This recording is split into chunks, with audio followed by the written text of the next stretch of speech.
The Devil's Elixirs by E.T.A. Hoffmann. Read by Connor K. Volume 2.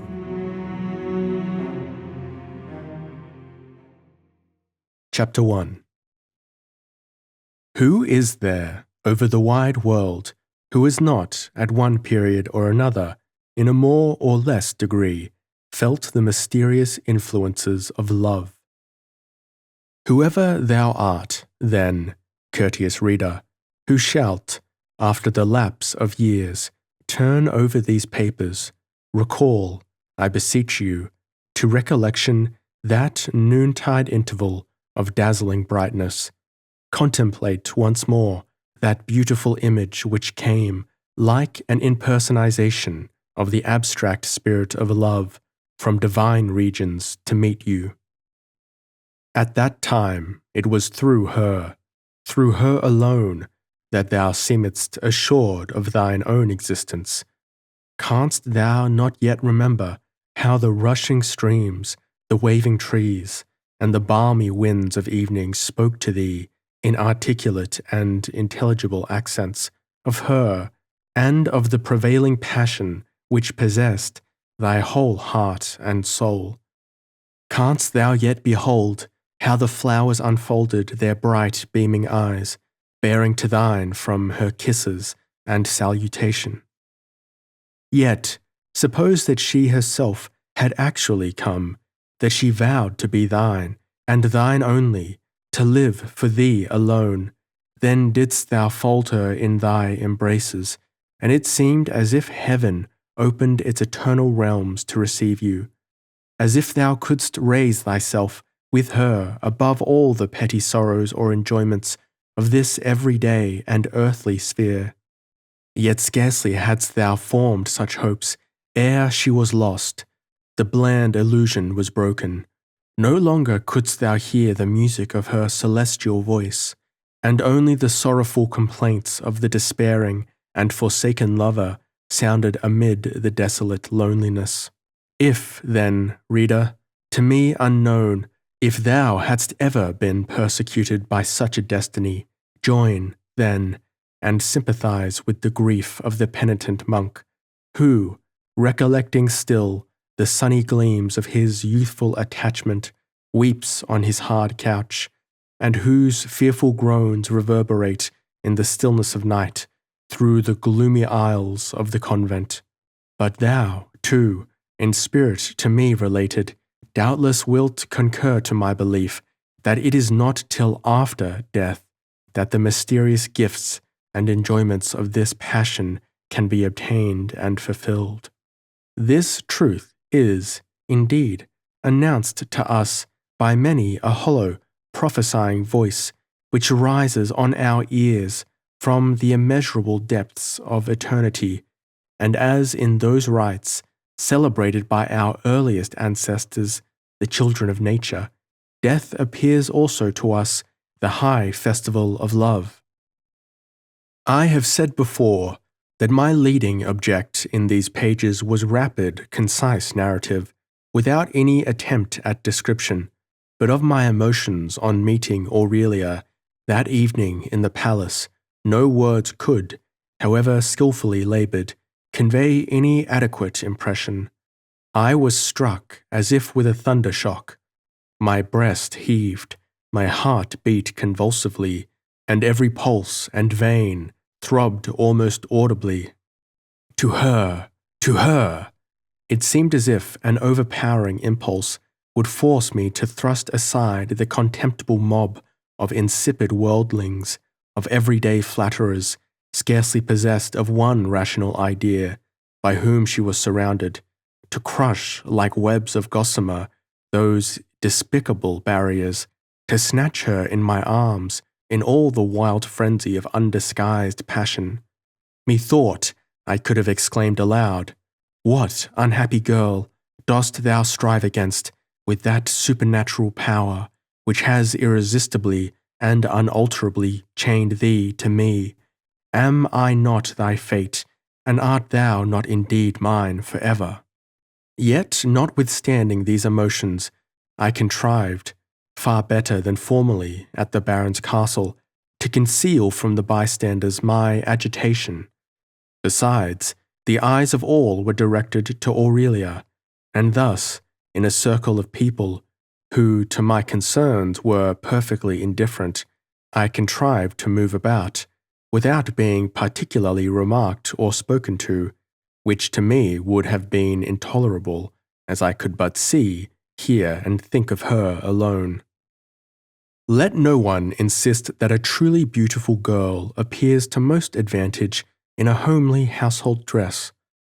On the contrary, the beauty of woman, like that of flowers in a parterre, is then most attractive and irresistible when they are arrayed in their fullest pomp and magnificence. Say, then, O lover, to whom I have before addressed myself, when thou for the first time beholdest the empress of thy heart, who had before worn a simple garb, now attired with splendour and gleaming, the cynosure of a brilliant party, did not a new and nameless rapture vibrate through every nerve and vein? She would appear to you indeed so strange, but this, joined to the knowledge that she was in reality the same, heightened the charms by which thy soul was wholly subjected. What unspeakable pleasure, if thou couldst, by stealth, seize and press her hand in the crowd, and say to thyself, she, who is here, the magnet of all eyes, is mine by indissoluble bonds, and lives for me alone. Thus I beheld Aurelia, on that evening dressed with becoming splendour, for her first introduction at court. Then the spirit of evil once more became powerful within me, and lifted up its internal voice, to which I now bent a willing ear. Seest thou not now, Medardus, it began, how thou triumphst over all the conditional laws and limitations of this life, how destiny now submits herself to thy will, and only knots more firmly the threads which thou thyself hast spun.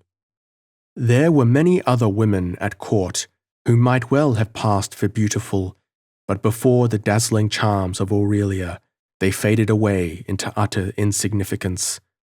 A kind of inspiration now seemed to take possession of the most insipid and commonplace characters. Even the old courtiers gave up their usual strain of unmeaning talk, and visibly exerted themselves in order to appear to the best advantage in the eyes of the beautiful stranger.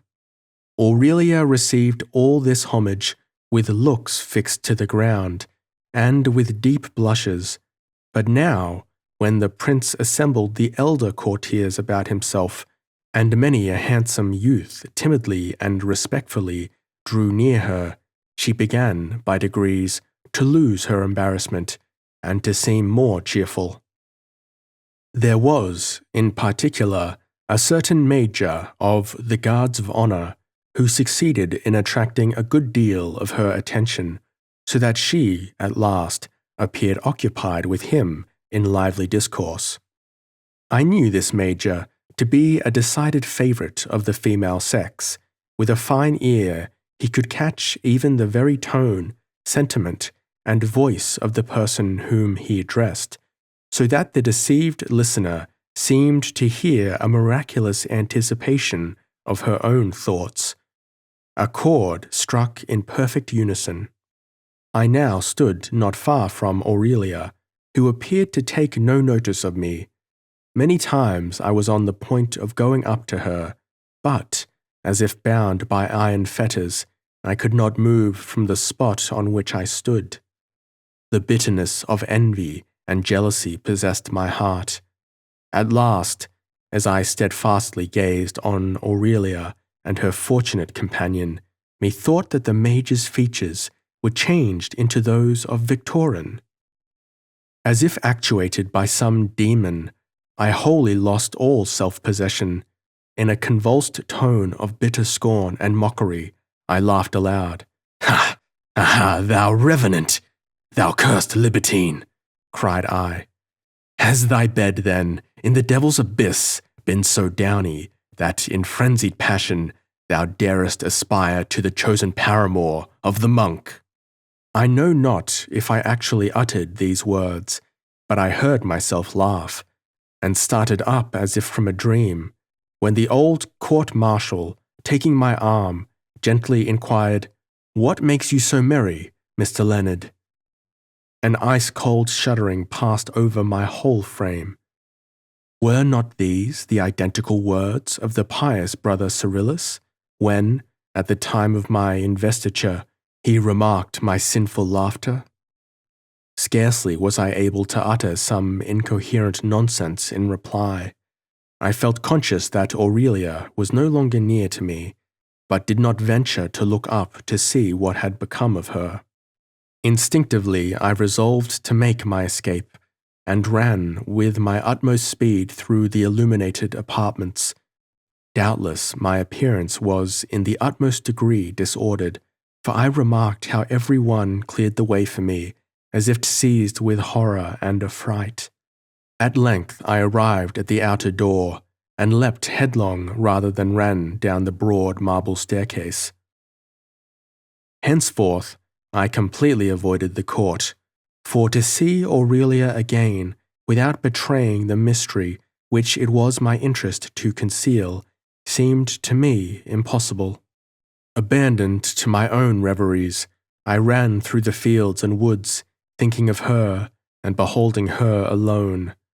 My conviction always became more certain that some mysterious destiny bound up her fate indissolubly with mine, and that my pursuit of her, which had many times appeared to me as an unpardoned crime, was but the fulfillment of an eternal and unalterable decree. Thus encouraging myself, I laughed at the danger which now threatened me if Aurelia should recognize in me the murderer of Hermogen.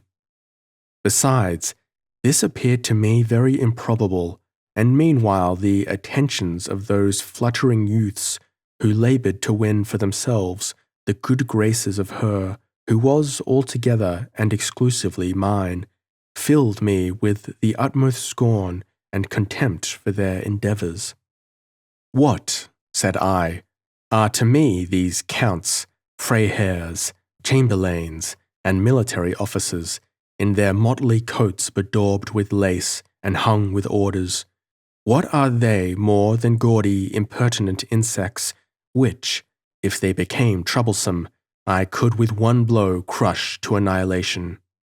Reflecting on the chapel adventure of the Cistercian convent, it seemed to me as if, robed in my capuchin tunic, I could step in among them with Aurelia, habited like a bride in my arms, and that this proud and haughty princess should be forced even to sanction the marriage and prepare the bridal festival for that conquering and triumphant monk, whom she now so much despised. Labouring with such thoughts, I frequently pronounced aloud and unconsciously the name of Aurelia, and, as before in the Capuchin convent, laughed and howled like a madman.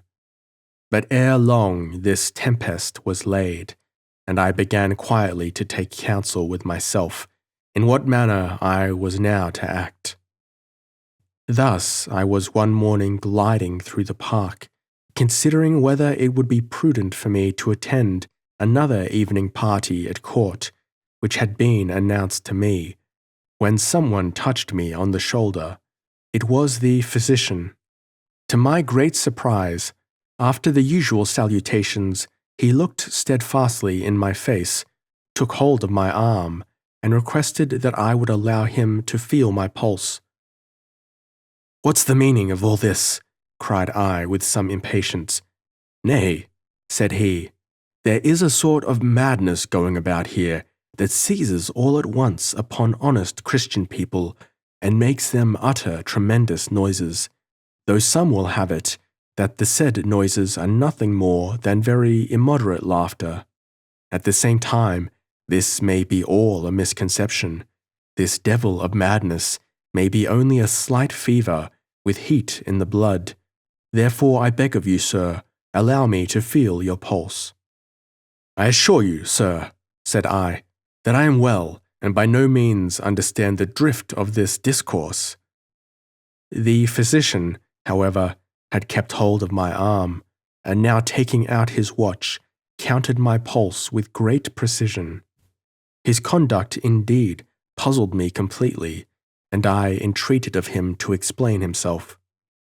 Do you not know, then, Mr. Leonard, replied he, that your behaviour has lately brought the whole court into the utmost confusion and consternation? Since that time, the lady of the upper chamberlain has been almost perpetually in hysterics, and the president of the constitutorial court has been obliged to put off hearing the weightiest causes, because it was your pleasure to tramp with all your might upon his gouty toes, so that, now confined to his armchair, he sits at home, roaring and cursing most notably. This happened when you were running out of the hall, after you had laughed in such a demoniacal tone, without any perceptible reason, that all were seized with the utmost terror. At that moment I thought of the court-martial, and said that I indeed recollected having laughed in that sudden manner, but that my conduct surely could not have been attended by such consequences, as the marshal had only asked me with great coolness why I was so merry. Nay, nay, answered the physician, that will not prove much. The marshal is such a homo impavidus that the very devil could scarcely put him out of his way. He retained his ordinary placidity of manner, but the constitutorial president, on the other hand, was exceedingly disturbed in mind as well as in body, and maintained seriously that none but the devil could have laughed in such a style. But what is worst of all, our beautiful Aurelia was seized by such excessive terror that all the efforts of the family to quiet her were in vain, and she was soon obliged to retire, to the utter despair of the company. At the moment, too, when you, Mr. Leonard, so charmingly laughed, the Baroness Aurelia is said to have shrieked out the name Hermogen. Now, what may be the meaning of all this? You are generally a pleasant, lively, and prudent man, Mr. Leonard, and I cannot regret having confided to you the story of Francesco, which, if all suggestions be true, must be to you particularly intelligible and instructive. During this discourse, the physician had continued to hold my arm and to gaze steadfastly in my face. Tired of this restraint, I disengaged myself with some roughness and answered, I really know not how to interpret all this discourse of yours, sir, but I must confess that when I saw the beautiful Aurelia surrounded by that tribe of conceited young gentry, a very bitter remembrance from my early life was called up in my mind, and that, seized with a kind of angry scorn at the behaviour of such empty-brained coxcombs, I forgot in whose presence I was, and laughed aloud in a manner that would only have been warrantable when I was alone. I am truly sorry that I have unintentionally brought about so much mischief, but I have done penance on that score, having for some time denied myself the pleasure of being at court. I hope that the prince's family and the Baroness Aurelia will excuse me. Alas, dear Mr. Leonard, said the doctor, one is indeed subject to strange attacks and varieties of mind, which we might yet easily resist, if we were but pure in heart and quiet in conscience. Who is there, said I vehemently, on this earthly sphere that may boast of being so? The physician suddenly changed his looks and tone. Mildly and seriously he said, Mr. Leonard, you appear to me to be really and truly sick. Your looks are pale and disordered, your eyes are sunk, and gleam with a strange kind of fire. Your pulse, too, is feverish, and your voice sounds strangely. Shall I prescribe something for you? Poison, answered I, in a kind of hollow whisper. Oh, oh, said the physician, does it stand thus with you? Nay, instead of poison, rather the tranquilizing and sedative remedy, of pleasant society and moderate dissipation. It may, however, be that it is wonderful indeed, but— "I must beg of you, sir," said I, now quite angry, "not to torment me in that manner by your broken hints, but at once to speak out." "Hold," answered the doctor. "Not so fast, Mr. Leonard. Yonder comes the princess. There are in this world the strangest delusions, and for my part I feel almost a conviction that people have here built up a hypothesis which a few minutes' explanation will dissolve into nothing. Yonder, as I said, comes the princess with Aurelia. Do you make use of this accidental meeting? Offer your own excuses for your behavior. Properly, indeed, your only crime is that you have laughed, in an extraordinary tone, it is true, and rather inopportunely, but who can help it if people with weak nerves have on that occasion chosen to be so absurdly terrified? Adieu." The physician started away with that vivacity which to him was peculiar. The princess and Aurelia were coming down the walk to meet me. I trembled, but with my whole strength laboured to gain composure, for after the mysterious discourse of the physician, I felt that it was my duty on the instant to defend my character. Resolutely, therefore, I went forward to meet them, but no sooner had Aurelia fixed her eyes upon me than she became deadly pale, and to my utter astonishment, with a suppressed scream, she fell down in a fainting fit to the ground. I wished to assist her, but with looks of aversion and horror, the princess then motioned me away, at the same time calling loudly for help. Chapter 2. As if hunted by 1,000 devils and furies, I ran homewards through the park. I shut myself up in my lodgings, and gnashing my teeth with rage and despair, threw myself on the bed. Evening came, and then the dark hours of night, and I still lay there, obstinately cherishing my grief. At last I heard the outer gate of the house open, and many voices murmuring and whispering confusedly together. Then there was a noise of heavy steps, tottering and clattering up the staircase, and with 3 hollow knocks on my door, I was commanded to rise and open it in the name of the magistracy. Without clearly comprehending the danger that awaited me, I yet felt an instinctive conviction that I was now forever lost. To save myself instantly by flight, this was my only thought, and I flew to the window, tearing open the lattice.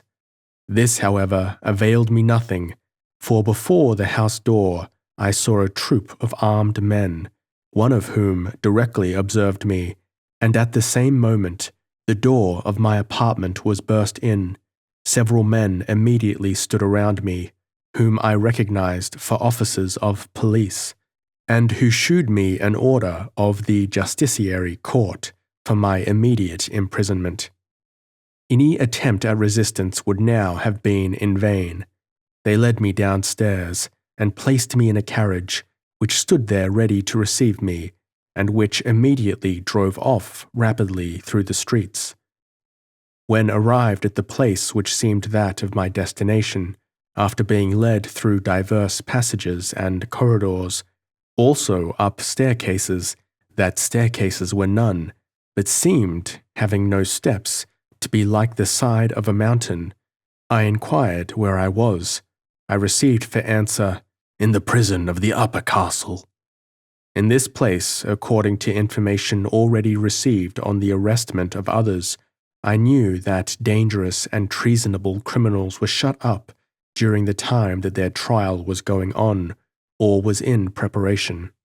My apartment was comfortless and ghastly enough, but in very little time my bed and some other furniture were brought, and the jailer asked if I wanted anything more. To get rid of him, I answered no, and at last was left alone. The receding steps through the long-sounding passages, with the opening and shutting of many doors, if I had not known it already, would have sufficiently made me aware that I was in one of the innermost prisons of the fortress. It was to myself inconceivable how, during a pretty long drive, I had remained quite quiet, nay, under a kind of stunning and stupefaction of the senses. I beheld all images that passed before me as if they existed only in the half-effaced colours of a faded picture.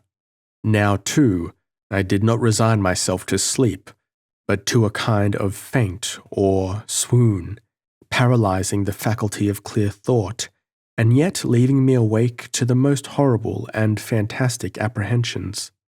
When I awoke in the bright light of the morning, I, for the first time, gradually took counsel with myself, and fully recollected all that had happened, and whither I had been brought. As to the room wherein I lay, its inconvenience made less impression on me than it would have done upon another.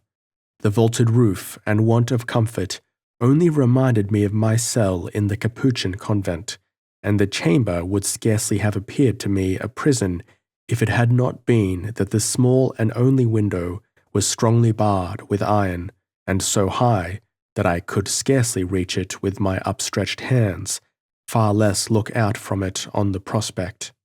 Only a narrow sunbeam fell through this high loophole, and being anxious to examine the environs of my prison, I drew my bed to the wall under it, over this placed my table, and was just in the act of mounting up when my jailer stepped in and seemed very much surprised at my proceedings. He inquired roughly what I was about there, and on receiving for answer that I only wished for diversion to look out at the window, he did not say a word, but in significant silence made the bed, the table, and chair be taken away, after which, having set down my breakfast, he again disappeared. After about an hour, he came back, accompanied by 2 other men, and led me through long passages, upstairs and downstairs, till I entered at last into an audience hall of moderate dimensions, where one of the supreme judges awaited me. By his side sat a young man as secretary, to whom he afterwards dictated whatever information he got from me in answer to his questions. I had to thank the influence of my former station at court, and the respect with which I had long been treated by all ranks, for the politeness now shewn to me by this judge. However, I was convinced that it could only be suspicions founded on Aurelia's extraordinary conduct which had led to my arrestment. The judge's first demand was that I should give him a clear and concise account of my former life. Instead of answering directly to this, I begged to know whether I had not, in the first place, a right to know the cause of my sudden imprisonment. He told me that I should, in due time, have information of the crimes with which I was charged, but that, meanwhile, it was of the utmost importance that he should learn the exact course of my life up to the day when I first arrived at the residence, and he must remind me that, as the court possessed ample means to detect the slightest deviation from truth, I should be watchful for my own sake, to avoid any attempt at deception. This admonishment of the judge, a little spare man with red hair, staring eyes, and an absurdly croaking voice, was by no means lost upon me. I recollected that I had already ventured to give the name of my birthplace and some account of my life to one of the court ladies, and that the story which I had now to weave must of necessity be such as to harmonize with that which I had already promulgated. It was also requisite to avoid all marvelous and intricate adventures, moreover to lay the scene as much as possible in a country so distant that inquiries into the reality of my references would be tedious and difficult.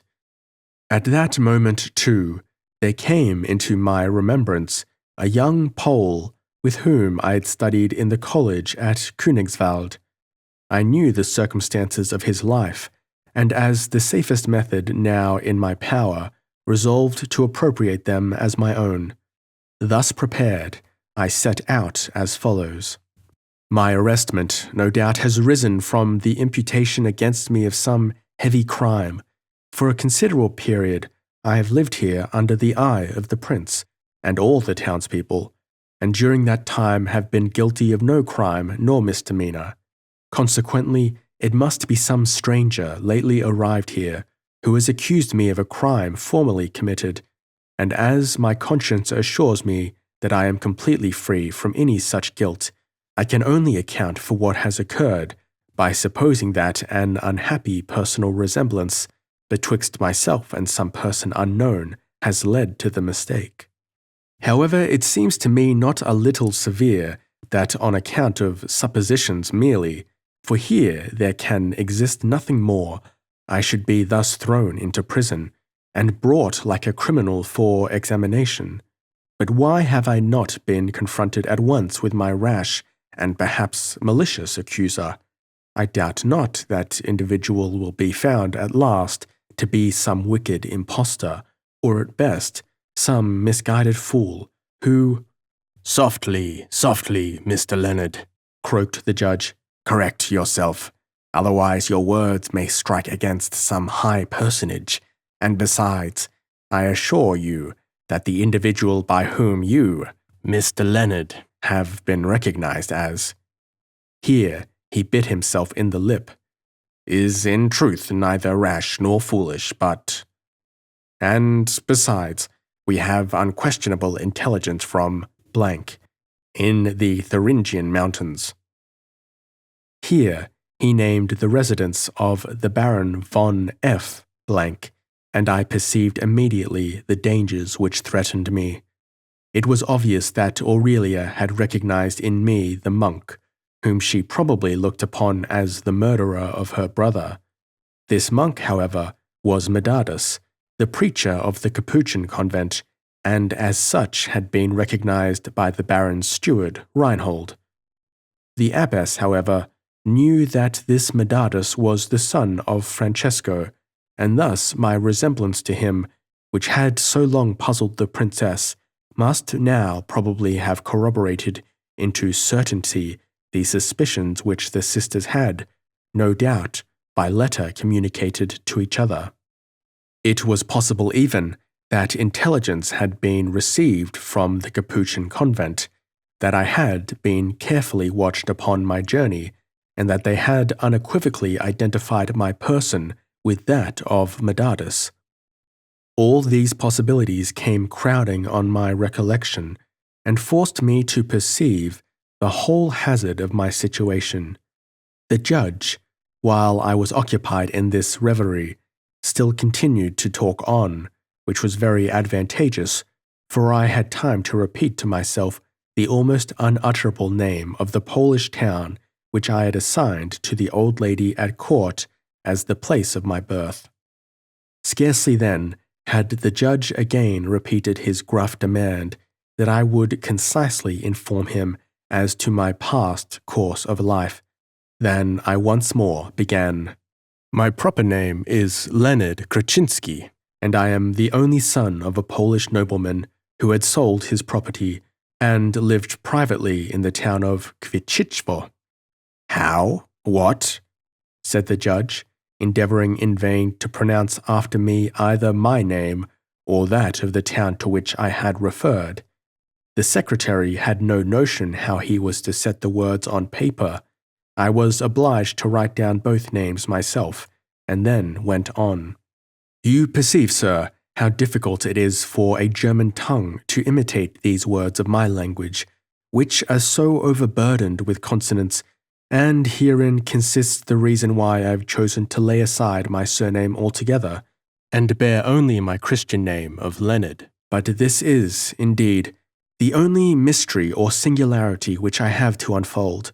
The rest of my life is the simplest and most ordinary that could be imagined. My father, who was himself a man of good education, approved of my decided propensity to literature and the arts, and just before his death had resolved on sending me to Krakow, to live there under the care of a clergyman related to him, by the name of Stanislaus Kraczynski. After that event, being my father's sole heir, I was left the uncontrolled choice of my own actions. I therefore sold the small remnant that was left of a paternal property, called up some debts that were due to my father, and went with the pecuniary proceeds to Krakow, where I studied some years under the guardianship of my relation. From thence I went to Danzig and Königsberg. At last I was driven, as if by irresistible impulse, to make a journey towards the south. I trusted that the remainder of my small fortune would be sufficient to carry me through, and that I should at last obtain a fixed situation at some university, but in this town I had probably found my means exhausted, if it had not been that one night's luck at the prince's faro table enabled me to live comfortably for some time, after which I intended to prosecute my journey to Italy. As to anything truly remarkable or worthy of being related, no such adventure has ever occurred in my life. Yet, perhaps, here I recollected myself, I ought not to say this, for I have at least one singular occurrence to record. It would have been quite easy for me to prove exactly the truth of all that I have now deposed, had not a very strange chance deprived me of my pocket-book, in which was contained my pass, my journal, and various letters, which would have supplied ample documents for that purpose. By this conclusion, the judge was visibly surprised.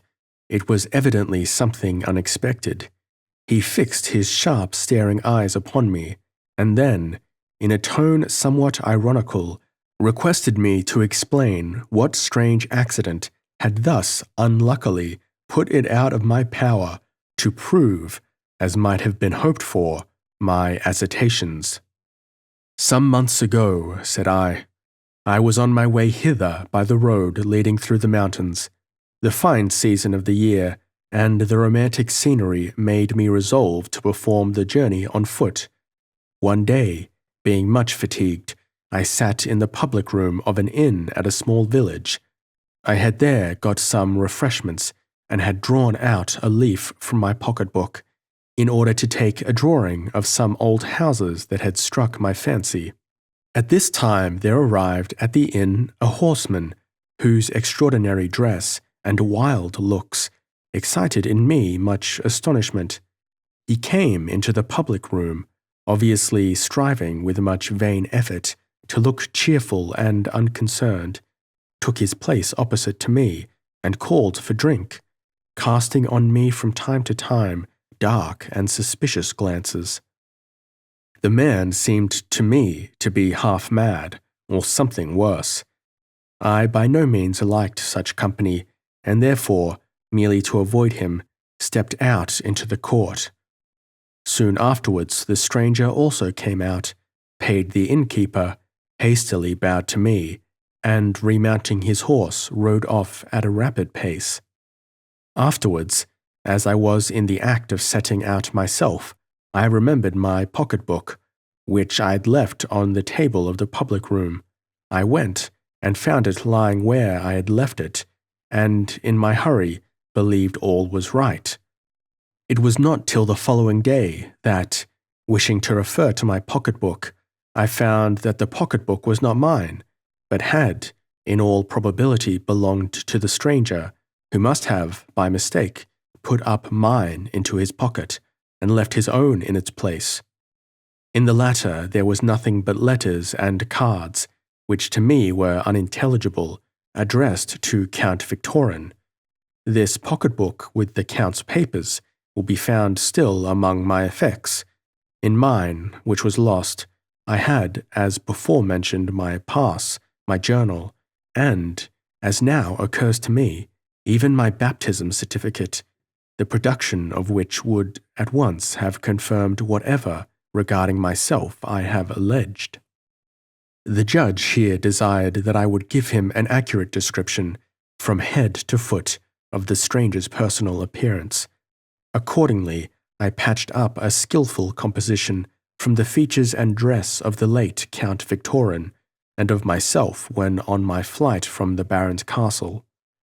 To the judge's cross-questioning as to all the minutest circumstances of this meeting, to which there almost seemed no end, I continued to answer as quietly and decisively as possible, till at last the fiction that I had thus invented rounded itself in such a manner in my own mind that I actually believed all that I had asserted, and ran no risk whatever of falling into contradictions.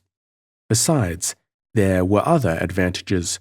My first object, indeed, had only been to justify my possession of these letters of Count Victorin, which would be found in my pocketbook. But, by the method that I had chosen to fulfill this purpose, I had luckily raised up an imaginary personage, one at least who no longer existed in reality, who might hereafter, as need required, play the part either of the fugitive Medardus or of the Count Victorin.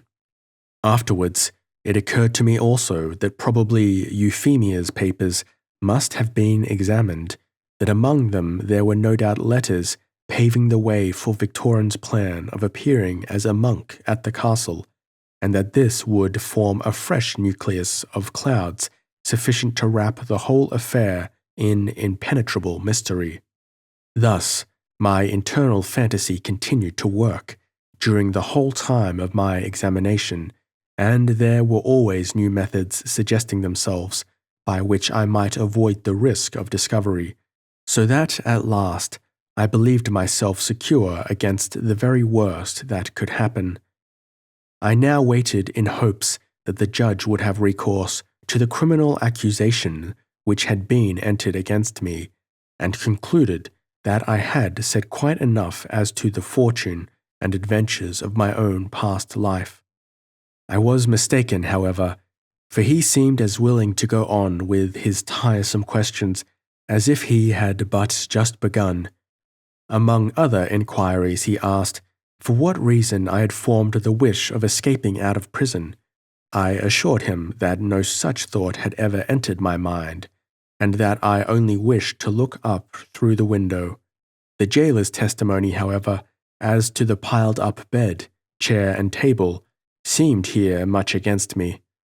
At last, after a most tedious interview, the judge finally assured me that if I attempted any prank of that sort again, I must, of necessity, be bound to the ground with iron chains. Chapter 3. I was then led back to my prison. My bed, as before mentioned, had been removed, and a straw mattress in its stead laid on the ground. The table was firmly screwed down, and, in place of the chair, I found a very low wooden bench. Many days passed over in dreary captivity, without any farther examination, and without the slightest variety. The time of a prisoner is seldom or never a blank. It is filled up by horrible phantoms and distorted reveries, such as have often been described, though mine probably were of a new character. The detail of them, however, is not within the limits of my present undertaking. I record only simple facts in the manner of an obtuse old chronicler, and if there be a colouring of imagination, it is not only unsought but unwelcome and involuntary.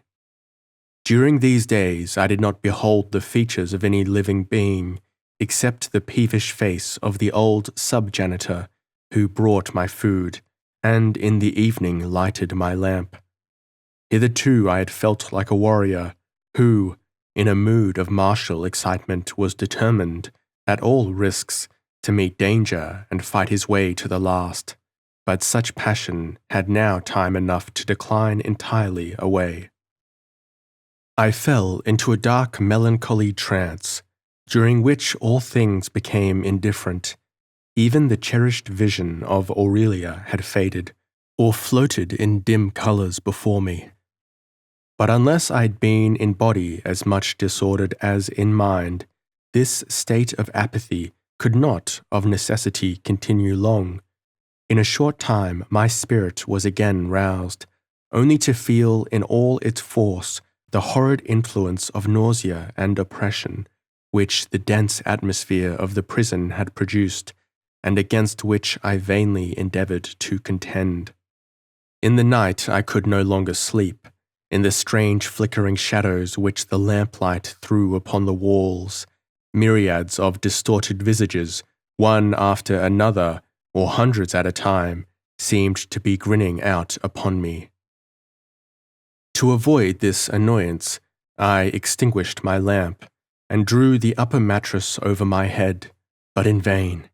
It was now dark indeed, but the spectres were visible by their own light, like portraits painted on a dark ground, and I heard more frightfully the hollow moans and rattling chains of the prisoners through the horrid stillness of the night.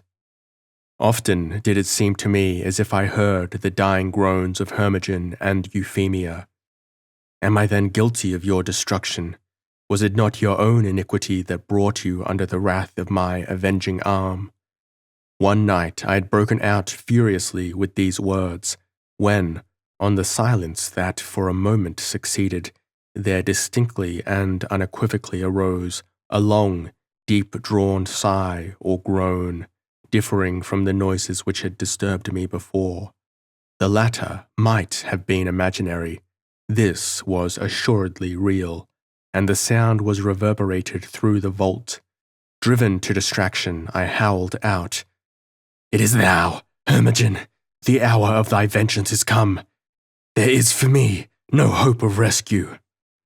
It might be on the 10th night of my confinement, when, half fainting with terror, I lay stretched out on the cold floor of my prison.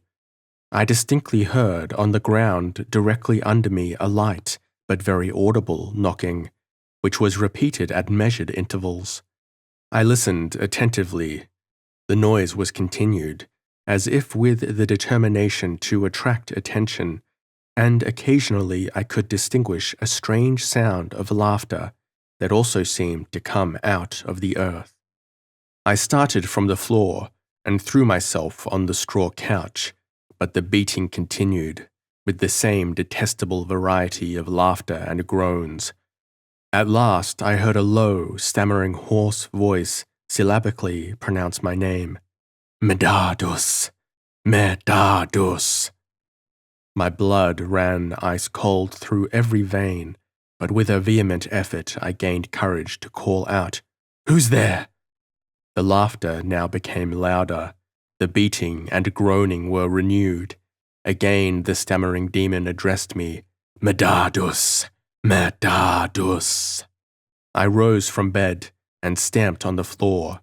"Whoever thou art," cried I, "man or devil, who art thus adding to the torments of an already miserable captive, step forth visibly before mine eyes, that I may look on thee, or desist from this unmeaning persecution." The beating was now right under my feet. He, brother, open the door. I am here. Let us go hence to the wood, Now, methought I recognized the voice as one that I had known before, but it was not then so broken and so stammering. Nay, with a chill shivering of horror, I almost began to think there was something in the accents that I now heard resembling the tones of my own voice, and involuntarily, as if I wished to try whether this were really so, I stammered, in imitation, "Medardus! Medardus!" Hereupon the laughter was renewed, but it now sounded scornful and malicious. Brother, said the voice, "do you know me again? Open the door. The door. We shall go hence to the wood, Poor insane wretch, said I cannot open the door for thee. I cannot enable thee to go forth into the pleasant woods, to hear the fresh rustling of the leaves, or breathe the fragrance of heaven's pure atmosphere.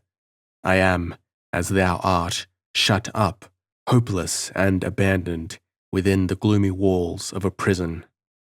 To this address I was answered only by sobs and moans, as if from the bitterness of despairing grief, and the knock came always more faint and indistinct, till at last it ceased altogether, and from exhaustion I sunk into troubled slumber. At length the morning light had broke in slanting gleams through the window, the locks and keys rattled, and the jailer, whom I had not seen for many days, entered my room. "Through the last night," said he, "we have heard all sorts of strange noises in your apartment, and loud speaking. What means this?" "I am in the habit," answered I, "of talking loudly in my sleep, and even when awake I indulge in soliloquy. May not this much of liberty be granted me?" "Probably," said the jailer, "it is known to you that every endeavour to escape or to keep up conversation with any of your fellow prisoners will be interpreted to your disadvantage." I declared that I had never formed any intentions of that kind, and after a few more surly remarks, he withdrew. Some hours after this I was again summoned, as before, to the hall of judgment. It was not, however, the judge by whom I had before been examined, but a very different personage, who now sat on the bench. He was a man apparently much younger in years, but far surpassing his predecessor in cleverness and versatility. Laying aside all the formality of office, he left his place, came up to me in the friendliest manner, and invited me to take a chair. Even at this moment, his appearance is vividly presented to my recollection. In constitution he seemed, for his time of life, to be much broken down. He was very bald, and wore spectacles, but in his whole demeanour there was so much of kindness and good humour that on this account alone I found it would be difficult for anyone but the most reckless and hardened of criminals to resist his influence. His questions were thrown out lightly, almost in the style of ordinary conversation, but they were well contrived, and so precisely couched that it was impossible to avoid giving him decisive answers. "In the first place, I must ask you," said he, "whether all that you have before deponed is perfectly consistent with truth, or, at least, whether many other circumstances may not have occurred to you as requisite to be told, in order to corroborate your former statement." "No," said I have already freely communicated every circumstance which I could mention, or which it can be necessary to mention, as to the tenor of my simple and uniform life. Have you never associated much with clergymen and with monks? Yes, in Krakow, in Danzig, Königsberg, Frauenburg, in the latter places especially with 2 lay monks, who officiated there as priest and capellan. You did not state before that you were in Frauenburg, because I did not think it worth while to mention a short residence there of about 8 days, on my way from Danzig to Königsberg. So, you are a native of Kwiciczwo? This question the judge put in the Polish language, and in the most correct dialect, all the while looking quite unconcerned, as if his use of that language had been on the present occasion a matter of course. For a moment this overthrew all my self-possession.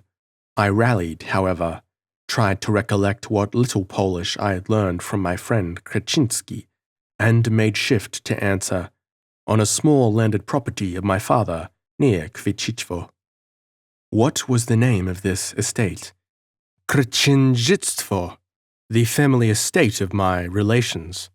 For a native Pole, you do not pronounce your own language remarkably well. To say the truth, you speak it rather like a German. How is this? For many years I have spoken nothing but German. Even while in Krakow, I had much intercourse with German students who wished to learn from me our difficult language. Unawares I may have accustomed myself to their accent, as one finds it very easy, when living in particular districts of the country, to adopt provincialisms. The judge here looked significantly on me. A slight smile passed over his features, and turning to the secretary, he dictated to him something in a whisper, of which I could distinctly make out the words, visibly embarrassed. Hereupon I wished to say something farther, in excuse for my bad Polish, but the judge gave me no opportunity. Have you never been in Königswald, where there is a large Capuchin convent? Never. The way hither from Königsberg should have led you to that town. I took another road. Have you never been acquainted with a monk from the convent there? Never. On receiving this answer, the judge rung the bell, and in a low voice gave an order to the attending officer. Soon after, an opposite door opened, and how was my whole frame shaken, and my very heart withered by terror, when I beheld the old brother Cyrillus. The judge asked me, "Do you know this man?" "No, I have never seen him before." It was now the monk's turn to speak. He came nearer, looked at me steadfastly, then clasping his hands while tears involuntarily burst from his eyes. "Medardus," cried he, "brother Medardus, in God's name, how comes it that I find you thus horribly changed? How came you into this condition of abandoned and obdurate weakness? Brother Medardus, return into thyself, confess, repent. The patience and long-suffering of God are infinite." "Can you then recognize this man?" said the judge. "For the monk Medardus from the Capuchin convent in Königswald." "As I hope for heaven's mercy," answered Cyrillus, "it is impossible for me to think otherwise. I believe that this man, although he now appears in a lay dress, is that very Medardus who lived under my care as a novice at the Capuchin convent, and whom I attended at the altar on the day of his consecration. Yet Medardus had on his neck a scar in the shape of a cross on the left side, and if this man—" "You perceive," interposed the judge, turning to me, "that you are looked upon as a runaway monk from the town of Königswald, and you may rightly conjecture that the real monk alluded to has been guilty of serious crimes. But this man has a particular mark on his neck, which according to your own account you cannot have. This, therefore, at once gives you the best opportunity to prove your innocence. Untie your neckcloth." "There is no need of this," answered I. "It is already certain that an exact personal resemblance exists between myself and the fugitive criminal, who is to me wholly unknown. For I do bear a slight scar on my throat, such as has been described." "Remove your neckcloth," repeated the judge. I did so, and the scar left by the wound from the abbess's diamond cross, which had never been effaced, was immediately perceived. Hereupon, Cyrillus uttered a loud exclamation. It is the same impression of the cross," he added. "Medardus, O Medardus, hast thou then renounced thy eternal weal?" Weeping and half fainting, he sunk into a chair. "What answers do you now make to the assertion of this venerable man?" said the judge. For a moment I felt as if lifted up and inspired by supernatural strength. It seemed as if the devil himself came and whispered to me, "What power have these despicable weaklings over thee, who art yet strong and undaunted in spirit and in frame? Shall not Aurelia yet become thine?" "This monk," said I with great vehemence, "who sits there fainting in his chair, is a fantastic, feeble-minded, drivelling dotard. In his absurd visions, he takes me for a runaway Capuchin from his own convent, to whom, as it happens, I bear a personal resemblance." The judge had till now remained perfectly tranquil, without changing his looks, gesture, or tone. Now, however, his visage, for the first time, assumed a dark and lowering earnestness of expression. He rose, as if the better to observe me, and even the glare of his spectacles was intolerable to my feelings, so that I could not utter a word more of my intended defense. For a moment I lost all self-possession. Abandoned to rage and despair, I struck my clenched knuckles to my forehead, and in a tone which must have sounded unearthly, almost shrieked out the name, Aurelia! "What do you mean by that, sir?" said the judge, in a voice which, though calm, had yet the effect of thunder, and reverberated through the vaulted room of the audience chamber. "A dark and implacable destiny," said I, "dooms me to an ignominious death. But I am innocent. I am wholly innocent of the crimes, whatever they may be, that are charged against me. Have compassion, therefore, and for the present at least, let me go.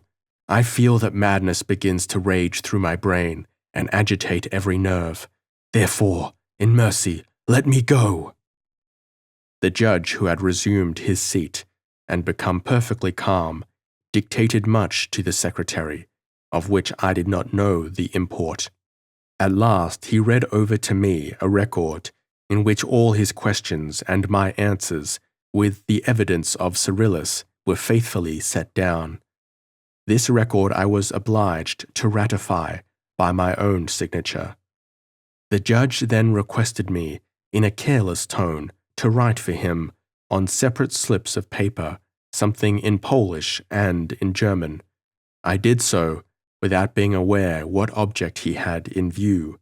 He then immediately gave the German leaf to Cyrillus, with the question, "Have these characters any resemblance to the handwriting of your brother, monk Medardus?" "It is precisely his hand, even to the most minute peculiarities," said Cyrillus, and turning to me was about to speak, but a look of the judge admonished him to silence. The latter examined carefully the leaf which I had written in Polish. He then rose, quitted the bench, and came down to me. "You are no Pole," said he, in a serious and divisive manner. "This writing is altogether incorrect, full of errors, both in grammar and spelling. No native Pole would write in that style, even if he were destitute of that education which you have enjoyed." "I was born," said I, "in Kwichicwo, and therefore am most certainly a Pole. But even were this not really the case, and if circumstances compelled me to conceal my true rank and name, yet it would by no means follow, in consequence of this, that I must turn out to be the monk Medardus, who, as I understand, came from the Capuchin convent in Königswald." "Alas, brother," interposed Cyrillus, "did not our excellent prior send you to Rome, placing the fullest confidence in your fidelity, prudence, and pious conduct? And is it thus that you requite him? Brother Medardus, for God's sake, do not any longer, in this blasphemous manner, deny the holy profession to which you belong." "I beg of you, do not interrupt us," said the judge, and turning again to me, proceeded, "It is my duty to observe to you that the disinterested evidence of this reverend clergyman affords the strongest presumptions that you are actually that runaway monk for whom you have been arrested. At the same time, I ought not to conceal that various other personages will be brought forward, who also insist that they have unequivocally recognized you for that individual. Among them is one to whom your escape from the due punishment or coercion of the law would be attended by no little danger, at all events, by no little fear and apprehension. Besides, many things have been discovered in your own travelling equipage, which support the allegations against you. Finally, sir, you may rely that inquiries will be sent on foot as to your pretended family, on which account application is already made to the court at Posen. All these things I explain to you the more openly because it belongs to my office to convince you how little I wish, by artifice or any undue method, to extort from you the truth which you wish to conceal, by which, at all events, will soon be brought to light.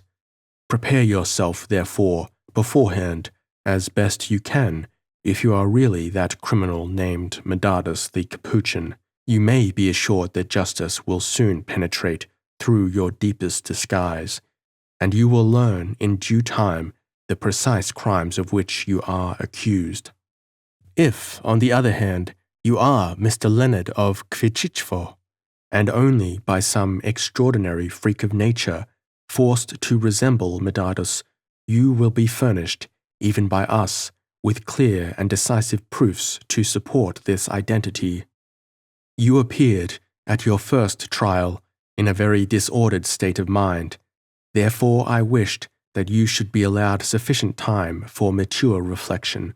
After what has taken place today, you will again have ample store for meditation. Then, said I, you look upon all that I have said today as utter falsehood. You behold in me only the runaway monk, Medardus.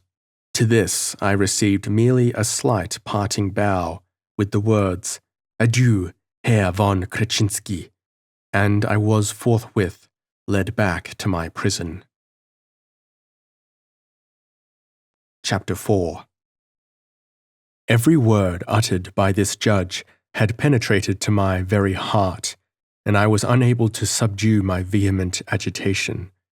All the fictions that I had invented seemed to me utterly absurd and insipid.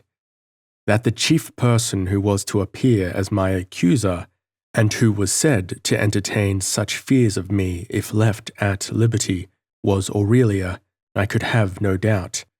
But how could I bear this, and how counteract her influence?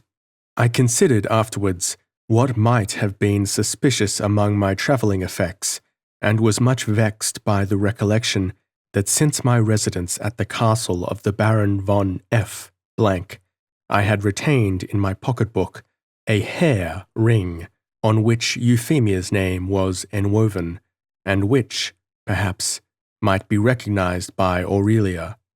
Besides, it had unfortunately occurred that in the forest I had bound up Victorine's portmanteau with the knotted cord, which is part of the dress of our order, and this had still remained in my possession.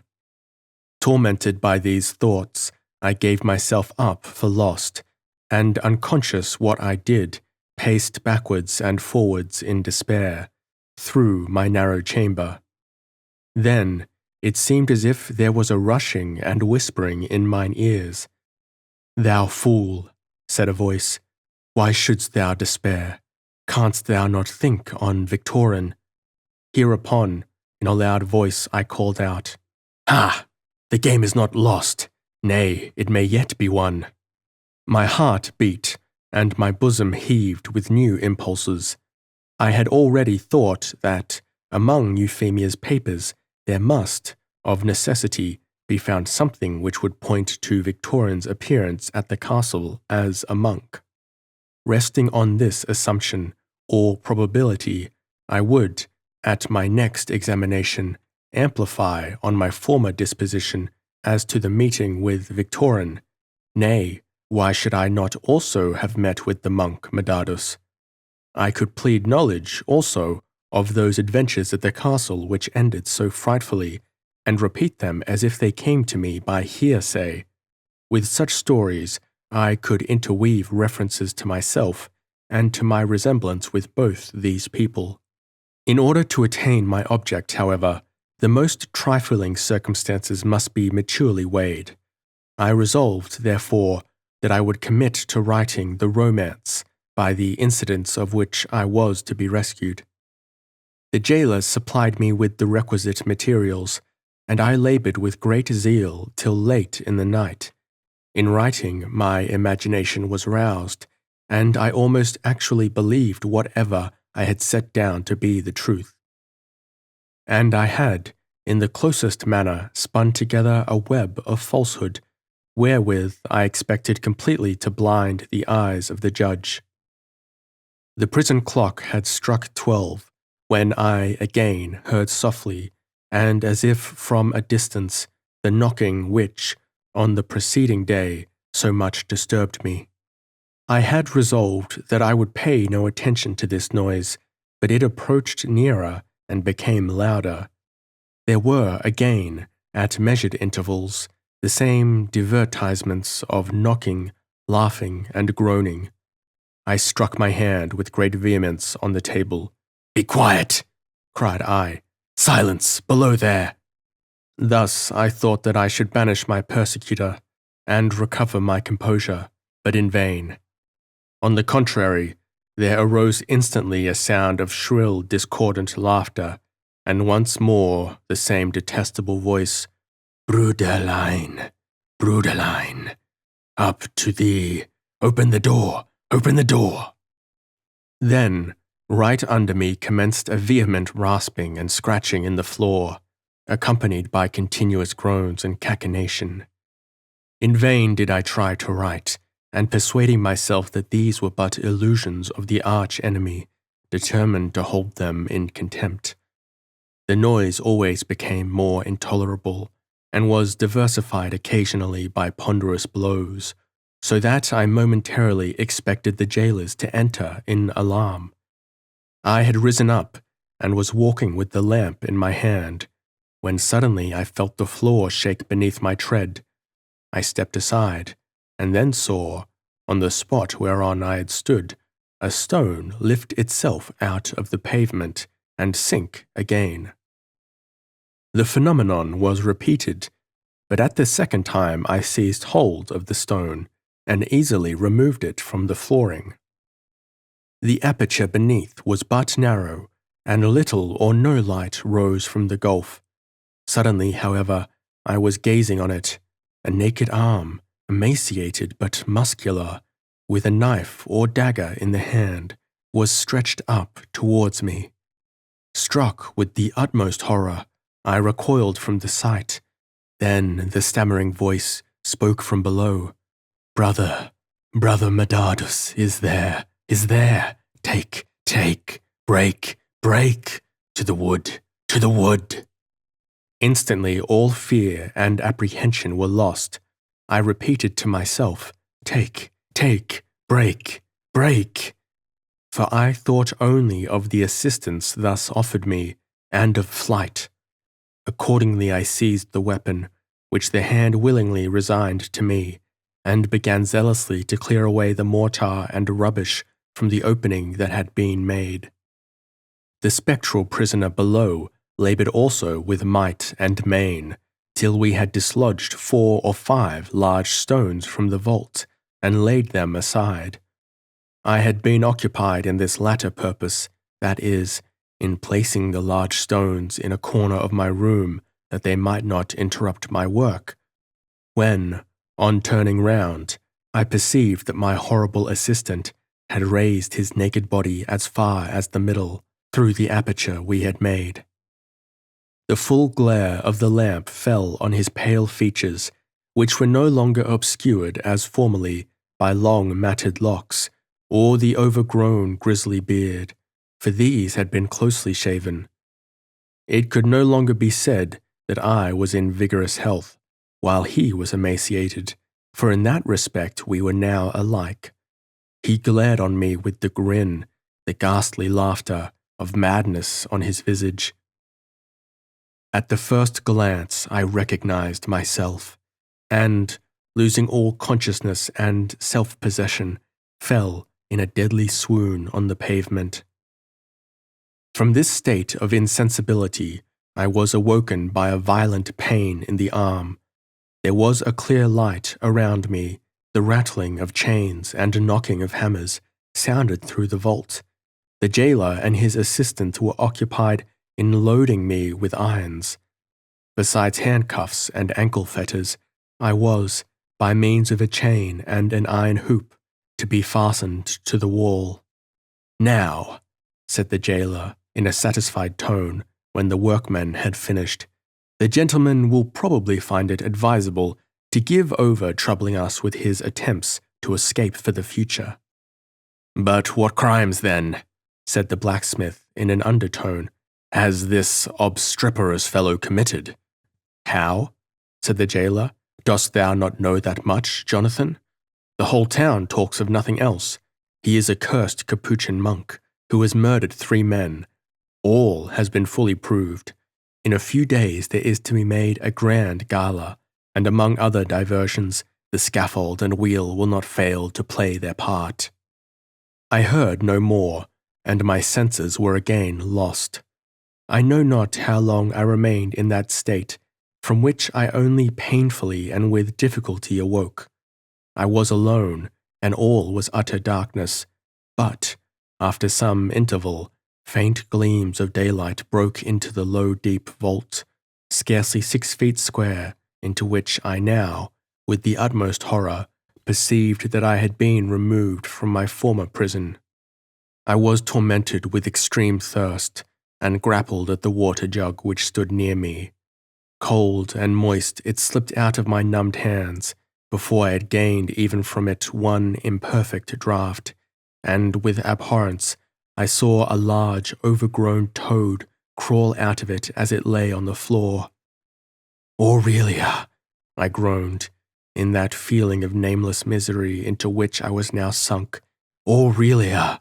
And was it for this that I have been guilty of hypocrisy and abominable falsehood in the court of justice, for this only that I might protract, by a few hours, a life of torment and misery? What wouldst thou?" said I to myself, "delirious wretch as thou art.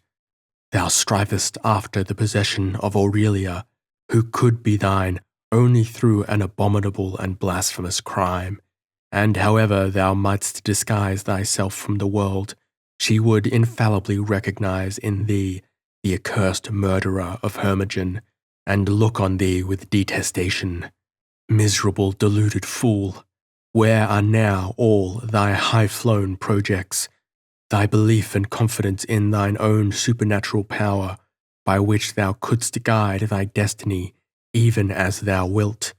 Thou art wholly unable and powerless to kill the worm of conscience which gnaws on the heart's marrow, and thou wilt shamefully perish in hopeless grief, even if the arm of temporal justice should spare thee." Thus I complained aloud, but at the moment when I uttered these words, I felt a painful pressure on my breast, which seemed to proceed from some hard substance in my waistcoat pocket. I grappled with it accordingly, and drew out, to my surprise, a small stiletto. Never had I worn any such implement since I had been in the prison. It must of necessity be the same which had been held up to me by the mysterious double. I recognized the glittering heft.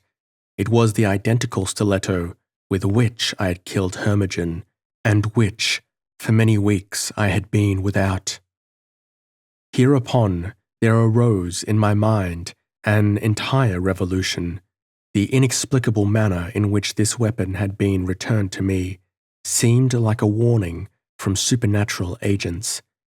I had it in my power to escape at will from the ignominious death that awaited me. I had it in my power to die voluntarily for the sake of Aurelia.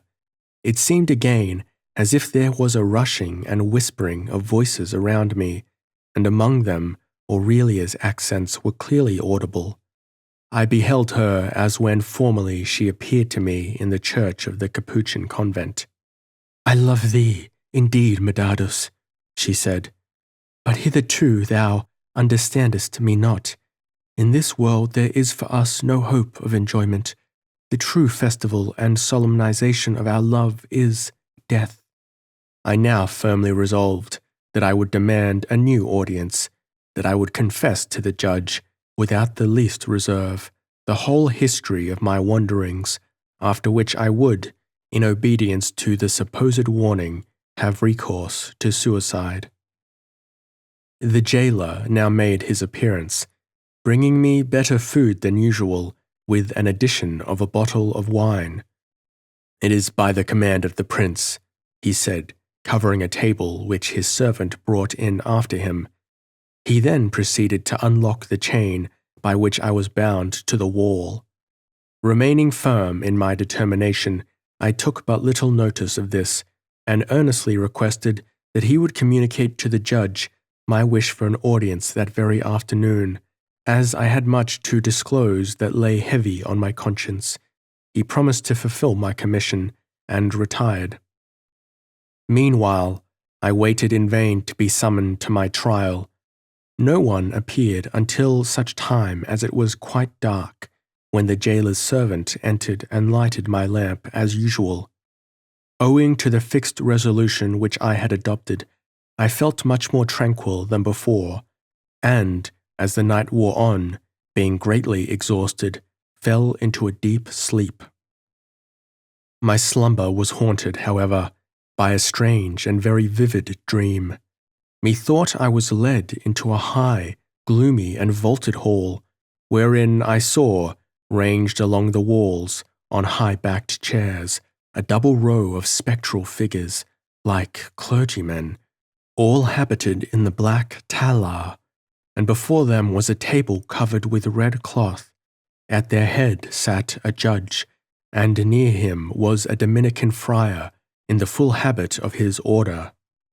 "Thou art now," said the judge, in a deep solemn voice, "given over to the spiritual court, forasmuch as thou, obstinate and criminal as thou art, hast attempted to deny thy real name, and the sacred profession to which thou belongest. Franciscus, or, according to thy conventual name, Medardus, answer, dost thou plead guilty or not guilty to the crimes of which thou hast been accused?" Hereupon I wished to confess all that I had done, which, in my own estimation, was sinful or blameworthy. But, to my great horror, that which I uttered was not the thoughts that existed in my mind and which I intended to deliver.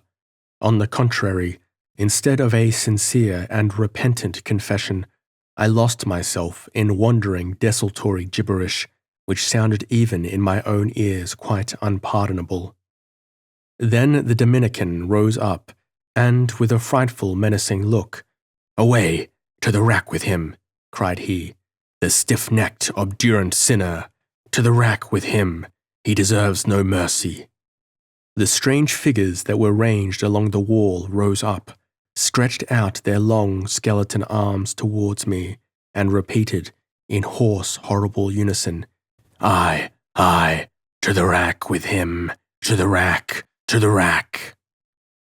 Instantly I drew out my stiletto and aimed it violently towards my heart, but, involuntarily, it slid upwards to my throat, and striking on that part wherein the diamond necklace of the abbess had left the sign of the cross, the blade broke in pieces, as if it were made of glass, and left me unwounded. Then the executioner seized me, removed me from the audience hall, and dragged me down into a deep subterranean vault. There, however, my persecutions did not cease. The man once more demanded of me whether I would not make a true confession. Accordingly, I again made an attempt to do so, but my thoughts and words, as before, were at variance. Deeply repentant, torn equally by shame and remorse, I confessed all inwardly and in spirit, but whatever my lips brought forth audibly was confused, senseless, and unconnected, and foreign from the dictates of my heart. Hereafter, upon a sign received from the Dominican, the executioner stripped me naked and tied my wrists together behind my back. How he placed me afterwards, I know not, but I heard the creaking of screws and pulleys, and felt how my stretched joints cracked and were ready to break asunder. In the agony of superhuman torture, I screamed loudly and awoke. The pain in my hands and feet continued as if I had been really on the rack, but this proceeded from the heavy chains which I still carried. Yet, besides this, I found a strange pressure on my eyelids, which, for some time, I was unable to lift up. At last it seemed as if a weight were taken from my forehead, and I was able to raise myself on my couch. Here, my nightly visions once more stepped forth into reality, and I felt an ice-cold shivering through every vein. Motionless like a statue, with his arms folded, the monk, the Dominican who I had seen in my dream, stood there and glared on me with his hollow black eyes. In that look, I at once recognized the expression of the horrible painter, and fell, half fainting, back upon my straw bed. Yet perhaps, thought I to myself, all this was but a delusion of my senses, which had its origin from a dream. I mustered courage, therefore, but the monk was there. He stood, as the painter had ever done, calm and motionless, with his relentless dark eyes fixed upon me. "Horrible man!" cried I. "Avaunt! Away! But no, man, thou art not. Thou art the devil himself, who labours to drag me into everlasting destruction. Away! I conjure thee, in the name of God, begone!" "Poor, short-sighted fool," answered the Dominican. "I am not the fiend who endeavours to bind thee with his iron fetters, who seeks to turn thy heart from those sacred duties to which thou hast, by divine providence, been appointed.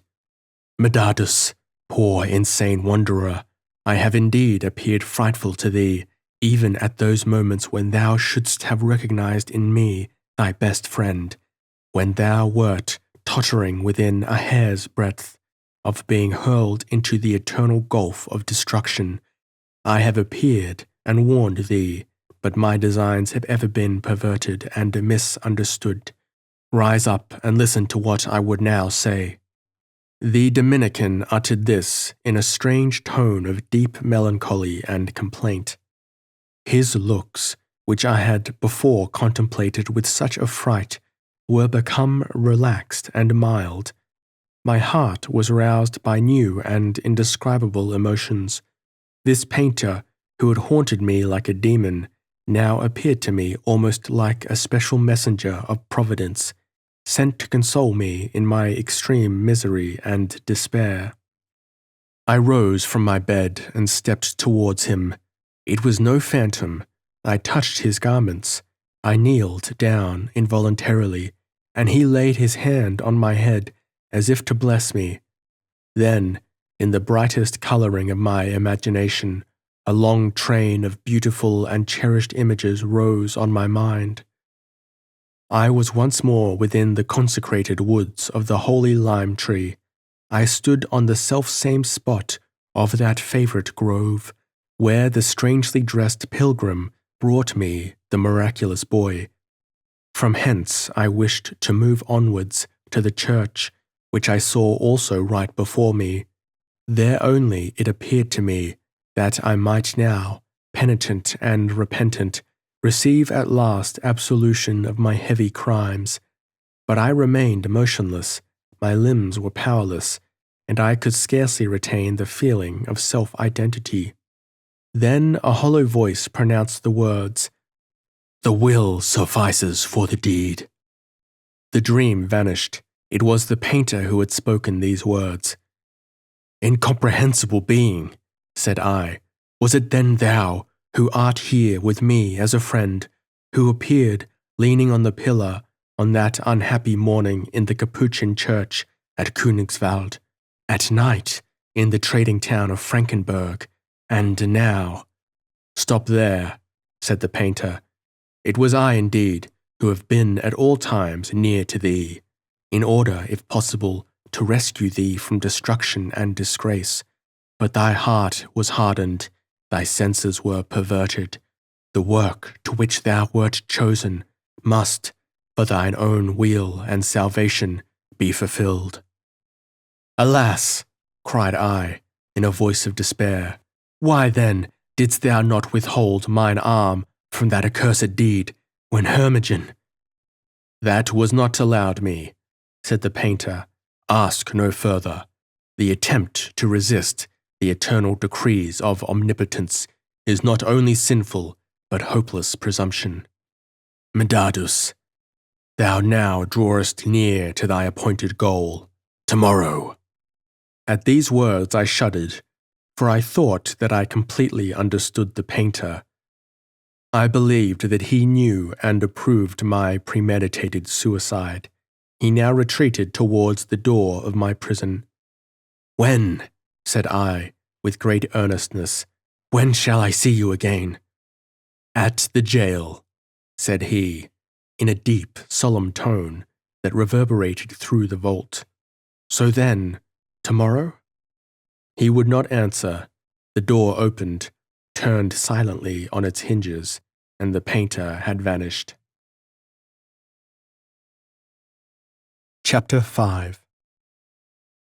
The faint gleams of daylight had long since made their way through the gloom of my wretched prison, when at last the jailer made his appearance with a train of attendants, who carefully and obsequiously took off the fetters from my wounded arms and ankles. They announced also that I should be very soon led up for a final audience in the judgment hall.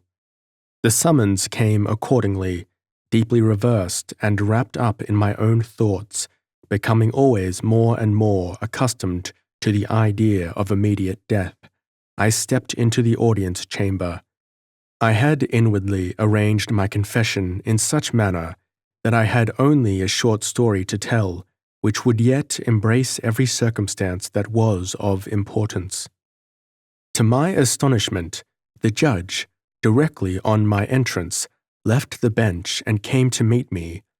I must have looked greatly emaciated and disfigured, for a cheerful smile that had been at first on his countenance changed itself obviously into an expression of the most painful sympathy and compassion.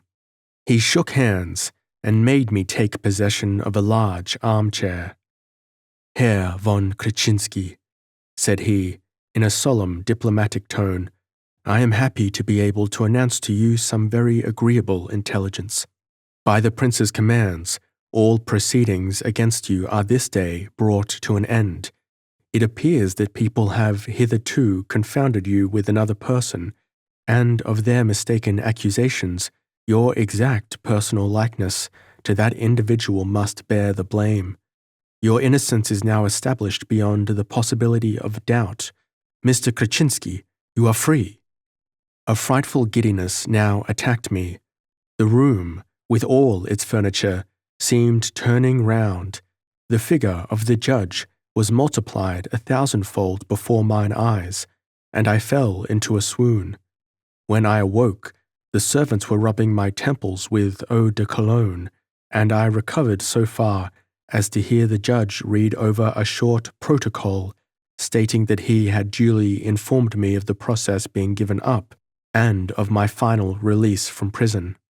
But some indescribable feelings arising from that interview with the painter repressed all joy in my bosom. It seemed to me as if now, when people believed me innocent, I should voluntarily make a full confession of my crimes, and then plunge the dagger into my heart. I wished to speak, but the judge seemed to expect that I would retire, and I retreated towards the door. He came after me a few steps. "I have now," said he, in a low voice, "fulfilled my official duties, and may confess that, from the first time of our meeting, you interested me very much. Notwithstanding that appearances, as you must yourself allow, were so greatly against you, yet I sincerely wished that you might not turn out to be the horrible monster of wickedness for whom you had been stigmatized. I may now repeat to you in confidence my conviction that you are no Pole. You were not born in Kwieciczwo. Your name is not Leonard von Kretinsky." With composure and firmness I answered, "No." "Nor are you a monk," said the judge, casting his eyes on the ground, that he might not seem to play the part of an inquisitor. But by this question I was irresistibly agitated. "Listen then," said I, in a resolute tone, "and I shall explain all." "Nay, nay, be silent," said the judge. "What I surmise at first is, according to my present belief, wholly confirmed. I see that there is here some dark and deep mystery and that by some inexplicable game of chances, your fate is involved with that of certain personages of our court. But it is no longer my vocation to make inquiries, and I should look upon myself as a presumptuous intermeddler if I wish to extort from you any of the real adventures of your life, of which the tenure has probably been very peculiar. There is but one suggestion which I cannot help offering. Would it not be well if you were to tear yourself away from this residence, where there is so much that is hostile to your mental repose? After what has happened, it is almost impossible that your abode here can be agreeable to you. When the judge spoke in this manner, my mind again underwent an entire revolution. All the dark shadows that had gathered around me were suddenly dissolved. The spirit of life once more, with all its enjoyments, vibrated through every nerve. Aurelia! Aurelia! Should I leave this place and forsake her forever? The judge looked on me with an expression of the greatest astonishment. God forbid, Mr. Leonard, said he, that a very frightful apprehension which has now risen up in my mind should ever be fulfilled. But you know best the nature of your own plans. I shall say no more. The hypocritical calmness with which I now answered him was a proof that my short-lived repentance was over and gone. So then, said I, you still look upon me as guilty. Permit me, sir, said the judge, to keep my present fears to myself. They are, I must confess, unsubstantiated by proof, and are perhaps the result of imaginary apprehensions. It has been in the most conclusive manner proved that you are not the monk Medardus, for that very man is in his own person here among us, and has been recognized by the old Father Cyrillus, though the latter had been deceived at the trial by the exactitude of your resemblance. Nay, this man does not deny that he is the Capuchin Medardus, for whom you were arrested. Therefore everything has happened that could have been desired, in order to free you from that first imputation. At that moment an attendant called the judge away, and thus the dialogue was interrupted at the very time when it began to be disagreeable to me. I betook myself forthwith to my old lodgings in the town, where I found my effects placed carefully in the same order in which I had left them. Only Victorine's pocketbook and the Capuchin's hair rope were wanting. My suppositions as to the importance that would be attached to the latter article were therefore correct. But a short time elapsed when an equerry of the prince made his appearance with a card from the sovereign and the present of a very elegant box set with diamonds. The card was in his usual familiar style. There have been very severe measures taken against you, Mr. Kraczynski, but neither we ourselves nor our court of justice can rightly be blamed. You are inconceivably like in person to a very wicked and dangerous man. All now, however, has been cleared up to your advantage. I send you a small token of my goodwill, and hope that we shall see you soon. The goodwill of the prince and his present were at this moment both indifferent to me. My long imprisonment had greatly enfeebled my bodily strength, and the extreme excitement which I had undergone was followed by lassitude and relaxation. Thus I sank into a deep and dark melancholy, and looked on it as very fortunate when the physician came to visit me and prescribed some remedies, which he judged absolutely requisite for the restoration of my health. He then, as usual, entered into conversation.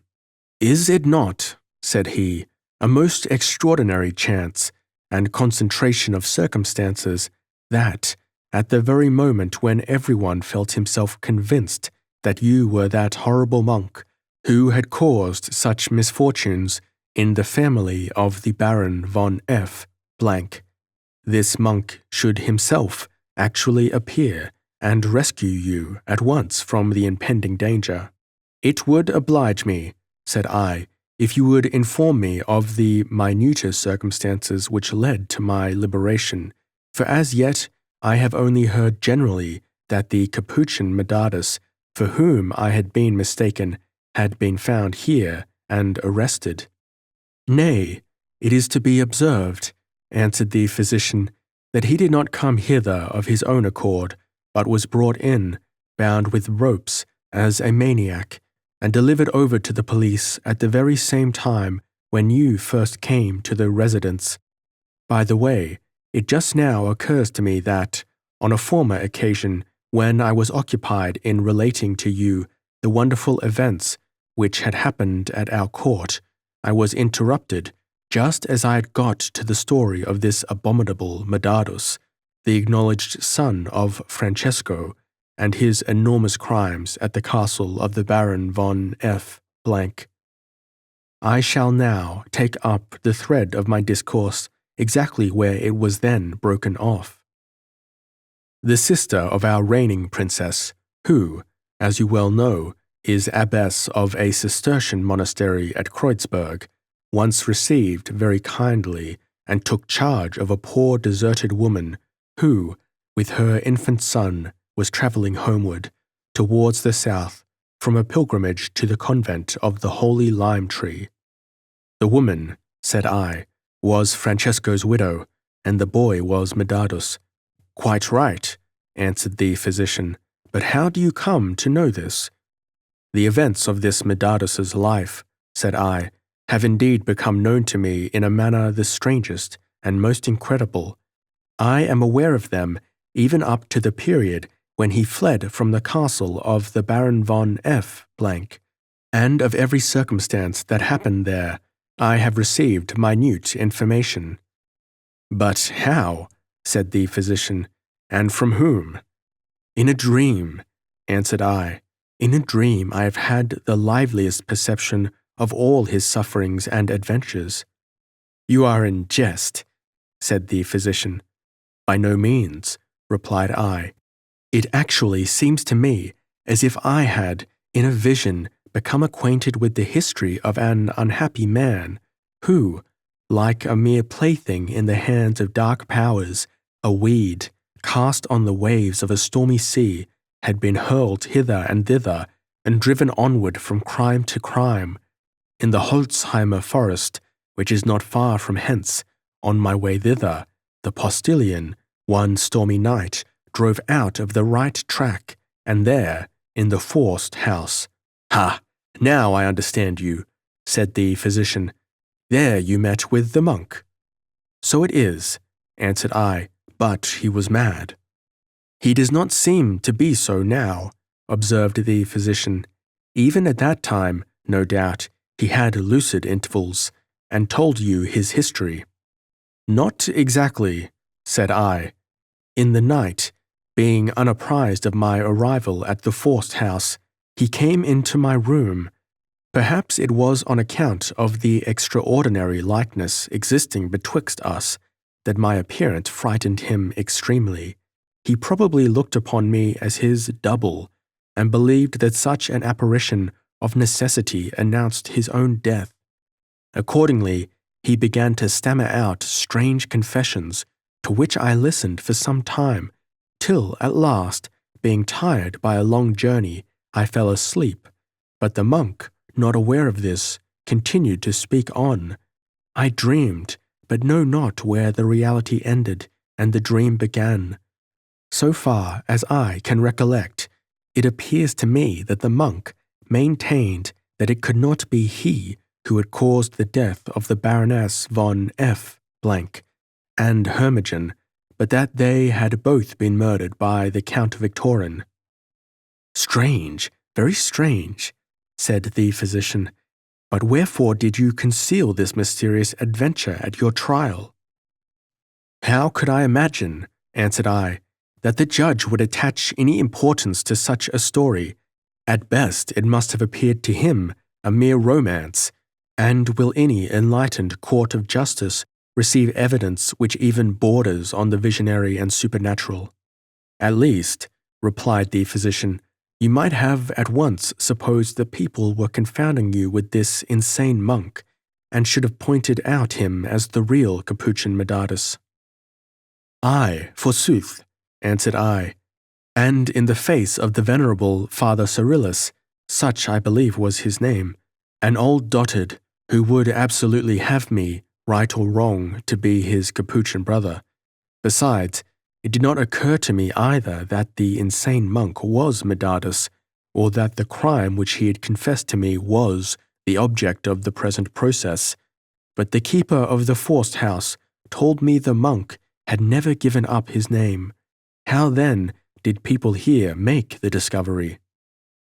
"In the simplest manner," said the physician. "The monk, as you know, had been a considerable time with the forester. Now and then it seemed as if he were completely cured, but at last he broke out again into insanity so frightful that the forester was obliged to send him hither, where he was shut up in the madhouse. There he sat night and day, with staring eyes, and motionless as a statue.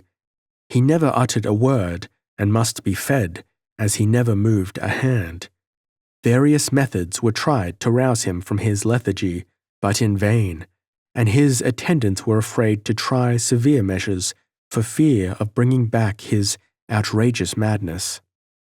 A few days ago, the forester's eldest son came to the residence and desired admittance into the madhouse to see the monk, which accordingly was granted him. Quite shocked at the hopeless state in which he found the unhappy man, he was leaving the prison just as Father Cyrillus, from the Capuchin convent in Königswald, happened to be going past. He spoke to the latter and begged of him to visit a poor unhappy brother who was shut up here, as, perhaps, the conversation of his own order might be beneficial to the maniac. To this Cyrillus agreed, but as soon as he saw the monk, he started back with a loud exclamation. "Medardus!" cried he, "unhappy Medardus!" And at that name the monk, who before scarcely shewed signs of life, began to open his eyes and attend to what went forward. He even rose from his seat, but had scarcely done so when, seemingly overpowered by his cruel malady, of which he was himself not unconscious, he uttered a strange hollow cry and fell prostrate on the ground. Cyrillus, accompanied by the forester's son and others, went directly to the judge by whom you had been tried, and announced this new discovery. The judge went back with them to the prison, where they found the monk in a state of great weakness, but, judging by his conversation, not at all under the influence of delirium. He confessed that he was Medardus, from the Capuchin convent in Königswald, and Cyrillus agreed, on his side, that your inconceivable resemblance to this Medardus had completely deceived him. Now, however, he remarked many circumstances of language, tone, and gesture in which Mr. Leonard differed from the real Capuchin. What is most of all remarkable is that they discovered on the neck of the madman the same mark in the form of a cross, to which so much importance was attached at your trial. Several questions also were now put to the monk as to the horrid incidents at the castle of the Baron von F., to which the only answers they could then obtain were in broken exclamations. "I am, indeed," said he, "an accursed and abandoned criminal, but I repent deeply of all that I have done. Alas, I allowed myself to be cheated by temptations of the devil, out of my own reason, and out of my immortal soul. Let my accusers have but some compassion on me, and allow me time. I shall confess all." The prince, being duly advised of what had happened, commanded that the proceedings against you be brought to an end, and that you should be immediately released from prison. This is the history of your liberation. The monk has been brought from the madhouse to one of the dungeons for criminals. And has he yet confessed all? Is he the murderer of Euphemia, Baroness von F. blank, and of Hermogen, how stands public belief with regard to the Count Victorin? So far as I know, said the physician, the trial of the monk was only to begin this day. As to Count Victorin, it appears that nothing farther must be said of him, whatever connection those former events at our court may seem to have with the present. All is to remain in mystery and oblivion.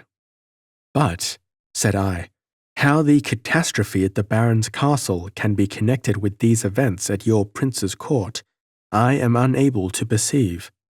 Properly, answered the physician, I allude more to the dramatis personae than to the incidents. I do not understand you, said I. Do you not remember, said the physician, my relation of the circumstances attending the Duke's death? Certainly, answered I. Has it not then become clear to you, resumed the doctor, that Francesco entertained a criminal attachment towards the Italian countess, that it was he who made his entrance secretly into the bridal chamber, and who poignarded the Duke? Victorin, as you know, was the offspring of that crime. He and Medardus, therefore, are sons of one father. Victorin has vanished from the world without leaving a trace of his fate. All inquiries after him have been in vain. The monk, said I, hurled him down into the devil's abyss amid the Thuringian mountains. Curses on the delirious fratricide. Softly, at the moment after I had pronounced these words, there came to my ears, from underneath the floor whereon we stood, the same measured knocking which I had heard in my dungeon. Whether this were imagination or reality, the effect on my feelings was the same. I could not contend against the horror which now seized me. The physician seemed neither to remark my agitation nor the mysterious noise. What? Said he. Did the monk then confess to you that Victorin also fell by his hand? Yes, answered I. At least I drew this conclusion from various passages in his confused and broken confessions, connecting them also in my own mind with the sudden disappearance of Victorin. Woe, woe to the relentless fratricide. The knocking was now more powerful. There was again a moaning and sobbing. Methought a shrill laughter sounded through the air, and I heard the same stammering voice. Medardus, Medardus. Help, help, help, help. I was amazed that the physician took no notice of this, but he quietly resumed. An extraordinary degree of mystery seems to rest upon Francesco's appearance at our court. It is highly probable that he also was related to our prince's house. This much, at least, is certain, that Euphemia, Baroness von F. blank, was the daughter, with a tremendous stroke, so that the bolts and hinges seemed broken into splinters. Methought the door flew open, and I heard the voice of the spectre absolutely scream with laughter. I could not bear this any longer. Ho, ho, ho, Brudeline, cried I. Here I am, here I am. Come on quickly, if thou wouldst fight with me. Now the owl holds his wedding feast, and we shall mount to the roof and contend with each other. There the weathercock sings aloud, and he who knocks the other down is king and may drink blood. How now? Cried the physician, starting up, and seized me by the arm. What the devil is all that? You are ill, Mr. Leonard, dangerously ill. Away with you to bed. I continued, however, staring at the open door, momentarily expecting that it would open, and that my horrible double would enter in the flesh. Nothing appeared, however, and I soon recovered from the delirium and horror which had seized upon me. The physician insisted that I was much worse than I supposed myself to be, and attributed all the mental derangement and wildness that I had betrayed to the effects of my long imprisonment and the agitation which, on account of my trial I must have undergone. I submissively used whatever sedative remedies he prescribed, but what most of all contributed to my recovery was that the horrible knocking was not heard any more, and that the intolerable double seemed to have forsaken me altogether. Chapter 6. The delightful season of spring had now once more returned. Every morning the birds serenaded me at the window of my lodgings, which were in a garden house near a street called the Parterre, not far from the river. Doubtless the year is never so delightful and interesting as when all things are yet undeveloped and in their prime, when the gardener is yet going about with his hatchet and billhook and large shears, lopping the branches, though the flourishing boughs are already redolent of green buds that give out their fresh odours in the warm sun. One says to himself, let the gardener or pruner do his worst, let him remove every unprofitable branch, so that the daylight may fall into the most secret recesses, where the loves of a former year have been celebrated and are gone by. Yet the trees will, ere long, be in their full luxuriance. All that he has lopped away will soon be more than amply replaced. It is the season of hope and bright anticipations. Every new flower that rises from the teeming earth, and every bright green leaf that breaks forth along the southern slope of the forest, calls forth responsive feelings of buoyancy and delight in the soul. Thus it happened that one morning the vernal sun darted his unclouded golden gleams into my chamber. Sweet odours of flowers streamed through the open window, for the wind was in the southwest. The birds, as usual, cheered me with their songs. An irresistible longing urged me to go forth and wander at will through the open country. Despising, therefore, the directions of my physician, I dressed, went downstairs, and betook myself, in the first place, to the Prince's Park. There the trees and shrubs, rustling with their newborn green leaves, greeted the weakly convalescent. It seemed as if I had just awoke from a long and heavy dream, and deep sighs were the inexpressive tokens of rapture which I breathed forth, amid the joyous carolling of birds, the humming of insects, and gladness of all nature.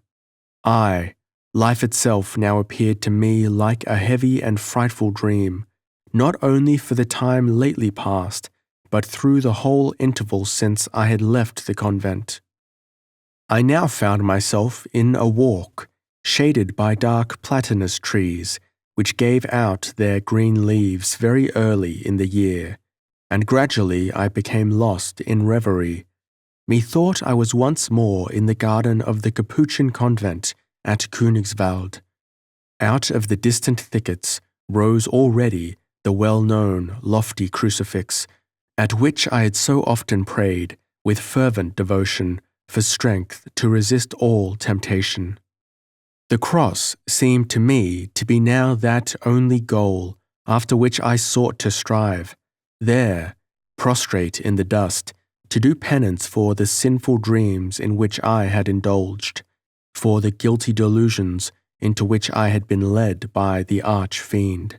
I stepped forward, therefore, with my clasped hands lifted up, and with my eyes fixed upon the cross.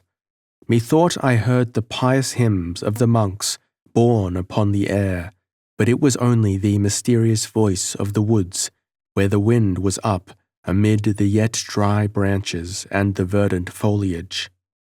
Its influence was more than in my weakly condition I could yet bear. I was soon obliged to support myself against a tree, and even to lie down on the turf, yet I never lost sight of the cross, but, collecting my whole strength, rose again and tottered on.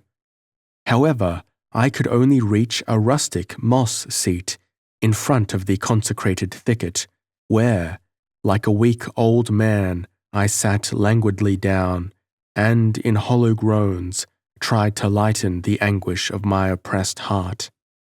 How long I remained in this situation I know not, but at last I heard a rustling and the sounds of light steps on the walk. Instinctively I knew whom I was to expect, Aurelia. Scarcely had I formed the thought when, turning the corner of an opposite walk leading towards the seat, she stood visibly before me. Description here fails me, nor indeed have I in this narrative often attempted to describe. Tears glistened in her heavenly blue eyes, but through those tears gleamed a kindling light of love, which was, perhaps, foreign to the saint-like character of Aurelia. This expression, however, reminded me at once of that mysterious visitant of the confessional, whom, in my cherished dreams, I had so often beheld. Aurelia advanced towards me. She accepted my proffered hand. "Can you," she said in a low voice, "can you ever forgive me?" Then, losing all self-possession, I threw myself on the ground before her. I seized her hand and bathed it with my tears. "Aurelia, Aurelia," cried I, "for thy sake, gladly would I endure martyrdom. I would die 1,000 deaths." I felt myself gently lifted up. It was Aurelia who raised me, and who afterwards sunk into my arms.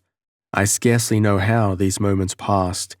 Probably our interview was short, for I remember only these words: "All my hopes are now fulfilled. All the mysterious fears that have haunted me are at an end.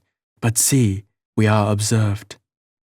She quickly disengaged herself from my embrace, and I saw the princess coming up one of the walks.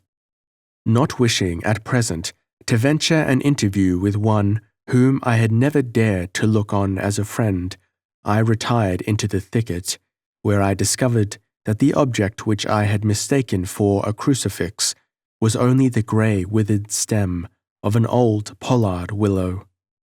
From that moment, I no longer felt any effects of my severe illness, far less any influence of melancholy.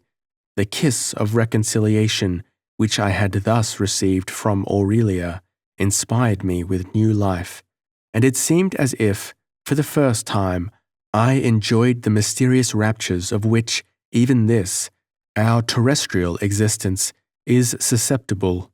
For the first time, I knew the happiness of mutual love. I stood upon the highest pinnacle of worldly fortune, and my path must, from henceforth, lead downwards, in order to conduct me to that goal which the powers of darkness had seemed to mark out for my final destination. It was a dream of happiness like this to which I alluded when I before painted the delights of my first meeting again with Aurelia at the prince's court. Then I addressed myself to thee, O stranger, who may one day read these pages. I requested thee to recall the bright sunny days of thy first love, and to imagine that dark disappointment had annihilated every prospect painted for thee by the fairy hands of hope. Then wouldst thou be able to sympathize with the unhappy monk who, in his solitary prison, moaning over the remembrance of his early visions, lay the victim of despair. Yet once more I beg of you to recall that happy time, but now let there be no thought nor apprehension of disappointment, and I need not then attempt to describe to thee the supernatural light that was now shed on my path by my fortunate love. No gloomy thoughts had longer any influence over my mind. I began even to entertain a firm conviction that I was not the reckless criminal who, at the Baron's castle, had killed Hermogen and Euphemia, but that it was actually the delirious monk whom I had met at the forced house that had been the culprit. All, therefore, that I had said to the physician appeared to me no longer the fiction of my own brain, but the true narrative of events which to myself remained mysterious and inexplicable. The prince had received me with the utmost kindness as a valued friend, whom he had believed lost, and by whose unexpected return he had been greatly rejoiced. This conduct of the sovereign naturally gave the tone to that of all my former acquaintances at court. Only the princess seemed still to look upon me with coldness and reserve. I had now the opportunity of daily meetings with Aurelia, nor did anyone venture remarks on our attachment. Many times our interviews were without witnesses, but on these occasions her saint-like purity, mildness, and timidity of character, which I could not but observe, inspired me with an involuntary awe and reverence. I felt that she placed in me implicit confidence, and with no one, not even the nearest relation, could such meetings have been more safe. For several days I had not seen Aurelia. She had gone with the princess to a neighboring summer house in the forest. At last I could not bear her absence, but determined on a pedestrian excursion thither. When I arrived, it was already late in the evening. The sun had declined in red effulgence in the west. The air was filled with the odoriferous breath of young leaves and flowers, and the woods resounded with the sweetest notes of unnumbered nightingales. The approach to the princess's country house was through a very long avenue of magnificent pine trees, whose massy down-hanging branches swept the ground, waving in the balmy evening breeze with a mysterious murmur, and, notwithstanding all the enchantments of the hour and scene, methought I almost heard a warning voice pronounce the word, "Beware!" Whereupon I only quickened my pace, and with a beating heart arrived at the garden gate of the summer house. In the garden I met with one of the maids of honor, who pointed out to me the wing of the chateau in which were Aurelia's apartments, for I by no means wished to encounter the princess. Softly I opened the door of the ante-room, from which the warm breath of flowers and exotic plants greeted me with their almost too powerful fragrance. Remembrance was busy with her dim illusions. "Is not this," said I, "the identical chamber of Aurelia at the Baron's castle, where, on that fateful night—" Scarcely had I formed this idea, when methought a dark form reared itself up in gigantic height behind me, and, with terror that shook my inmost heart, I heard a voice pronounce the name Hermogen. Losing all self-possession, I tottered onwards. I intended to knock, but the door of the cabinet was ajar, and I saw Aurelia kneeling at a stool on which there was an open book, and above it a crucifix. I looked back, trembling, to see if the spectre was yet there, but it was now vanished. Then, in a tone of rapture, though not such as to alarm her, I called out, "Aurelia! Aurelia!" "Is it possible?" she said softly. "Leonard, my beloved, how came you hither?" She arose, and in the next moment was folded in my arms. Her luxuriant hair hung dishevelled over my head and shoulder. I felt her heart beat and saw her eyes gleam with unwonted fire. But at that moment there was a noise behind us, as if from the strong and powerful beating of wings. A moan, like the death cry of one mortally wounded, sounded through the chamber. "Hermogen!" cried Aurelia, and sunk fainting out of my arms. I placed her on the sofa, but, in a voice of horror, she cried to me, "Away! Away! I command, I beseech you, begone!" Scarcely knowing what I did, I left the room, and soon afterwards found myself unawares in the entrance hall of the ground floor, where I was met by the princess. She looked at me gravely and haughtily. "Mr. Leonard," said she, "I am indeed not a little surprised to find you here. What means this intrusion?" By a violent effort, combating my distraction, I stammered out some incoherent apologies by which I perceived, from the looks of the princess, that she was by no means satisfied. On the contrary, I durst not venture to remain longer in the house, but, after a hasty obeisance, betook myself to the front gate and departed.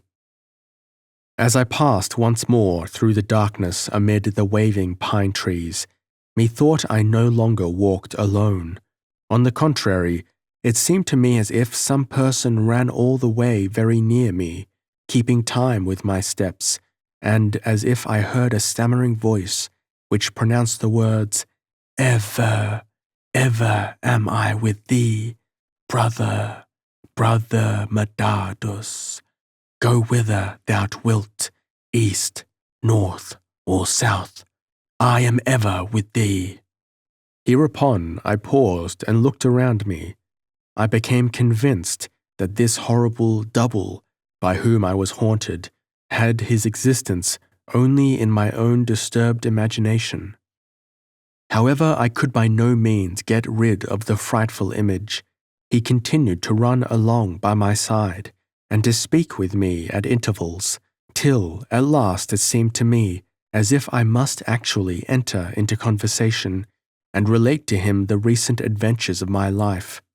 Accordingly, I confessed that I had just now been very foolish and had allowed myself once more to be terrified by the insane Hermogen.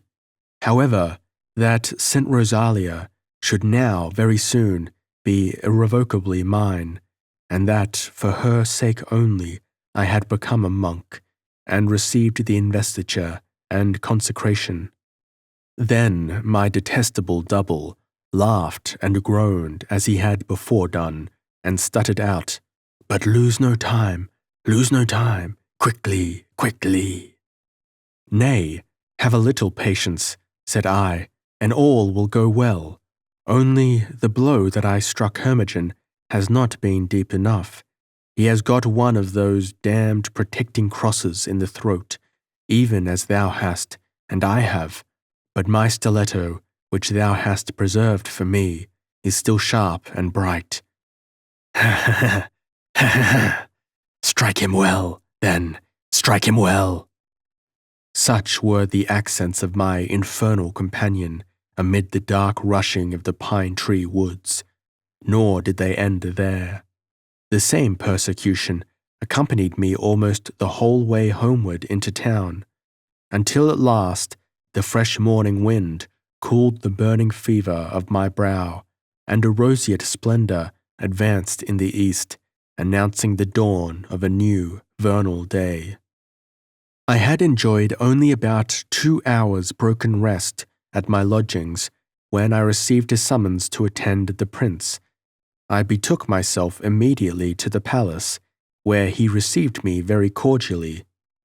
"In truth, Mr. Leonard," he began, "you have won my good opinion in the highest degree. I cannot conceal from you that my prepossessions in your favor have ripened into real friendship. I should be sorry to lose you, and would rejoice in contributing to your happiness.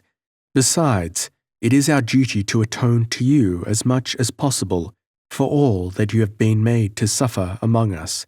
By the way, Mr. Leonard, do you know what was the direct cause of the process against you? That is, who first accused you?" "No, sire," answered I. "Baroness Aurelia," said the prince. "You are astonished. Nay, it is very true. Baroness Aurelia.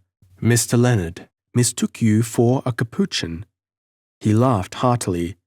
"Now, if you are a Capuchin, you are certainly the politest and best favored of that order that has ever fallen under my notice.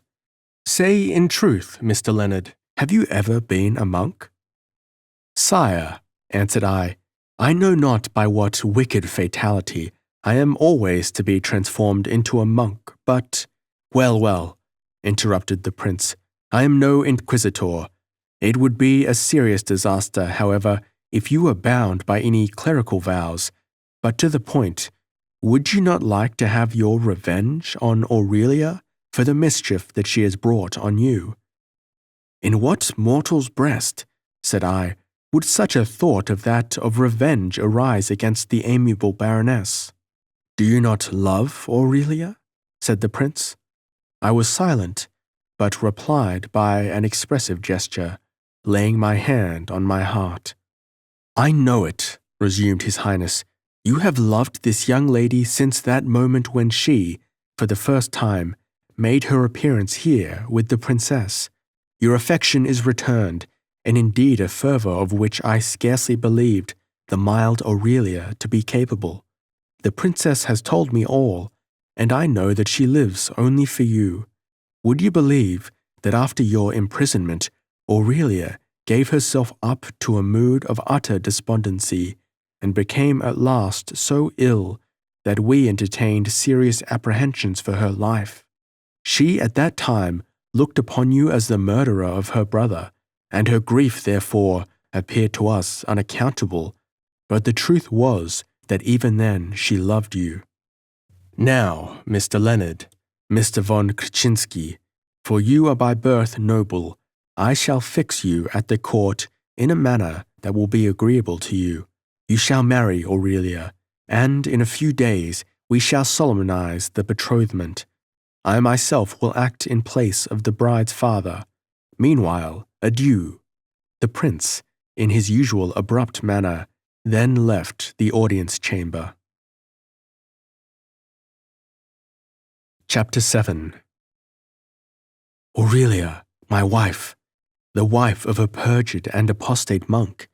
It may seem incredible that my mind could undergo so many changes, but it is nevertheless true that though this idea had so long been cherished and had been familiar to myself, yet now, when I for the first time heard it announced by another, it was attended by a clear perception of its unfitness and the almost utter unfeasibility of its realization. "No," said I to myself, "the dark powers by whom my actions have been instigated, whatever else of evil they may have in store, cannot have resolved on this." I endeavored to combat these fears, but in vain, and yet to determine on voluntary separation from Aurelia was impossible. It was the idea of the marriage ceremony which filled me with a degree of terror to myself inexplicable. I believed, indeed, that if the perjured monk dared to kneel before the altar, making a mockery of sacred vows, then, of necessity, the figure of that spectral omnipresent painter, not with a demeanour mild and friendly as in the prison, but announcing vengeance and destruction, would appear, as at Francesco's marriage, to overwhelm me with disgrace and misery. But then, methought I heard in a deep, solemn tone the words, "And yet must Aurelia be thine. Weak-minded fool, how durst thou think of changing that destiny which hangs over her and thee?" Scarcely were these words uttered when another voice rose within me. "Down, down, throw thyself into the dust, thou blind, wicked mortal, never can she be thine. It is the blessed Saint Rosalia herself, whom thou madly think'st to clasp in the embraces of terrestrial passion." Thus, utterly at variance with myself, tossed hither and thither by contending impulses, I had left the palace and wandered through the park in a state of such distraction that, to arrive at any rational plan for my future conduct was wholly impossible. Past and gone was now that happier mood in which I had looked upon my whole former life, and especially on my adventures at the Baron's castle, as a frightful dream. On the contrary, I saw in myself only a base criminal and hypocritical deceiver. All that I had said to the physician and the judge was only a collection of foolish and badly invented falsehoods, by no means inspired, as I had before persuaded myself, by any supernatural voice, but the offspring of my own feeble ingenuity. Lost and wrapped up in these bitter reflections, I was hurrying through the streets towards my lodgings, when I was overtaken by one of the prince's carriages, which immediately stopped. I heard my own name pronounced aloud, and saw that I was beckoned to by the physician, who alighted and immediately took me with him to his apartments. "What means all this?" said he. "You violent, unreasonable man! You have thought proper, it seems, to make your appearance like a ghost to the Baroness Aurelia, in the gloom of the night too, so suddenly that the poor nervous young lady has been almost frightened out of her senses, and has been attacked by serious indisposition. Well, well," continued he, perceiving a change in my countenance, "I must not frighten you. Her illness has not lasted long. She has again been out walking, and will return tomorrow with the princess into town. Of you, Mr. Leonard, the Baroness has in confidence said much to me. She longs greatly to see you again, and to excuse herself, for she allows that her conduct at your last visit must have appeared to you both childish and silly." When I reflected on what had really passed at the summer-house, I was at a loss how to interpret these expressions of Aurelia. The physician, however, gave me no time to brood over this, but indulged in his usual vein of loquacity. He gave me to understand that he was perfectly aware of the prince's views for my advancement in rank and marriage with Aurelia. Hereupon, reverting to her late fit of nervous irritability, he gave, wickedly enough, such a caricature, for he was an excellent mimic, of her conduct and expressions, when he had arrived express at the summer-house, contrasting these also with the grave, ceremonious haughtiness of the princess, that I was forced, even against my will, to laugh, for the good humour of the physician was infectious, and gradually recovered a degree of cheerfulness which, but a few minutes before, I had supposed lost for ever. "Could the imagination of any man," said the physician, "have anticipated when you came to our residence that so many wonderful events would, in so short a time, have taken place? First, the absurd misunderstanding which brought you as a criminal before the justiciary court. Then, the truly enviable fortune which has acquired for you the special friendship and patronage of the prince. His Highness," said I, "no doubt treated me from the first with marked condescension and politeness. As to the advances that I have lately made in his good graces, I ascribe this to his recollection of the unjust prosecution by which I suffered, and which he is now desirous to atone for. The prince's favour," said the physician, "perhaps is not owing so much to this as to another circumstance, which you, no doubt, can guess." "I cannot," answered I. "The people, it is true," resumed the physician, "continue to give you the same name which you assumed on your first arrival.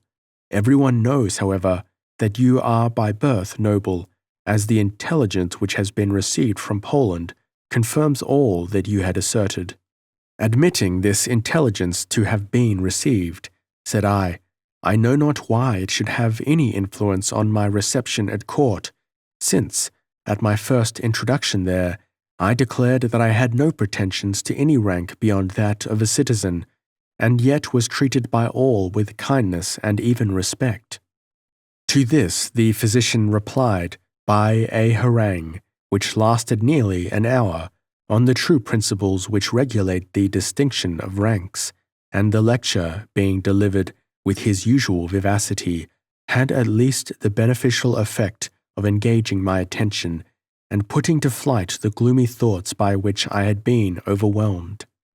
I could not but feel also a kind of triumph at the manner in which I had again seemed to rule over my own destiny, as by accidentally choosing the Polish name of Kwieciczwo, in conversation with the old lady on the evening of my first presentation at court, I had created for myself that patent of nobility which induced the prince to bestow on me the Baroness in marriage.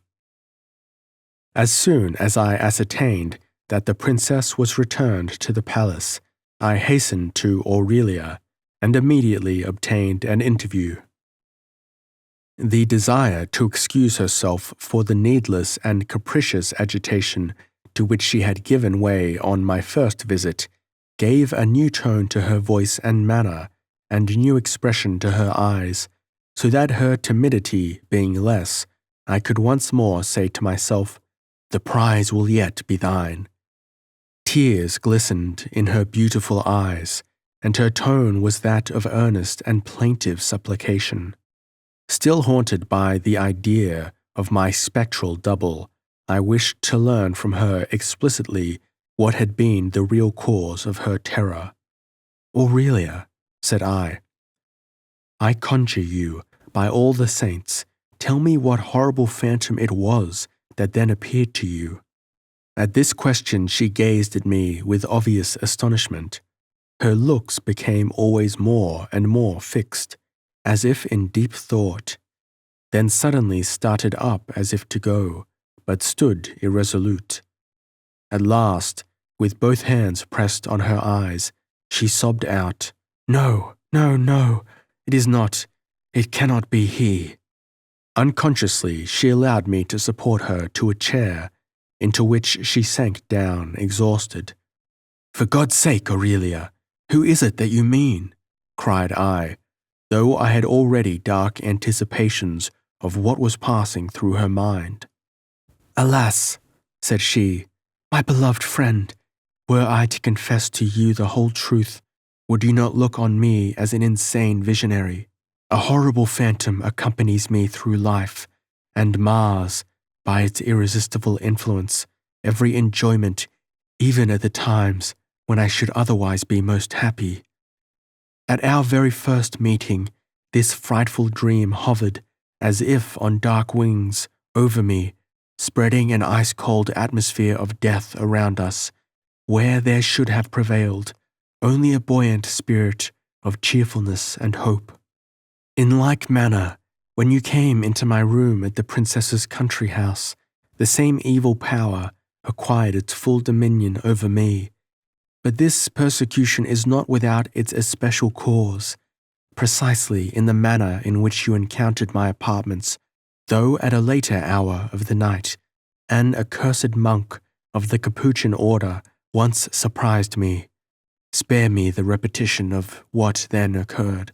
Suffice it that he became the murderer of my brother, and now your features, your tone of voice, your figure, but no more of this. Let me be silent on that subject forever, and forgive, if possible, my weakness in this betrayal." Aurelia reclined on the sofa on which I had placed her, and seemed unconscious of that freedom with which I now contemplated the exquisite contour of her shape and the angelic beauty of her features. Once more, all better inspirations, all doubts and fears vanished from my mind. With a fiend-like scorn and contempt, I said in a low voice, "Thou unhappy fated girl, thou bought and sold of Satan, thou, forsooth, believest that thou hast escaped from thine old enemy, from the Capuchin monk, who long ago would have led thee on to ruin and despair. But now thou art his bride, and, in unconscious mockery of the religion which thou cherishest, art doomed to kneel with him at the altar of the Most High." The powers of darkness had, for a time, acquired over me supreme dominion. I exulted over Aurelia as my devoted prey, and began to think, like a professed libertine, that her destruction would form the noblest epoch in my life. Our present interview, however, was not suffered to be of long duration, for Aurelia was summoned to attend the princess, and I was left alone.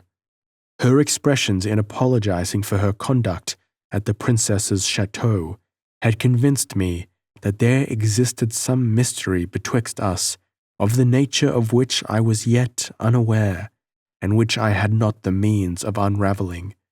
For I perceived that there was no chance of inducing Aurelia to speak more explicitly on the subject. Accident soon after revealed to me that which she had been so determined to conceal. One day I happened to be in the apartment of that officer of the court, whose business it was to take charge of the receipt and delivery of letters.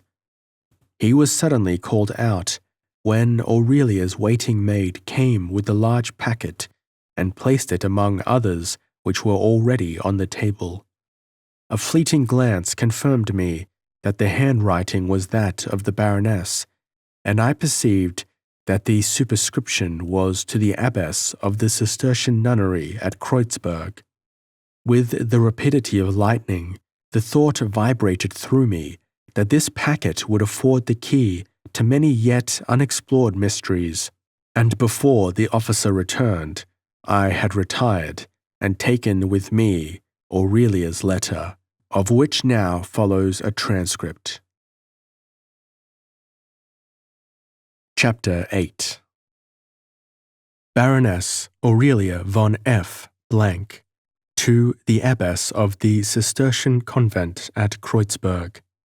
My dear, kind mother, how shall I find adequate words to announce to you that your daughter is fortunate and happy, that at length the horrid spectre is banished, whose terrific influence, blighting every flower and clouding every sunbeam, had, for a long interval, rendered her existence utterly wretched.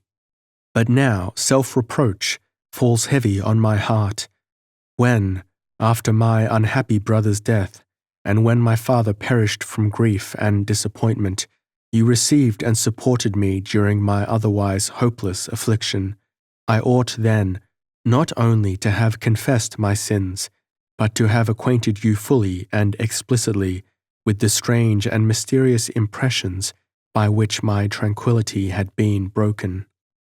I was unwilling, however, to disturb you by a detail which would have seemed rather like the fantastic illusions of a disordered imagination than reality, and of which the malignant influence then admitted of no cure nor antidote. Circumstances are now changed, and I can freely write to you of that secret which has so long been deeply concealed in my own breast. It seemed to me, indeed, as if that mysterious power by whom I have been haunted had mocked, like a demon, at my every prospect of happiness. I have been tossed about hither and thither, as if on the waves of a stormy sea, and left ever and anon to perish without hope of rescue. Yet heaven has almost miraculously assisted me, even at the moment when I was on the point of being irrevocably lost.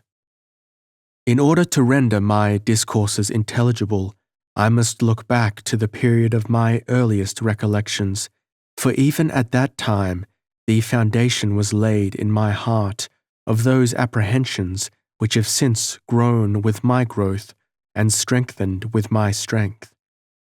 It happened, when I was only 4 years old, that one day, when the spring season was at its brightest and loveliest, I was busily engaged with Hermogen at play in the castle gardens. Hermogen had run about, supplying me with 1,000 varieties of flowers, which he also assisted me to weave into garlands, with which I adorned myself, till, being completely decked out like a fairy queen and covered with flowers, I said, "Now, let me go. I must shew myself to my mother." Hermogen, as you know, was older than I was, and exercised a kind of authority over his sister. At these words of mine, he started up. "Stay here, Aurelia," said he, in a commanding voice. "Thy mother is in her blue closet, and speaks with the devil." I could not tell what my brother meant by this, but quite overcome with terror, I began to weep bitterly. "Foolish Aurelia," said Hermogen, "wherefore weepest thou? Your mother speaks every day with the devil, but let us keep out of his way, and he will do us no harm." He spoke and looked angrily, so that I was obliged to be silent. My mother was even then in very feeble health. She was attacked often by frightful convulsions, which left her in a state of death-like weakness. This happened once in presence of Hermogen and myself. We were ordered out of the room, and I wept bitterly, but Hermogen only said, "It is the devil that has done this to her."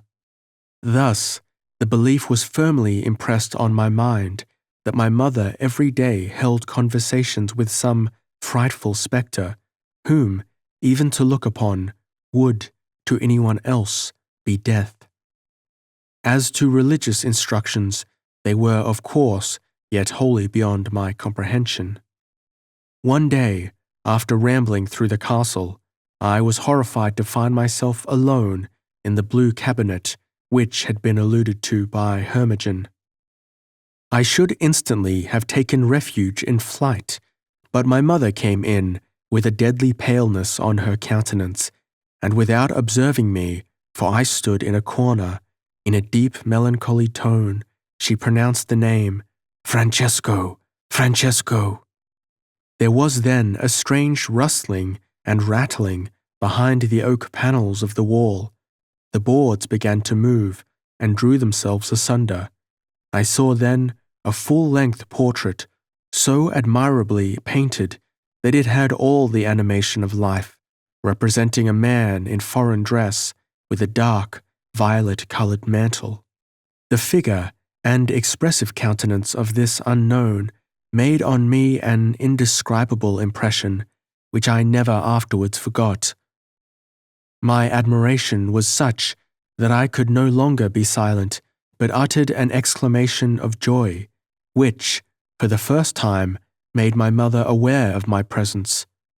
Her temper, which was generally mild and equable, was now more ruffled than on any former occasion. "What wouldst thou here, Aurelia?" said she, in an angry tone. "Who brought thee hither?" "They left me all alone," cried I, bursting into tears. "I know not how I came hither, and had no wish to be here." Meanwhile the panels were again put in motion, and the portrait disappeared. "Alas!"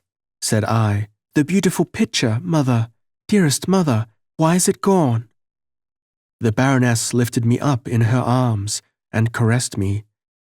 "Thou art my dear, good child," said she, "but no one must see that picture, nor speak of its having been there. It is now gone, Aurelia, and will never come again." Accordingly, as long as I remembered this warning, I entrusted to no one what I had observed in the mysterious blue cabinet. Only to Hermogen I once said, "Dearest brother, it is not with the devil, as you supposed, that our mother speaks, but with a young handsome man. However, he is only a picture, and starts out of the wall when she calls for him." "The devil," answered Hermogen, with a fixed, serious look, "may look as he will. So says our father confessor. But as to the Baroness, he dare no longer trouble her." Horror seized on me at these words, and I begged of Hermogen that he would never speak of the devil again. Soon after this we went to the residence, and the picture almost vanished from my remembrance, nor did I think of it till after my mother's death, when we came back to the country. The wing of the castle in which was that blue cabinet remained uninhabited. Here had been my late mother's favourite apartments, and my father would not enter them without suffering from the most painful recollections. At last, after an interval of several years, it became necessary to order some repairs in that wing, and, being now in my 14th year, restless and wild, I happened to come into the blue cabinet just at the time when the workmen were about to tear up the floor. when one of them was in the act of lifting a heavy table which stood in the middle of the room, there was a strange noise heard behind the wall. The panels burst asunder, and the portrait of the unknown again became visible. On examination, they discovered a spring in the floor, which, being pressed down, brought into motion certain machinery behind the wainscot, which was accordingly drawn aside, as already described, as to exhibit the picture. Once more that extraordinary event of my childhood was brought vividly to my remembrance, and, at the recollection of my beloved brother, tears started into my eyes. Yet I could not turn away my looks from the expressive and interesting features of the unknown, which were so admirably painted that they seemed more like life and reality than any work of art. Above all, his eyes were so animated that their glance seemed to penetrate into my very soul. Probably the workmen had sent word to my father of the discovery which they had made, for while I yet stood gazing on the unknown, he hastily entered the room. He had scarcely cast a fleeting glance on the picture when he appeared almost petrified by some mysterious emotion, and murmured to himself in a deep tone the name Francesco. Then, suddenly, as if awoke from a painful reverie, he turned round to the workmen, and, with a stern voice, commanded them that they should directly tear the painting from the wall, roll it up, and give it in charge to Reinhold. I was greatly distressed by this order. It seemed to me as if I should never more behold that form, so heroic, noble, and interesting, who, in his foreign garb, appeared to me almost like some prince of the spiritual world. Yet an unconquerable timidity prevented me from requesting of my father that he would not allow the portrait to be destroyed. In a few days, however, these impressions altogether vanished, nor did they recur till after a long interval. I was now carried away by the volatility and light-heartedness of youth. 1,000 sports of my own devising every day engaged my attention, and my father often said that Hermogen at this time had the quiet, timid manners of a well-behaved girl, while I, on the contrary, behaved like a wild, romping boy.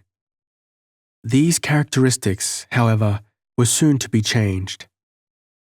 Hermogen was already past the years of adolescence and began to devote his whole attention to his own professional pursuits as a young soldier.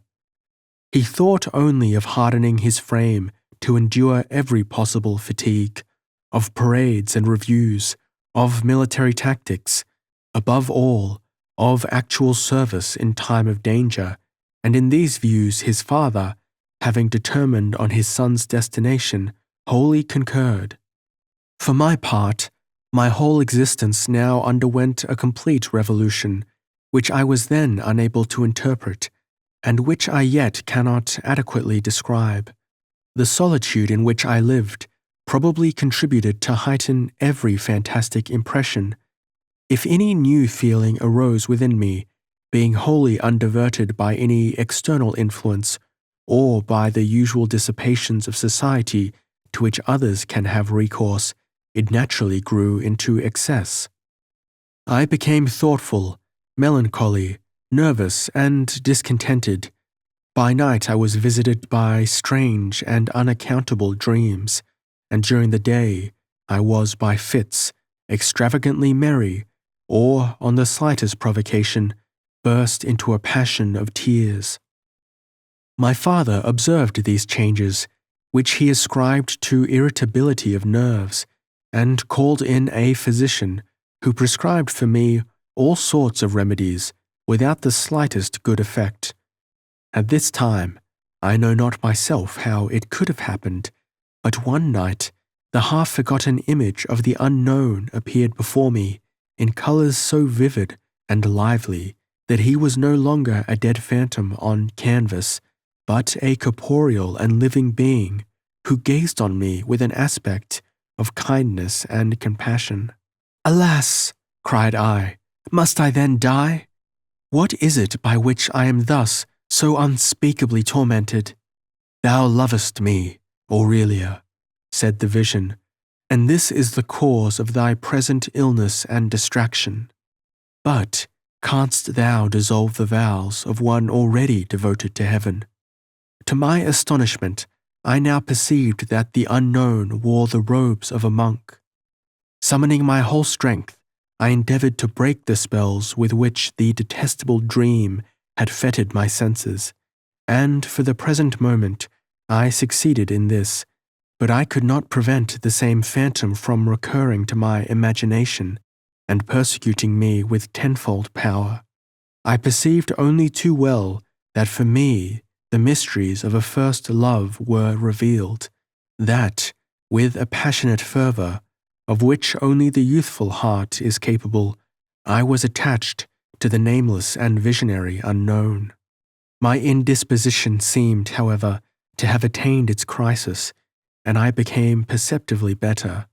My nervous irritability decreased, and I was able again to mix in society. Only the constant presence of that image, my fantastic love of a being who existed only in my own brain, rendered me so distrait that I frequently gave absurd answers when questioned, and being wholly wrapped up in my own reveries, must have appeared to others either an afflicted prude or an unideaed simpleton. About this time, I had found, among other romances in my brother's room, one containing the history of a monk who, being overcome by temptations of the devil, renounced his vows, and fell in love with a young lady who, in consequence, perished miserably. This I read with avidity, and though the lessons that it contained might have been expected to open my eyes to the dangers which I was drawing on myself, yet it had an effect directly the reverse, by fixing my attentions more and more on those visions which I ought to have banished forever from my mind. Frequently I thought of Hermogen's words, "Thy mother speaks with the devil," and began to think that the unknown was, in truth, an agent of the archfiend, employed to entice me to destruction. Yet I could not cease to love him, and when Reinhold came back, on one occasion, from a journey, and talked much of a certain brother Medardus, whom he had heard preach in the town of Königswald, there arose within me an obscure, dim apprehension that the original of the beloved and yet dreaded vision might be that very Medardus, and this belief, Reinhold's description of the preacher's features and person seemed ample to sanction. Thereafter, the wild dreams and internal conflicts by which I was persecuted were increased tenfold. It happened that a monk, as was often the case, came to visit at my father's house, and this person chose, in a very diffuse lecture, to describe the manifold temptations of the devil and the wretched delusions to which especially youthful minds were subjected, if they did not sufficiently resist his influence. My father seemed to approve of this discourse, and I believed it was aimed particularly at me. "Only unbound in trust and confidence," said the clergyman, "not only in religion, but in her servants, and submissive obedience to their injunctions and advice, can afford hopes of rescue." Not long after this, I accompanied my father to the town of Königswald, whither he went to attend a law process which Reinhold had been unable to finish alone. We lived at the garden house of the Graf van M., which is close by the celebrated chapel of the Capuchin convent, and remembering the lecture which I had heard just before leaving home, I resolved not to lose that opportunity of fulfilling the sacred duty of confession. Aurelia's letter is very long and contains a recapitulation in a diffuse, rambling style of the events that are already known to the reader. In the first place, there is her interview with Medardus in the church, which has been already described in the first volume of these memoirs. After this, it appears that Aurelia was seized by a long and dangerous illness, by which her passion for Medardus was, for a time, completely subdued and alienated. To this change, his vehement exhortation to her in the confessional had also contributed, but for the future she looked on the whole transaction as a dream, with which she had been visited, in order that her eyes should be opened to the errors in which she had, by a youthful imagination, been led. Secondly, there is a full explanation of her conduct at the time when Medardus appeared at the castle of her father, the Baron von F. Though she at once recognized the former object of her affections, yet, with an unshaken perseverance, she resisted in her determination on no occasion whatever to betray this recognition. Many times, however, she now underwent severe conflicts on account of a transient reoccurrence of her not yet wholly conquered passion. But against these, her mind was fortified by the constant presence and advice of Hermogen. Thirdly, and lastly, comes a detail of recent circumstances which are already sufficiently intelligible. No sooner had Medardus, in consequence of Aurelia's representations, been thrown into prison and, by the opinion of everyone, already prejudged to the scaffold, than she became dreadfully agitated, and although conscious that her conduct was but the fulfillment of imperious duty, and feeling the utmost abhorrence for him as a criminal, yet with these feelings was blended a share of compassion, so that she almost regretted what she had done. At this period, the discovery of the insane monk, in whom Cyrillus recognized the true Medardus, the proofs received from Posen that the individual who had, in consequence of her accusations, been imprisoned, was a Polish nobleman and never had been a monk, effected an entire revolution in her mind. Regret for the sufferings which she had so unwarrantably inflicted led naturally to the revival of her early passion, which had now found a legitimate and innocent object. She dwells with satisfaction on many attributes of character and demeanour in which her beloved Leonard differs from and contrasts with the detestable monk by whom her brother had been put to death.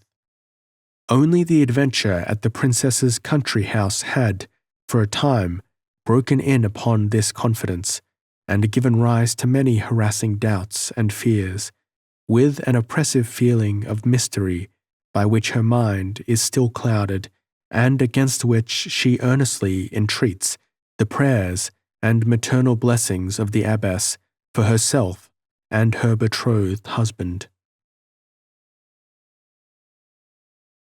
Chapter 9. Repeatedly, and with the greatest attention, I read over this letter of Aurelia, especially the latter pages, in which there was obviously displayed so much of true piety and confiding simplicity of the heart, that, at our next meeting, I was unable to continue my addresses in the tone and manner in which I had before indulged. Aurelia marked this change in my conduct, and, struck with remorse, I penitentially confessed to her my robbery of her letter addressed to the Lady Abbess, which, however, I had duly sealed and forwarded, excusing myself on the principle that some mysterious and supernatural impulse had forced me to this deed, against which I was impossible to contend. I insisted also that a similar influence, emanating from some high and inexplicable source, had already shadowed forth to me, in visions, some of the principal incidents in her life, which the perusal of the letter, therefore, had only confirmed and realized. As a proof, said I, of the intellectual sympathy existing betwixt us, I could long ere now have informed you of a wonderful dream by which I was myself visited, in which you confessed to me your love. But methought I was transformed into a miserable monk, whose heart, instead of being rejoiced by such good fortune, was torn by remorse and self-reproach. I loved you, indeed, with the utmost fervour, but my love was mortal sin, for I had regularly taken the vows of a Capuchin, and you, Aurelia, were metamorphosed into the blessed Saint Rosalia. At these words, Aurelia started up in a fright. For God's sake, Leonard, she said, say no more. Our lives are mutually obscured by some frightful and impenetrable mystery, and the less we endeavour to break through the veil by which it is now wrapped in darkness, the better. Who knows what insupportable horrors may be therein concealed? Let us think no more of such frightful inquiries, but rely firmly on each other. That you have read my letter to the abbess no doubt surprises and vexes me, but what is done cannot be retrieved. As to its contents, I would willingly have imparted them to you by spoken word, if I had known that it was to serve any good purpose, for no secrets dare exist betwixt us. But to say the truth, Leonard, it appears to me that you yourself struggle against the evil influence of much that is wrapped up in your own bosom, and which, on account of false shame, you do not allow to pass your lips. If possible, be for the future sincere. How much would your heart be lightened by a free confession, and as to our attachment, its bonds would thereby be strengthened tenfold. At these words of Aurelia, I felt in all its bitterness the torment of conscious deception and hypocrisy. I reflected with the keenest self-reproach how, only a few months before, I had voluntarily practiced imposition against this pious, simple-hearted girl, and an almost unconquerable impulse arose within me to confess to her all, even the worst that I could utter against myself, and yet methought I should not even then lose her affection. Aurelia, my guardian angel, who rescued me from— I had thus even begun my confession when the princess abruptly entered the room and produced an entire change, not only in my behaviour, but in my feelings. Her manner, as usual, was haughty and ceremonious. I met with her all the outward forms of respect, but internally with emotions of scorn and defiance. As the acknowledged bridegroom of Aurelia, she was now obliged to bear with me, and I boldly kept my place, though I perceived that her aversion to me was by no means abated. In truth, it was only when I was alone with Aurelia that I was now free from all wicked thoughts and impulses. At such moments the beatitude of heaven seemed to descend on me, and I began once more to wish anxiously for our marriage, in spite of every obstacle. At this time it came to pass that a remarkable dream one night greatly disturbed my rest, by the recollection of which I continued for several days to be haunted. Methought the figure of my mother stood vividly before me, and when I wished to salute and welcome her, I perceived it was but an aerial phantom which assumed her features, and mocked my filial embrace. To what purpose this absurd deception? Cried I angrily. Thou delusive shadow, what wouldst thou here? Then methought my mother wept bitterly. The tears that she shed were changed into bright, dazzling stars, which floated through the air and began to form a circle round my head, but ever and anon a black, frightful hand, like that of a demon, with long claws, broke the circle as soon as it was nearly formed. Thou, who I brought pure and sinless into the world, said my mother, and whose infancy and youth I watched over with such care, hast thou lost all energy and self-command, that thou submittest like a grovelling slave, to every enticement of Satan. Now indeed I can look into thine inmost heart, since the load of earthly existence under which I have long struggled is taken from my shoulders. Rouse thyself, Franciscus. Resist the fiend that besets thee, and he will flee. I shall once more adorn thee, as in early days, with ribbons and flowers, for Saint Bernard's day is come, and thou shalt again be a pious and happy child. It seemed to me as if, in obedience to my mother's admonition, I must once more begin singing one of the lovely anthems which I had learned in my youth, but frightful and indescribable noises overpowered my voice. My attempts at music were like the howling of a wild beast, and betwixt me and my phantom visitant there fell, rustling and undulating, the folds of a massy black veil, supported by the spectral arms of demons with long hideous talons. Thus ended my dream. 2 days afterwards, I happened to meet in the park the chief judge of the criminal court, who came up to me in a very friendly manner and entered into conversation.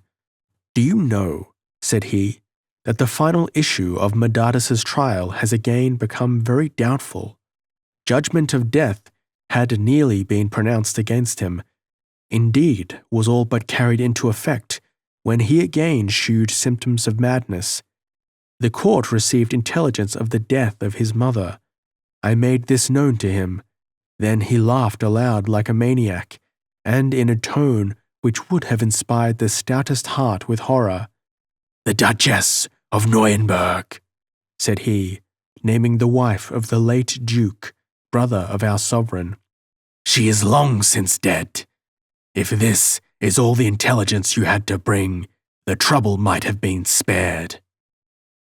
In consequence of this paroxysm, the execution of the sentence is delayed, and a new medical inquiry set on foot. However, it is generally believed that his madness is only pretended, and that his condemnation is therefore inevitable. I afterwards obtained information of the day and hour of my mother's death, and found that these corresponded exactly with the time at which she had appeared to me in that remarkable vision. The day which the prince had appointed for our marriage was at last arrived, and the ceremony was to take place in the morning at the altar of St. Rosalia, in the church of a neighbouring convent, which, I know not for what reason, Aurelia preferred to the prince's chapel. I passed the preceding night in watching and prayer. Alas, I did not reflect that prayer under such circumstances, and cherishing such intentions in my heart, was only adding by blasphemy to my previous guilt. When I went to Aurelia, she came, dressed in white, and wearing roses as her only ornament, to meet me. Never had she looked more beautiful, but in the fashion of her dress, and in the flower wreaths that she had chosen, there was something that inspired me with strange and mysterious recollections, which I knew not how to define.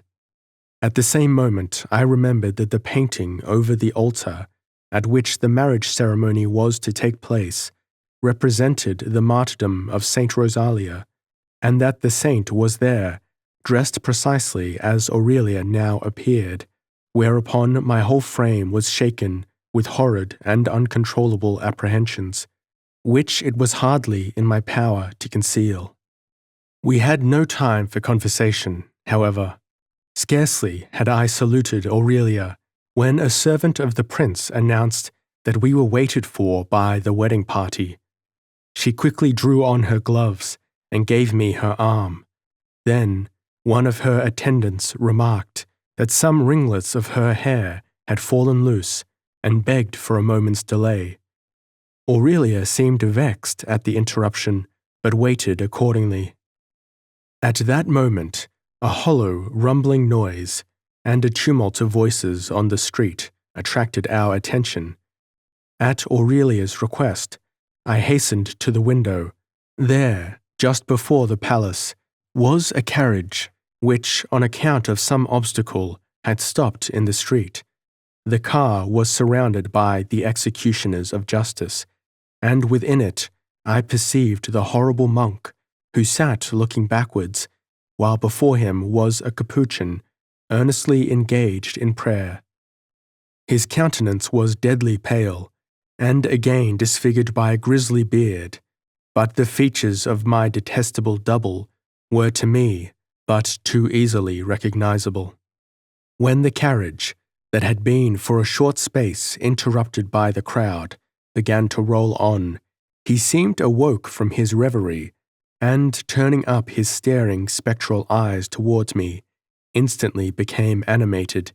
He laughed and howled aloud. "Bruderlein, Bruderlein," cried he, "bridegroom, bridegroom, come quickly, up, up to the roof of the house, where the owl holds his wedding feast. The weathercock sings aloud. There shall we contend together, and whoever casts the other down is king, and may drink blood." The howling voice in which he uttered these words, the glare of his eyes, and the horrible writhings of his visage was like that of an animated corpse, were more than, weakened as I was by previous agitation, I was able to withstand. From that moment I lost all self-possession. I became also utterly insane, and unconscious what I did. At first I tried to speak calmly. "Horrible wretch," said I, "what meanest thou? What wouldst thou from me?" Then I grinned, jabbered, and howled back at the madman, and Aurelia, in an agony of terror, broke from her attendants and ran up to me. With all her strength she seized my arms, and endeavoured to draw me from the window. "For God's sake," cried she, "leave that horrible spectacle. They are dragging Medardus, the murderer of my brother, to the scaffold. Leonard, Leonard!" Then all the demons of hell seemed awoke within me, and manifested, in its utmost extent, that power which they are allowed to exercise over an obdurate and unrepentant sinner. With reckless cruelty I repulsed Aurelia, who trembled, as if shook by convulsions, in every limb. "Ha, ha, ha, ha!" I almost shrieked aloud. "Foolish, insane girl! I myself, thy lover, thy chosen bridegroom, am the murderer of thy brother. Wouldst thou by thy complaints bring down destruction from heaven on thy sworn husband? Ho, ho, ho! I am king, and will drink blood." I drew out the stiletto. I struck at Aurelia. Blood streamed over my arm and hand, and she fell lifeless at my feet. I rushed downstairs, forced my way through the crowd to the carriage, seized the monk by the collar, and with supernatural strength tore him from the car. Then I was arrested by the executioner, but with the stiletto in my hand, I defended myself so furiously that I broke loose and rushed into the thick of the mob, where, in a few moments, I found myself wounded by a stab in the side, but the people were struck with such terror that I made my way through them as far as to the neighbouring wall of the park, which, by a frightful effort, I leapt over. "Murder! Murder! Stop the murderer!" I had fallen down, almost fainting, on the other side of the wall, but these outcries instantly gave me new strength. Some were knocking with great violence in vain endeavours to break open one of the park gates, which, not being the regular entrance, was always kept closed. Others were striving to clamber over the wall, which I had cleared by an incredible leap. I rose, and exerting my utmost speed, ran forward. I came, ere long, to a broad ditch, by which the park was separated from the adjoining forest. By another tremendous effort, I jumped over, and continued to run on through the wood, until at last I sank down, utterly exhausted, under a tree. I know not how the time had passed, But it was already evening, and the dark shadows reigned through the forest, when I came again to my recollection. My progress in running so far had passed over like an obscure dream. I recollect only the wind roaring amid the dense canopy of the trees, and that many times I mistook some old, moss-grown pollard stem for an officer of justice, armed and ready to seize upon me. When I awoke from the swoon and utter stupefaction into which I had fallen, my first impulse was merely to set out again, like a hunted wild beast, and fly, if possible, from my pursuers to the very end of the earth. As soon, however, as I was only past the frontiers of the prince's dominions, I would certainly be safe from all immediate persecution. I rose accordingly, but scarcely had I advanced a few steps when there was a violent rustling in the thicket, and from thence, in a state of the most vehement rage and excitement, sprung the monk, who, no doubt in consequence of the disturbance that I had raised, had contrived to make his escape from the guards and executioners. In a paroxysm of madness, he flew towards me, leaping through the bushes like a tiger, and finally sprung upon my shoulders, clasping his arms about my throat, so that I was almost suffocated. Under any circumstances, I would have instantly freed myself from such an attack, but I was enfeebled to the last degree by the exertions I had undergone, and all that I could attempt was to render this feebleness subservient to my rescue. I fell down under his weight, and endeavored to take advantage of that event. I rolled myself on the ground, and grappled with him, but in vain. I could not disengage myself, and my infernal double laughed scornfully. His abominable accents, hee, hee, sounded amid the desolate loneliness of the woods. During this contest, the moon broke, only for a moment through the clouds, for the night was gloomy and tempestuous. Then, as her silvery gleam slanted through the dark shade of the pine trees, I beheld, in all its horror, the deadly pale visage of my second self, with the same expression which had glared out upon me from the cart in which he had been dragged to execution. Hee, brother, brother, ever, ever am I with thee.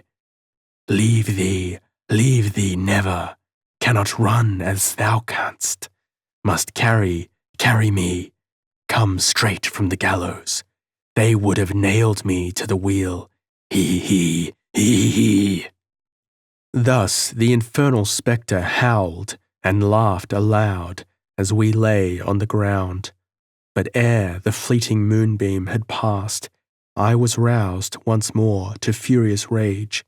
I sprang up like a bear in the embraces of a boa constrictor, and ran with my utmost force against the trees and fragments of rock, so that if I could not kill him, I might at least wound him in such manner that he would be under the necessity of letting me go.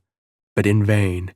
He only laughed the more loudly and scornfully, and my personal sufferings were increased tenfold by my endeavours to end them. I then strove with my whole remaining strength to burst asunder his hands, which were firmly knotted round my throat, but the supernatural energies of the monster threatened me with strangulation. At last, after a furious conflict, he suddenly fell, as if lifeless on the ground, and though scarcely able to breathe, I had run onwards for some yards, when again he sat upon my shoulders, laughing as before, and stammered out the horrible words. Of new succeeded the same efforts of despairing rage. Of new I was freed, then again locked in the embraces of this demoniacal spectre. After this I lost all consciousness. I am utterly unable to say distinctly how long I was persecuted by my relentless double. It seems to me as if my struggles must have continued at least during a whole month, and that during this period I neither ate nor drank. I remember only one lucid interval. All the rest is utter darkness. I had just succeeded in throwing off my double when a clear gleam of sunlight brightened the woods, and, with a pleasant sound of bells, rose on mine ear. I distinguished unequivocally the chimes of a convent, which rung for early mass. For a moment I rejoiced, but then the thought came like annihilation upon me. Thou hast murdered Aurelia. And once more, losing all self-possession and recollection, I fell in despair upon the earth. Chapter 10. Methought the air, in which I breathed, had a mildness and fragrance such as now I had never known, but as yet I was labouring under the influence of a deep and morbid slumber. I felt a strange irritation, a shooting prickly pain in every vein and fibre, till it seemed as if my frame was split and divided 100-fold, and every division thence arising assumed a peculiar and individual principle of life, while the head in vain strove to command the limbs, which, like unfaithful vassals, would not submit themselves to its dominion. Then, methought each of these separate parts became a glittering fiery point, which began to turn itself round in a circle, till hundreds of them, whirling rapidly together, formed at last the appearance of a fixed ball of fire, which darted forth flames and coruscations. These are my limbs, which are thus moving, said I to myself. Now I am for certain about to awake. At that moment, when the fiery ball was turning round, I felt sudden and violent pain, and distinctly heard the sound of a clear chime of bells. Away! Away! Onward! Onward! Cried I, believing myself still in the wood, and making a vehement effort to rise up, but I fell back, powerless on my couch. Now, for the first time, I was restored to perfect consciousness, and saw, with great surprise, that I was no longer in the forest. In the dress of a Capuchin monk, I lay upon a well-stuffed mattress. The room was vaulted and lofty. A pair of rush-bottomed chairs and a small table stood beside my bed. I concluded that my state of unconsciousness must have continued for a long time, and that, while in that unhappy situation, I must have been brought to some convent or other, where the monks were, by their rule, obliged to receive the sick. Probably my clothes had been torn, and they had been obliged, for the meanwhile, to supply me with a cowl. However this might be, there was no doubt that I had escaped from all immediate danger. I was also free from pain, though very weak, therefore continued quite tranquil, having no doubt that my protectors would, in due time, look after their charge. Accordingly, it was not long before I heard steps that seemed, from their sound, to approach through a long stone-floored gallery. My door opened, and I saw two men, of whom one had a lay dress, the other wore the habit of the Brethren of Charity. They came up to me in silence. The man in lay dress fixed his eyes upon me, and seemed much astonished. I am again come to myself, sir, said I, in a weak voice. Heaven be praised, who has restored me to my reason. But will you be so good as to inform me where I am, and how I have been brought hither? Without answering me, the physician, as I supposed him to be, turned to the clergyman and said, in Italian, This is indeed very extraordinary.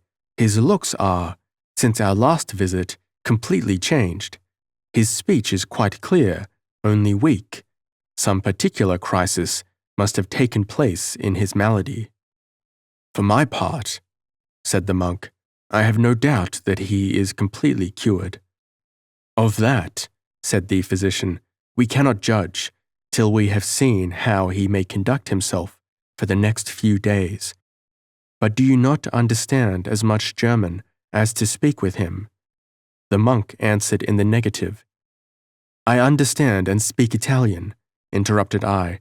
"Tell me, then, I beseech you, where am I, and how I found my way hither?" "Ah!"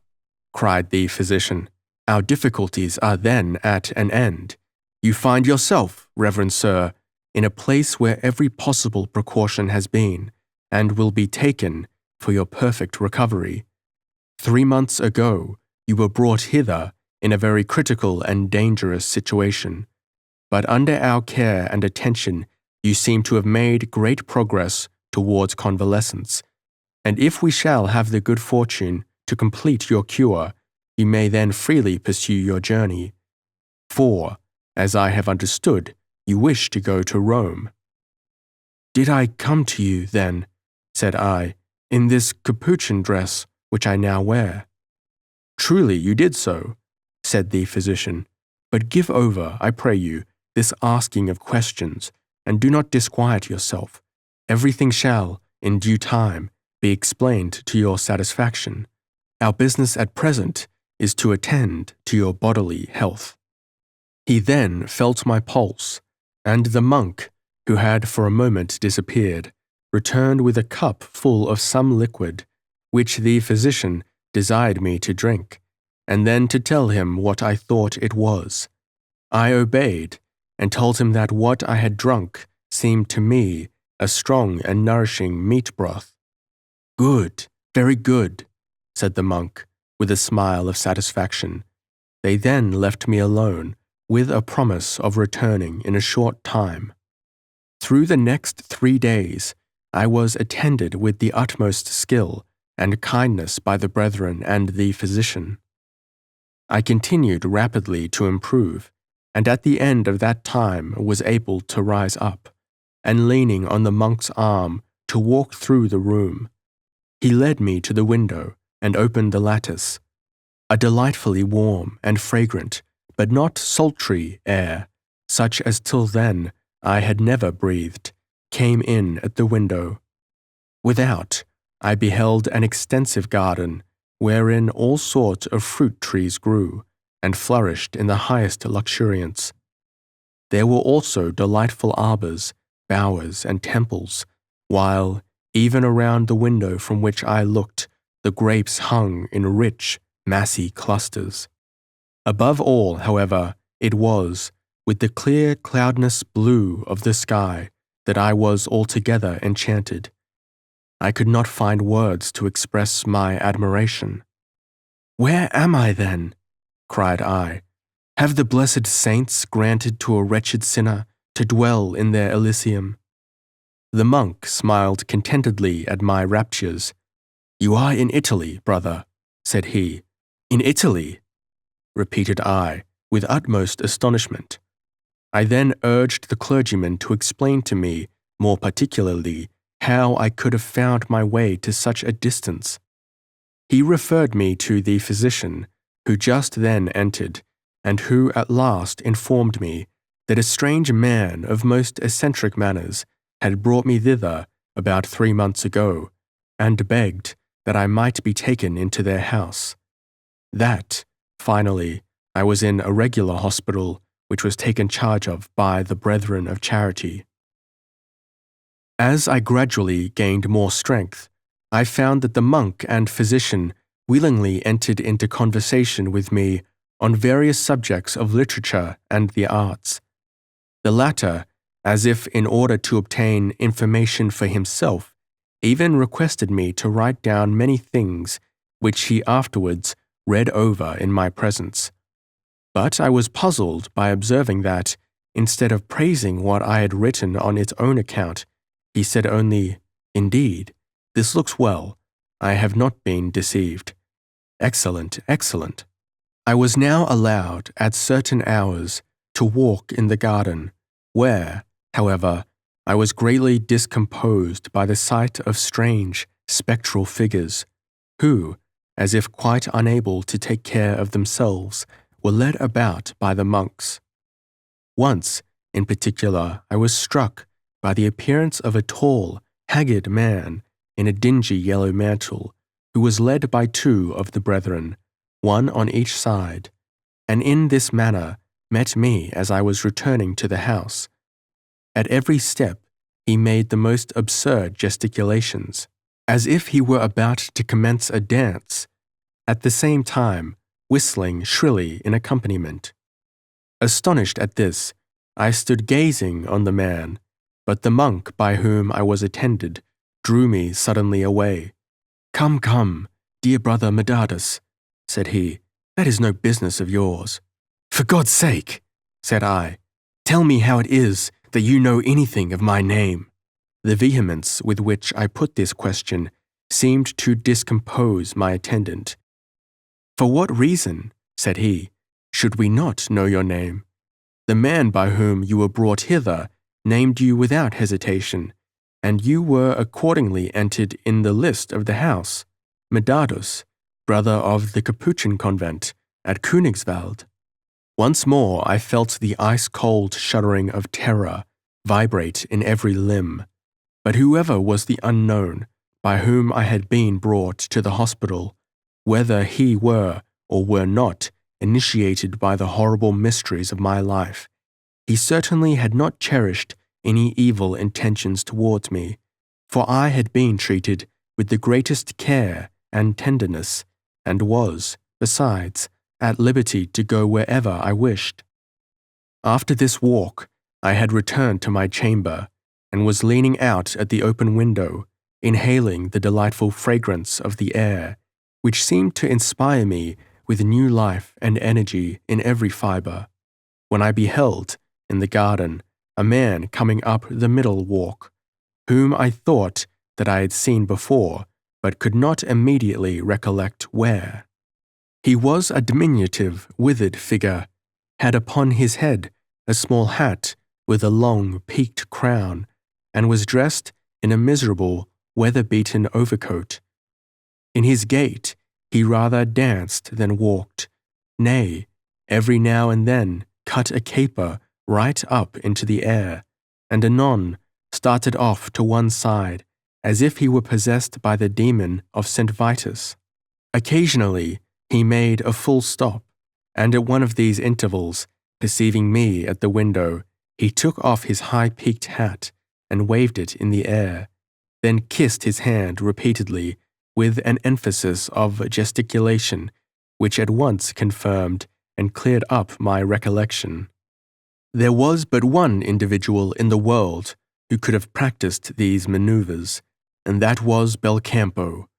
He vanished, however, among the trees, but not long afterwards I heard a particular rap at the door, of which the style and manner immediately taught me whom I was to expect.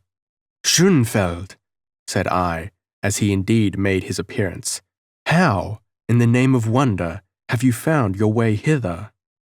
"Ah, ah," said he, twisting his face as if he were about to weep. "How should I have come hither otherwise than driven and hurled onwards as I was by that malignant and relentless destiny which never fails to persecute every man of true genius? On account of a murder, I was obliged to fly from the rich and flourishing town of Frankenberg." "On account of a murder? What wouldst thou say?" interrupted I, with considerable agitation. "Aye, truly," answered he, "on account of a murder. I had, in a fit of wrath, immolated the left whisker of the youngest Kommerzienrat in that free town, and had also dangerously wounded the right mustachio." "Once more," said I must beg of you to give up these absurd and unmeaning jokes and to tell your story connectedly, otherwise you had better leave the room." "Nay, brother Medardus," he resumed, "this is indeed unforeseen and unaccountable. Now that you are restored to health, you would send me from you in disgrace, but as long as you were ill, you were glad to have me for a companion in your room, and to be always near to you." What does this all mean? Cried I, quite confounded. And how have you got to the knowledge of my name, Medardus? Look, said he, with an ironical smile, if you please, at the right-hand lapel of your monk's cowl.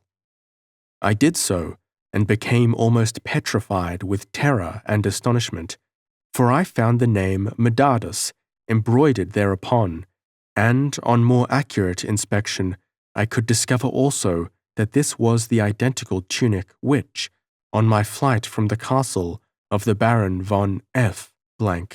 I had thrown into a hollow tree in the forest. Schönfeld did not fail to remark my agitation, over which he seemed wickedly to triumph.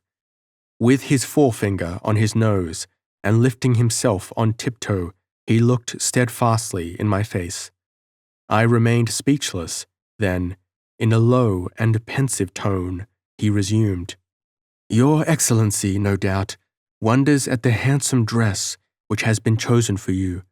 To say the truth, it seemed in every respect to fit and become you better than the nut-brown suit with plated buttons which my wise friend Damon supplied for you. It was I, the banished, the despised, the misunderstood Belcampo, who provided for you this dress, in order to cover your nakedness. Brother Medardus, you were then, indeed, but in a sorry plight, for instead of greatcoat, vest, pantaloons, English frock, etc., etc., you wore, in the simplest and most unpretending manner, your own skin. As to a proper friseur, you thought as little of him as you did of a tailor, performing his functions with your own 10 fingers in a style which was by no means to be commended. Give over these disgusting follies, said I, much incensed. Schönfeld, I insist on your being rational, otherwise I will hear no more. Pietro Belcampo is my name, interrupted he with great vehemence. I, Pietro Belcampo, for we are now in Italy, and you must know, Reverend Sir, that I, simply, as I here stand, impersonise that folly which luckily has been present on every disastrous occasion to assist your wisdom. I, Pietro Belcampo, for we are now in Italy, and you must know, Reverend Sir, that I, simple as I here stand, impersonise that folly, which luckily has been present on every disastrous occasion, to assist your wisdom, and without which you would have found yourself miserably deficient. It is from folly alone that you have derived protection.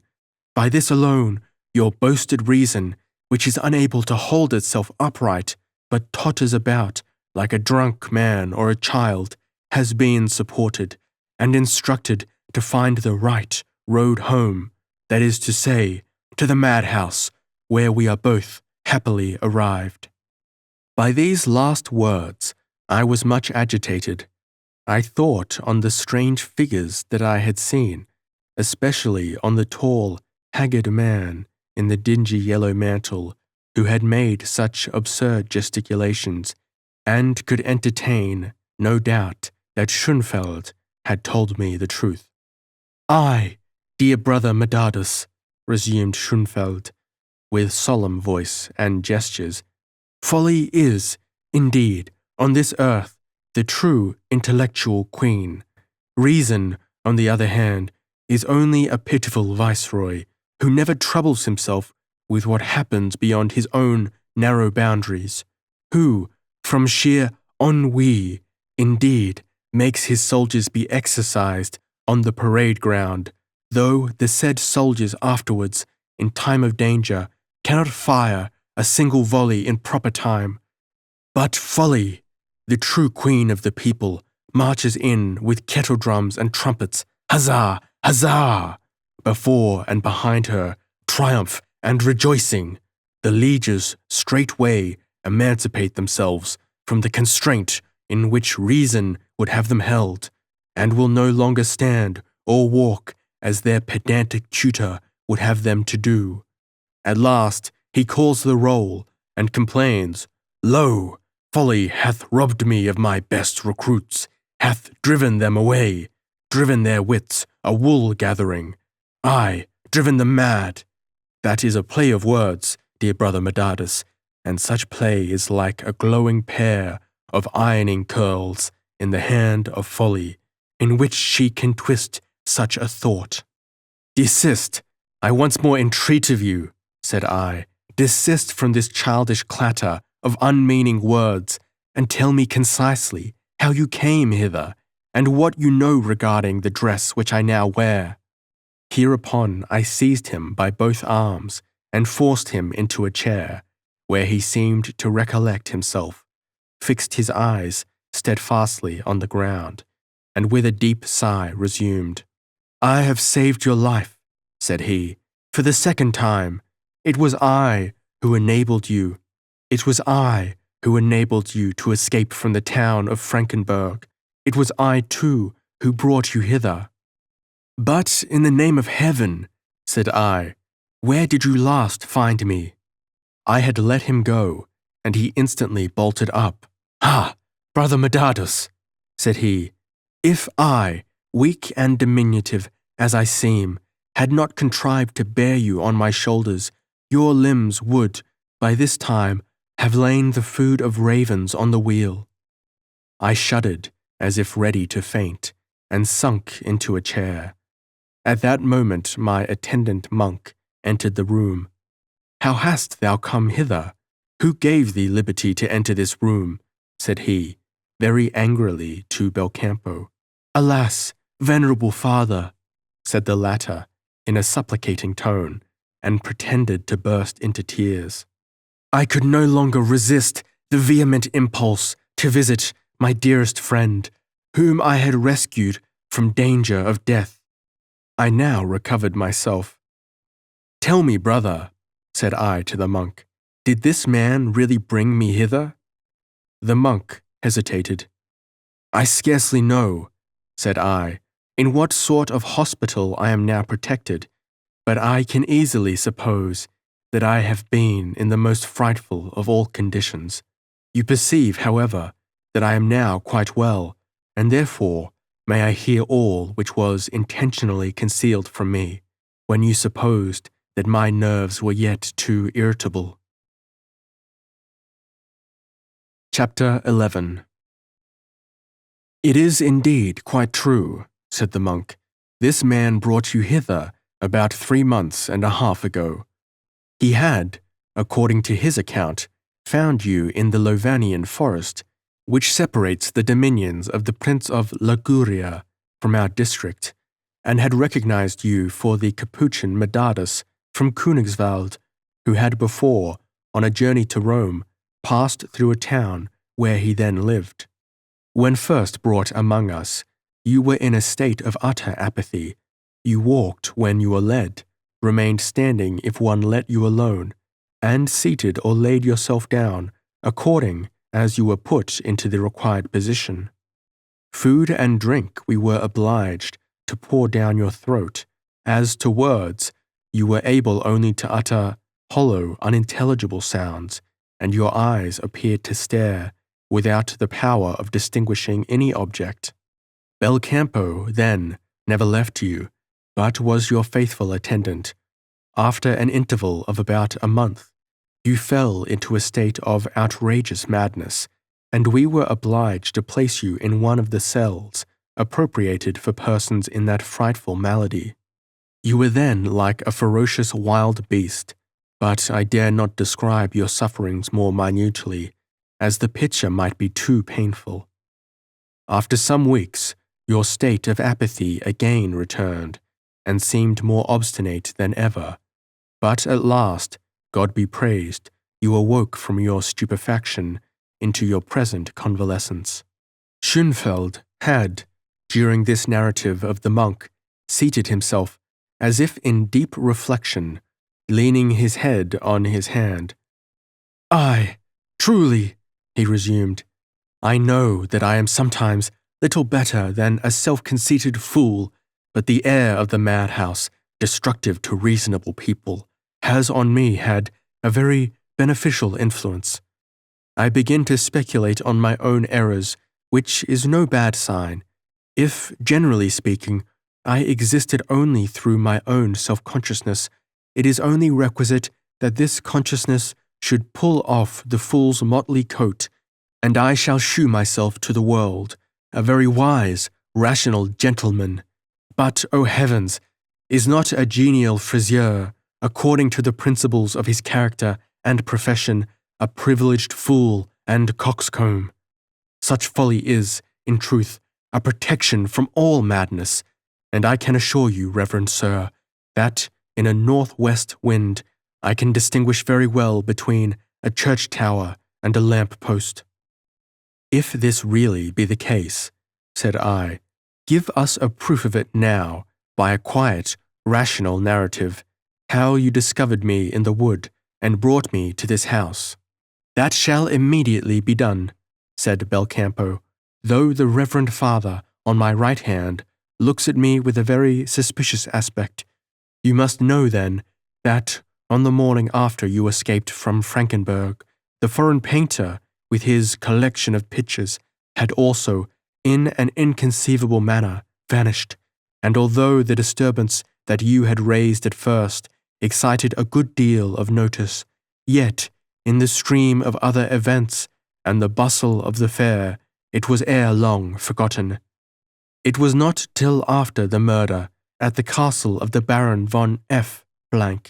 became generally talked of, and the magistracy of that district published handbills offering a reward for the arrest of Medardus, a Capuchin monk in Königswald, that people were reminded of the painter having indeed told the whole story and recognized in you the said brother Medardus. The landlord of the hotel wherein you had lodged confirmed a supposition that had already got afloat, of my having been accessory to your flight. The people, therefore, fixed their attention on me, and would have thrown me into prison, having long wished to quit forever the miserable course of life that I had been dragged on. My resolution was, in consequence, very speedily adopted. I determined to go to Italy, where there are gentlemen with powdered wigs, and encouragement is yet afforded an accomplished Frisier. On my way thither, I saw you in the residence of the Prince von Rosenturm. The people there talked of your marriage with the Baroness Aurelia, and the condemnation and execution of the monk Medardus. I had also an opportunity of seeing this criminal monk, and whatever his history might have been, I was convinced at once that you were the true Medardus. I placed myself in your way, but you did not observe me, and I left the prince's residence in order to follow out my own plans. After a long and fatiguing journey, I had taken up my night's rest at a small obscure hamlet. In the morning, I rose very early, as was the custom of the inhabitants there, and prepared to continue my laborious progress through a forest which lay in gloomy darkness before me, just as the first gleams of the morning had begun to break through the clouds of the east. There was a rustling in the thickets, and a man, with his hair matted and staring out in various directions, his beard too in the same disorder, but wearing an elegant modern suit of clothes, leaped past me. His looks were wild and outrageous, and I gazed after him with the greatest astonishment. But in a moment he had disappeared again in the thicket of the tangled coppice, and I could see no more of him. I walked onwards, therefore, but what words can express the horror that I felt when right before me I saw a naked human figure stretched out flat upon the ground. There seemed to me no doubt that a murder had been committed, and that the fugitive whom I had seen before was the murderer. I knelt down beside the naked man, recognized at once your features, and perceived that you still breathed. Close beside you lay the Capuchin habit, which at this moment you are wearing. With much labor and stratagem, I contrived to dress you in it, and to drag you along with me, At last you awoke out of your deep swoon, but you remained in that frightful state of apathy in which this reverend gentleman has described you. It cost me no little exertion to get you dragged along, and consequently it was not till late in the evening that I was able to reach an alehouse which was situated in the middle of the forest. Here I placed you upon a bench of turf at the door, where you lay as if utterly overcome and drunk with sleep. I then went into the house to procure you food and drink, and found, as I suspected might be the case, a party of hussars, who, as the hostess informed me, were in pursuit of a monk, who, in an inconceivable manner, had escaped at the moment when, on account of his enormous crimes, preparations were making for his death on the scaffold. It was to me an inexplicable mystery how you could have escaped out of the residence into the forest, but the entire conviction that you were the Medardus whom they now sought after made me exert myself to the utmost to rescue you from the danger which now hovered over you. Of course, I brought you away directly from the alehouse, in which undertaking I was favoured by the increasing darkness, and thereafter, choosing always the byroads and most unfrequented tracks, I succeeded at last in conducting you over the frontiers. Finally, after long and incredible wanderings, I came with you to this house, where the inhabitants received us both, as I declared that I was not willing to separate from you. Here I was convinced that you were perfectly secure, for by no means would the venerable fathers give up a sick person whom they had once received to any criminal court. In this very chamber, then, I faithfully attended and nursed you, for as to your own five senses, you were indeed but very indifferently provided, nor were the movements of your limbs to be commended. Neither Vestris nor Novaire would have given you much encouragement, for your head hung down on your breast, and when anyone wished you to stand upright, then you tumbled about like a capotted ninepin or skittle. As to your celebrated eloquence too, you fared still worse, for you were damned monosyllabic, and in your lucid intervals only said, who, and me, out of which expressions your thoughts and wishes were not to be very clearly divined. Indeed, it was to be supposed that your rational faculties had become unfaithful to you, and were gone a-vagabondizing on their own private account. At last you became all of a sudden extravagantly merry, cut inordinate capers in the air, and roared aloud with sheer exuberance of delight, tearing your habit at the same time in order, we supposed, to escape even from the smallest restraint. Your appetite was then, Stop, Schönfeld, cried I. Give over this horrible and cruel raillery. You have already sufficiently informed me of the frightful situation into which I had fallen. Thanks and praise to the long-suffering and mercy of heaven and the intercession of the saints that I am now rescued. Alas, reverend sir, resumed Schönfeld, in what respect are you the better of all that you have gained? I mean of this peculiar attribute of the soul, which is called self-consciousness. Methinks it might well be compared to the cursed activity of a pettifogging toll-keeper or excise officer at best, or a controller of customs who has established his damnable customs house in the brain, and upon the last indication of goods coming forth from hence, cries out, Hey, day, the export is forbidden. These wares must remain in the country.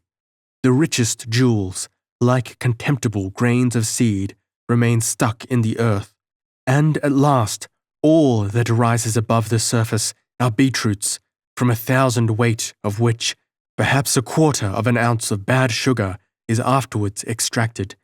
And yet this pitiful export is, forsooth, to lay the foundations of trade with the glorious city of the new Jerusalem in the realms above, where all is magnificence and splendor. O heavens! I would have given all my dearly bought powder, à la Marshal, or à la Pompadour, or à la Reina del Golconde, would have cast it into the river, where it is the deepest, if, by a transito trade, I could have obtained from thence but a quintline of the gold dust of the sun's rays to dress the wigs of reverend professors and men of learning, but in the first place, mine own. What do I say if my excellent friend Damon, reverend sir, had, instead of the flea-coloured frock, contrived to hang about your shoulders one of those robes made of the morning light in which the burgesses of the holy city walk to church? Then, as to dignity and gentility, we should have come off very differently, but, as the matter stood, the world held you for a common Gleber adscriptus, and the devil for your cousin German. Schönfeld had risen up and walked, or rather hopped, about the room, with vehement gesticulations, and twisting his features into incredible contortions. He was in the plenitude of his vein, kindling up one folly by another. I therefore seized him again by both arms. "Thou art resolved," said I, "to secure thyself a place in this hospital instead of me.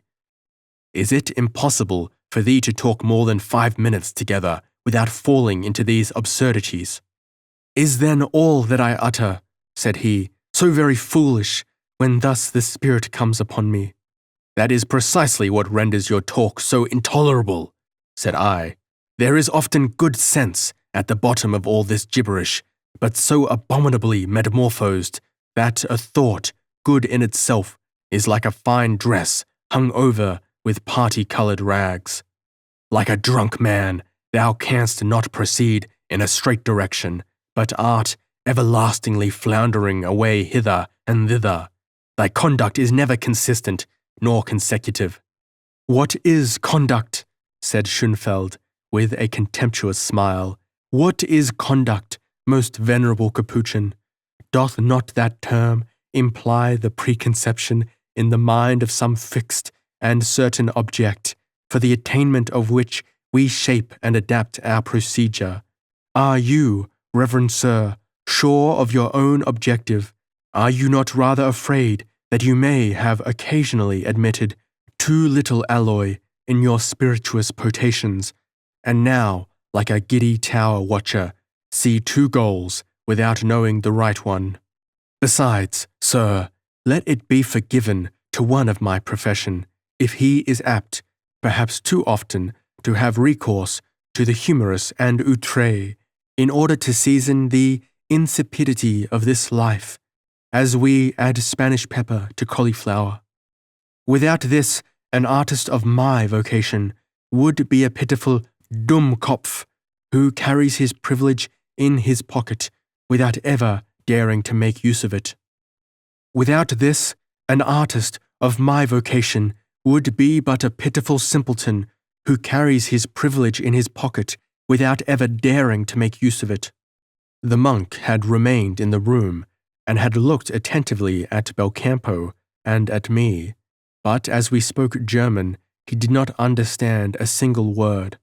At last, he resolutely interrupted our dialogue. "Excuse me, gentlemen," said he, "if I put an end to a discourse from which it is impossible for either of you to derive any advantage. Your health, brother, is yet much too weak to bear with a conversation which probably awakens painful recollections as to your past life. Besides, you will have time enough to learn all that your friend has to inform you of, as when you leave our establishment, he will no doubt accompany you.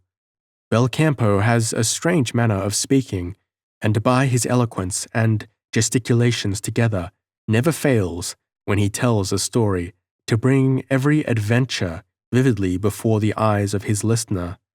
In Germany he must, I suppose, be looked on as mad. Here in Italy he would be valued as a capital buffoon, and on the stage might make a fortune." Schönfeld, stared with all his might at the clergyman, then lifted himself on tiptoe, clasped his hands over his head, and called out in Italian, "Thou warning voice from the world of spirits, thou voice of omnipotent destiny, to me thou hast spoken at last through the organs of this reverend father. Bel campo, bel campo! How couldst thou mistake so long thy true vocation? It is now resolved." He then ran out of the room, and for that day I saw no more of him. Next morning he made his appearance, equipped for a journey. "Dear brother Medardus," said he, "you are now quite recovered. You do not any longer require my assistance. I therefore take my departure, in order to go, as the Spirit moves me, into the world. Farewell, then. Yet permit me that I exercise on you, for the last time, my art, although, in my estimation, it has now become utterly contemptible." Hereupon he drew out his razors, comb, and scissors, and, with 1,000 grimaces, in his own manner, brought my hair and visage into proper order. At last he took his leave, with many tears, and as the man, notwithstanding his fidelity, had become very strange and mysterious, and knew more of my history than I could have wished, I was not sorry to find myself free from his tiresome conversation. The physician's remedies had been of great service to me, and as, by taking every day longer and longer walks, I had quite recovered my strength, I became quite convinced that I was able for the fatigues of a pedestrian journey, and resolved to leave a house which, however suitable to the sick, was by no means a congenial abode for those who were in health. The plan of going to Rome had been, without any volition of my own, brought so far into execution. I had always been advancing farther towards the place of my destination, and resolved, therefore, that I would now persevere in the same course. Chapter 12. At last I had taken leave of the charitable brethren, and set out as a pilgrim on that high road, which I was told was the proper route to the great city.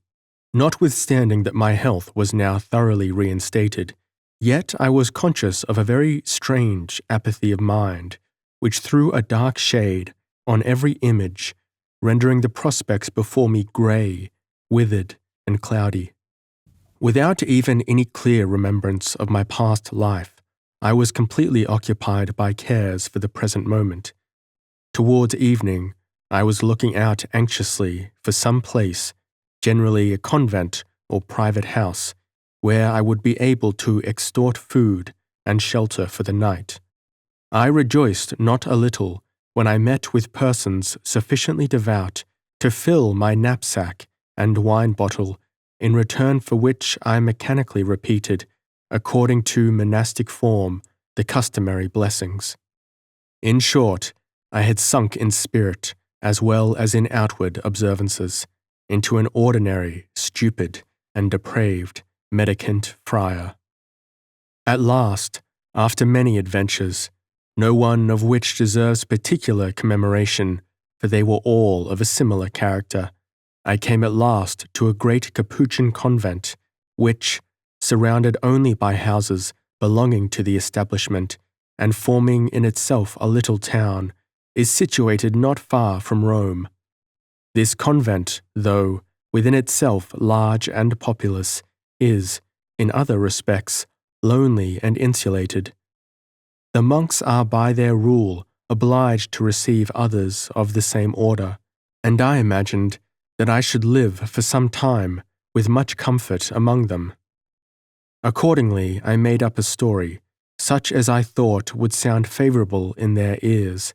I pretended that the convent to which I belonged in Germany had been recently broken up, that consequently I had been thrown on a wide world and wished to be received into some other monastery under the same laws.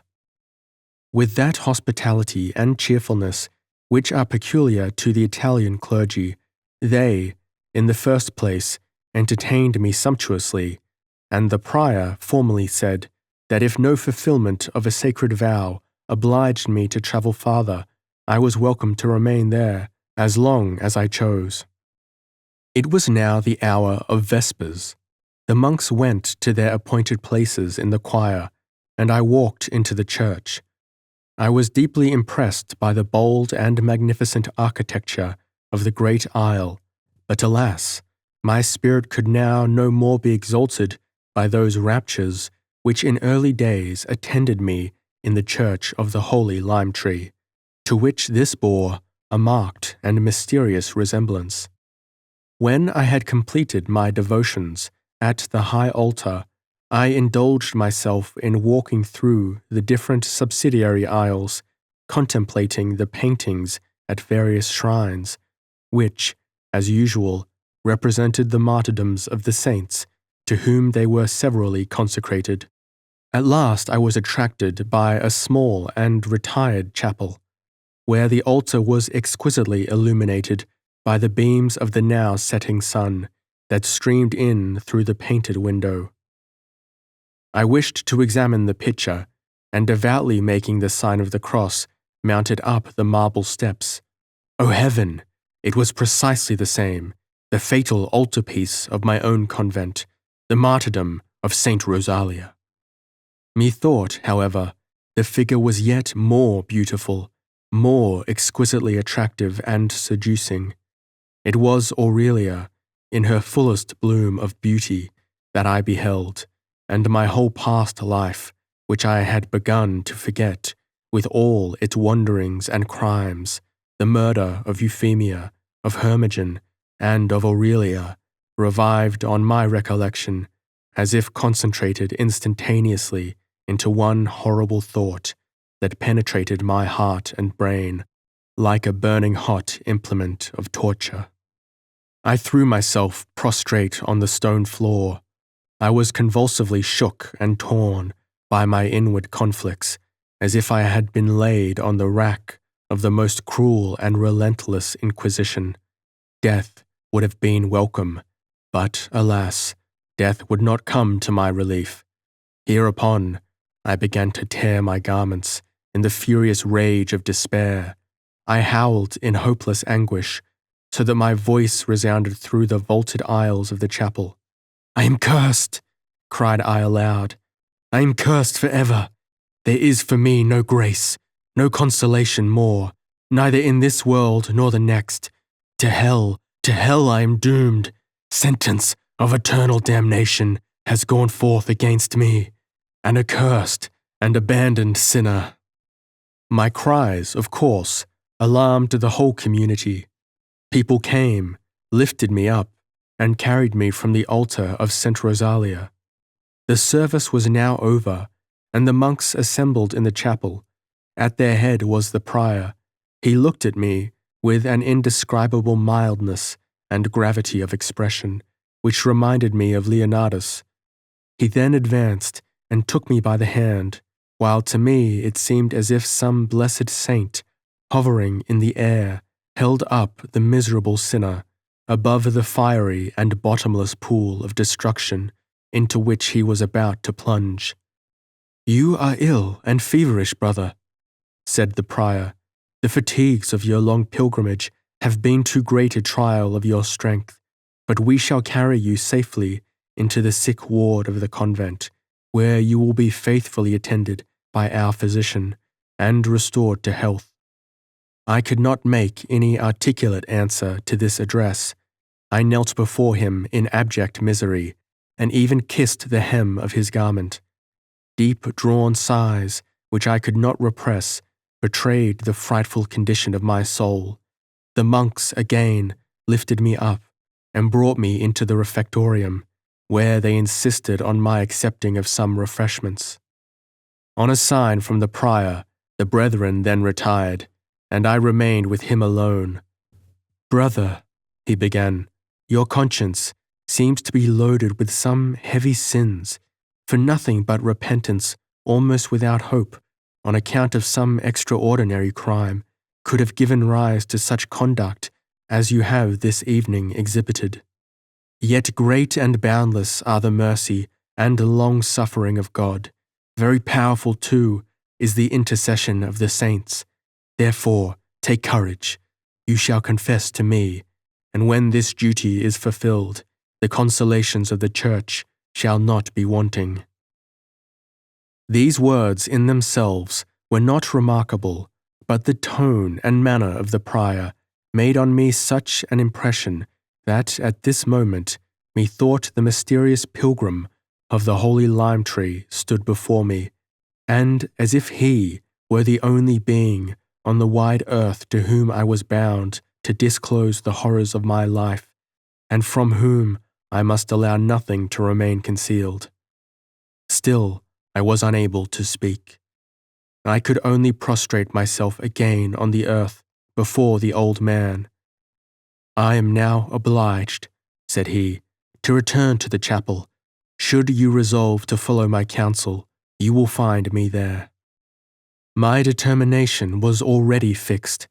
As soon as I had, by a great effort, recovered some degree of composure, I hastened after the prior, and found him waiting in the confessional.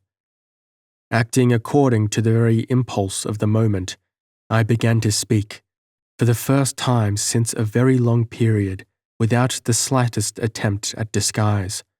On the contrary, I confessed all the adventures of my life, from first to last, without mitigating a single circumstance which the severest censor could have suggested against me. Horrible was the penance which the prior now imposed upon me. Forbid to appear again in the church, shut out like an alien from the society of the monks, I was henceforth confined to the charnel vaults of the convent, miserably prolonging my life by a stinted portion of tasteless roots and water, scourging myself with knotted ropes, and mangling my flesh with various implements of martyrdom, which the ingenuity of demoniacal malevolence had first invented, lifting up my voice only in bitter accusations against myself, or in the most passionate and abject supplications for deliverance from that hell whose flames already seemed to burn within me. But when my blood streamed from 100 wounds, when pain in 100 scorpion stings assailed me, and nature yielded at last from inability to continue the conflict, so that I fell asleep like an exhausted child, even in despite of my torments. Then the horrid imagery of dreams molested me with a new and involuntary martyrdom. Methought I saw Euphemia, who came floating towards me in all the luxuriance of her beauty, and casting on me the most seductive glances. But I cried out aloud, "What wouldst thou from me, thou accursed sinful woman? No, hell shall not triumph over the truly penitent." Then methought her form, before so wanton and luxurious, shook and shivered. She threw aside her robes, and a horror, like that of annihilation, seized upon me, for I saw that her body was dried up into a skeleton, and through the ribs of the spectre I saw not worms, but numberless serpents that twined and twisted within and without, thrusting their heads and forked burning tongues towards me. "Away! Begone!" cried I, in delirium. "Thy serpents are stinging my already wounded flesh. They would fatten on my heart's blood, but then I should die. I should die. Death would release me from thy vengeance." "My serpents!"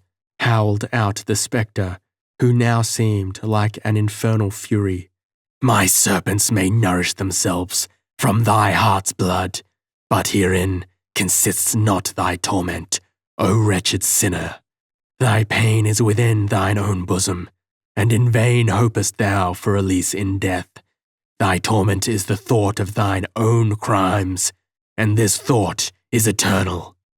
Hereafter, the figure of Hermogen, streaming with blood, rose up out of the dusky void, and Euphemia fled before him. He too stayed not, but rushed past with an hideous groan, and pointed to a wound in his throat which had the form of a cross. I now wished to pray, but my senses were lost and overcome in the confusion that ensued. At first the whole air was animated and filled with rustling and flapping of wings and gibbering of unearthly voices. Then mortals, whom I had before known in the world, appeared metamorphosed into the most insane caricatures. Heads with well-known features came crawling about me on scarecrow legs which grew out of their own ears. Strange winged monsters, too, which I knew not and could not name, came floating through the air. Among these were ravens and other birds with human faces. But at last these gave place to the bishop's choir master at Königswald and his sister. The latter wheeled herself about in a wild and furious waltz, to which her brother supplied the music.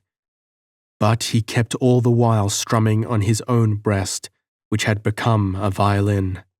Belcampo, whom I recognized, although he wore a hateful lizard's head and sat upon a disgusting winged serpent, came driving up towards me. He wanted to comb my beard with a red-hot iron comb, but could not succeed in his attempt. The tumult always became wilder and wilder. More strange and indescribable were the figures, from the smallest beetle dancing on large human feet, up to the long drawn-out horse skeleton with blazing eyes and with his own hide made into a pillion, upon which sat a rider with a gleaming owl's head. A gigantic bottomless beaker served for his coat of mail, and an inverted funnel was his helmet. "Hell," cried a voice, "is in a mood of mirth and triumphs." Hereupon I heard myself cry aloud. But the exertion of the laughter tore my breast, my pain became more scorching, and my wounds bled more fiercely. At last the rabble rout vanished, and there came forward the glorious form of a woman, more beatus than the fairest of the boasted Circassians on earth. She walked up towards me. "O heaven, it is Aurelia." "I live," she said. "I live, and I am now forever thine." Then the raging fires of sinful passion once more arose within me.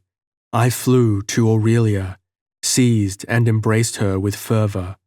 All weakness and exhaustion were utterly forgotten, but instead of her light and sylph-like form, methought I felt the weight and the torture of burning lead or iron laid on my breast. My visage and eyes, too, were scratched and wounded as if with rough bristles, like a wool dresser's comb, and Satan roared aloud, with thrilling laughter, "Now, now art thy wholly mine." With a shriek of terror I awoke, and anon my blood flowed anew in streams from the strokes of the knotted whip, with which, in hopeless agony, I chastised myself. For the crime of that interview with Aurelia, though but in a dream, demanded double penance, and I was resolved to run the risk even of committing indirect suicide, rather than omit one iota of the prescribed inflictions. At last, the period appointed by the prior for my seclusion in the vaults was over, and, by his express command, I was obliged to remove from thence, in order to finish the remainder of my penance in the convent, although my cell was yet to be separated from all the other brethren, for, by such gradations, I was at last to arrive at his permission to return to the church and to the society of the monks. But with the later gradations of penance, I was not myself satisfied. I was enjoined only solitude and a daily use of the knotted rope, but I steadfastly refused every better sort of food which was now offered to me, and when at last allowed to enter the church, I lay for whole days on the cold marble floor before the shrine of St. Rosalia, and chastised myself in my cell in the most cruel and immoderate degree. By these outward sufferings, I thought that I should overcome the more fearful pains by which I was inwardly tormented, but in vain. Those phantoms, the offspring of my own perturbed imagination, always returned, and I believed myself given up a helpless prey to Satan, who thus, for his own special divertisement, assailed me and enticed me to commit those sins in thought which indeed were no longer in my power. The severe penance imposed upon me, and the unheard-of perseverance with which it was fulfilled, excited in the highest degree the attention of the monks. They contemplated me with a kind of reverential awe, and many times I heard whisperings among them, "He is indeed a saint." This expression was to me unspeakably distressing, for it reminded me vividly of that moment in the Capuchin convent of Königswald, when, in my outrageous delirium, I had called out to the spectral painter, "I am the blessed St. Anthony." The very last and concluding stage of the penance imposed by the prior had now passed away, yet I had never desisted from self-martyrdom. Nature seemed unable to bear up any longer against the violence which I inflicted. My eyes were dim and sunk in their sockets. My bleeding frame was become a mere skeleton, so that, when for hours I had lain on the marble floor, I was not able to raise myself till the monks came to assist me. At last the prior one day sent for me to his consulting room. "Brother," said he, "do you now feel, after the severe penance you have undergone, your mind soothed and lightened? Have the consolations of heaven been poured upon you?" In the hollow tone of despair, I answered him, "No." "Brother," he resumed, "when, after your confession of horrid crimes, I inflicted on you that severe penance, I satisfied the laws of the Church, which demand that a malefactor, whom the arm of justice has not reached, but who voluntarily confesses his evil actions, should also, by his outward conduct, prove the reality of his repentance. Yet I believe, and the best authorities are on my side, that the most excruciating torments which the penitent can inflict on himself do not, as soon as he himself grounds any confidence on these exercises, diminish by one fraction the amount of his guilt. To no human intellect is it given to explain how the omniscient and eternal ruler measures and weighs the deeds of mankind, but lost forever must that mortal be who deludes himself with expectations of taking heaven by storm through the force of penitential infliction. Moreover, the individual who believes that, by the fulfillment of such duties, the crimes of which he has been convicted are, of necessity, blotted out and atoned, proves, by this very belief, that his inward repentance has neither been true nor complete. But as for you, dear brother Medardus, you have yet experienced no consolation, and this, in my opinion, proves the truth of your conversion. Give up now, I command you, all chastisements, allow yourself better food, and no longer avoid the society of your brethren. Learn, besides, that your extraordinary life, with all its complicated involvements, is better known to me than it is even to yourself. A fatality from which you could not escape gave to the devil a certain influence over you, and while you committed crimes which to your own nature were abhorrent, you were only his tool or implement. Dream not, however, that you are on this account less sinful in the eyes of heaven or of the Church, for on you was bestowed ample power, if you had had the resolution to exert it, to conquer in a spirited battle, the fiend who beset you? In what mortal heart has not this influence of our arch-enemy raged like a tempest, resisting every impulse of good? But without this conflict, virtue could have no existence. For in what doth virtue consist but in the triumph, after a hard-fought battle, of good over evil? But as one source of consolation, I can inform you that you have accused yourself of a crime wherein you have been guilty in intention but not in effect. Aurelia yet lives. In your madness you probably wounded yourself, and it was your own blood that streamed over your hands. Aurelia still lives. This fact I have amply ascertained. Hereupon I fell on my knees, with my hands uplifted in fervent prayer, and burst into tears.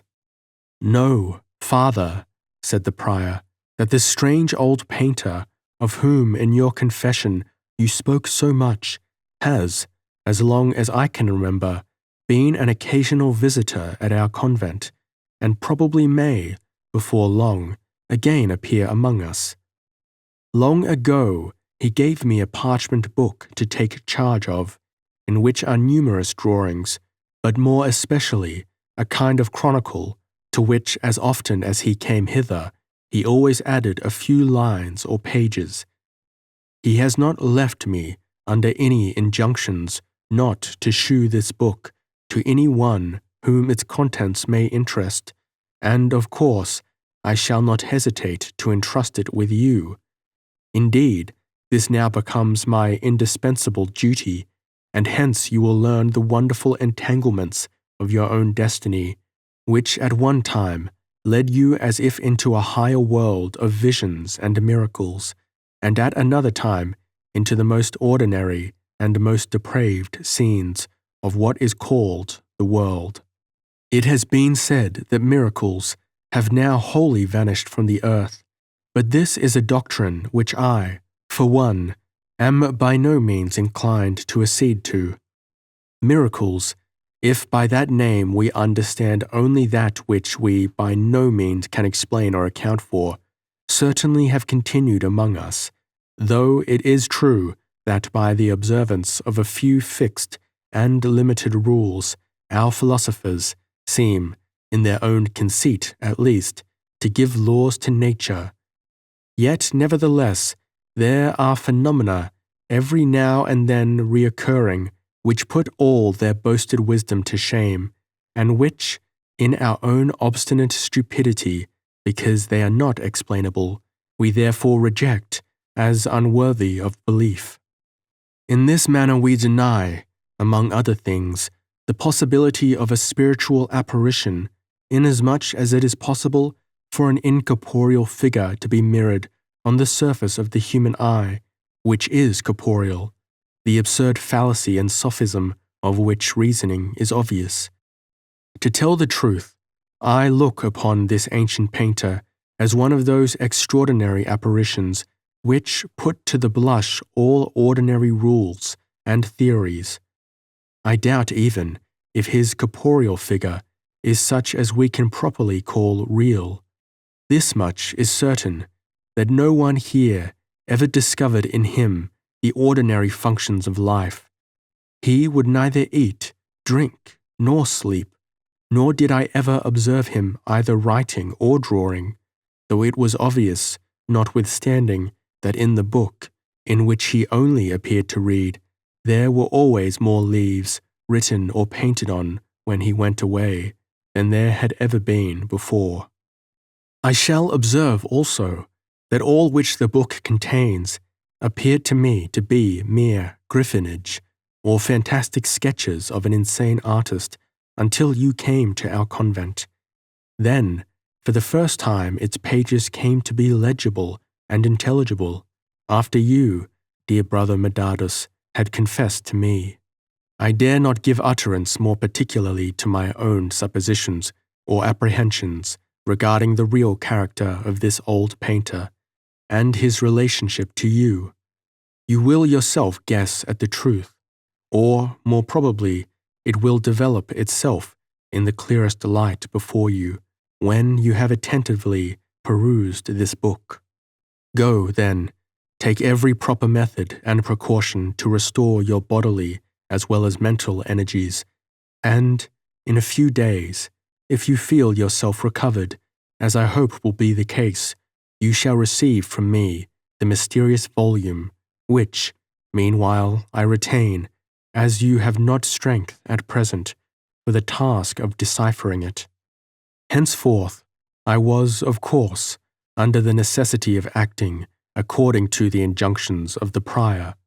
I ate with the brethren at their public table, and omitted all chastisements, confining myself to fervent and prolonged prayer at the altar of the saints, although my heart continued to bleed inwardly, and my mind was still much disturbed. Yet at last those horrible phantoms and diabolical temptations by which I had been persecuted came to an end.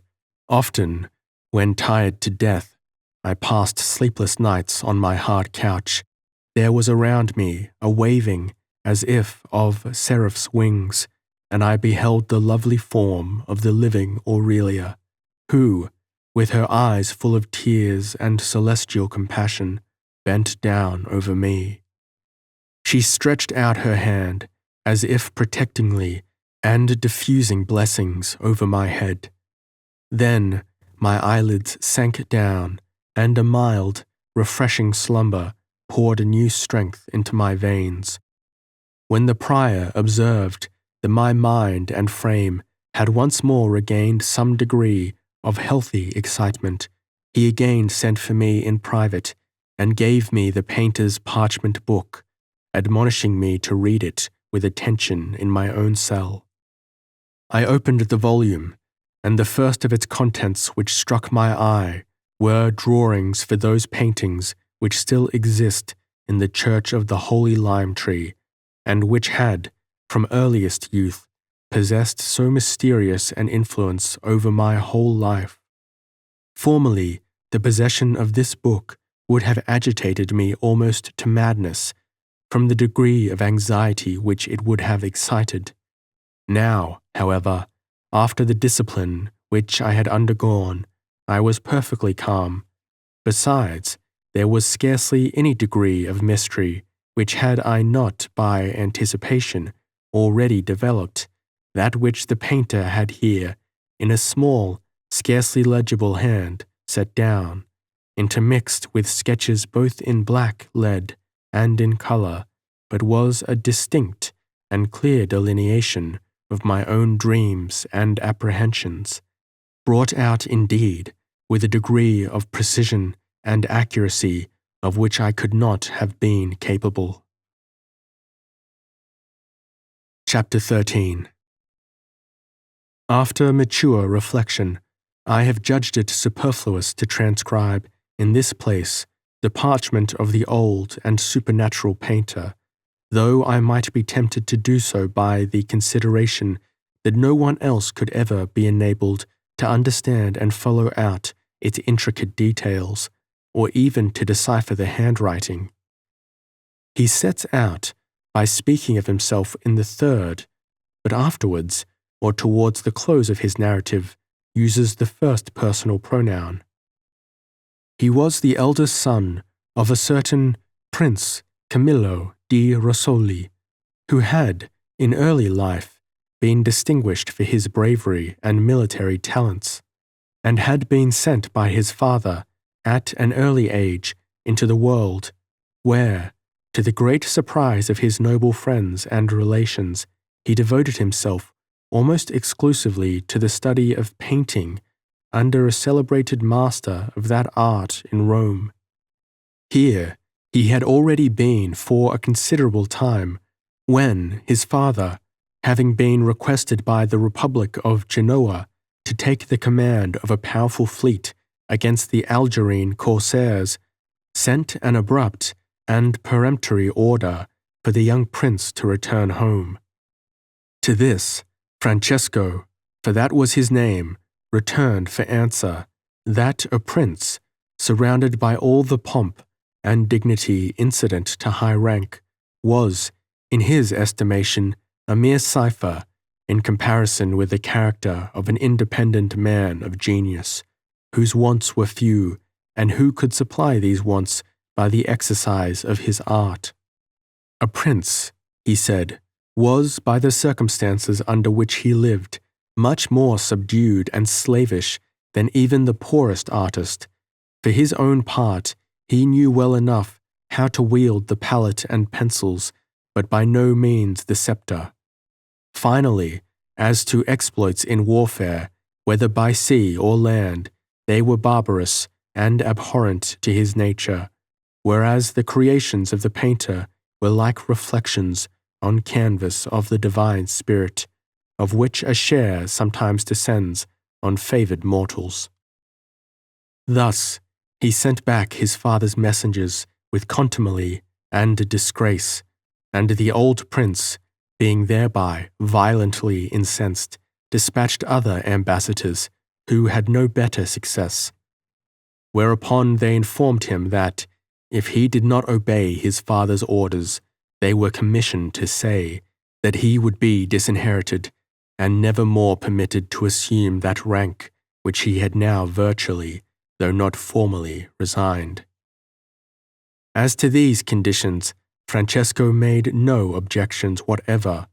On the contrary, he gave up to his younger brother, in a regular charter, all claims on the family estates, and as the old prince soon after lost his life in battle, Zenobio succeeded to the government, and Francesco continued to live poorly enough on a small pension which his brother voluntarily bestowed upon him. Francesco was originally of a proud and overbearing temper, but his instructor in the art of painting, the celebrated Leonardo di Rovino, was one of the most pious and ingenious of men. Finding that his pupil had actually renounced the fortune and rank to which he had been born, he gave him such good counsel and example that for some years Francesco behaved as a very obedient and faithful disciple, assisting his master in the completion of several great works, which were almost wholly devoted to the illustration of the Christian miracles and the glorious lives of the saints. After some time, however, it came to pass that Francesco raised himself to the rank of a master on his own account, and was engaged to paint many altarpieces for the church, etc., in which Leonardo continued kindly to assist him, until at length, being very far advanced in years, he died. Then, like a fire, long with difficulty suppressed, the native pride and insolence of Francesco's character again broke forth. He looked on himself as the greatest painter of all time, and joining with this notion of his own preeminence the recollection of his hereditary rank, he assumed for himself the title of the noble painter.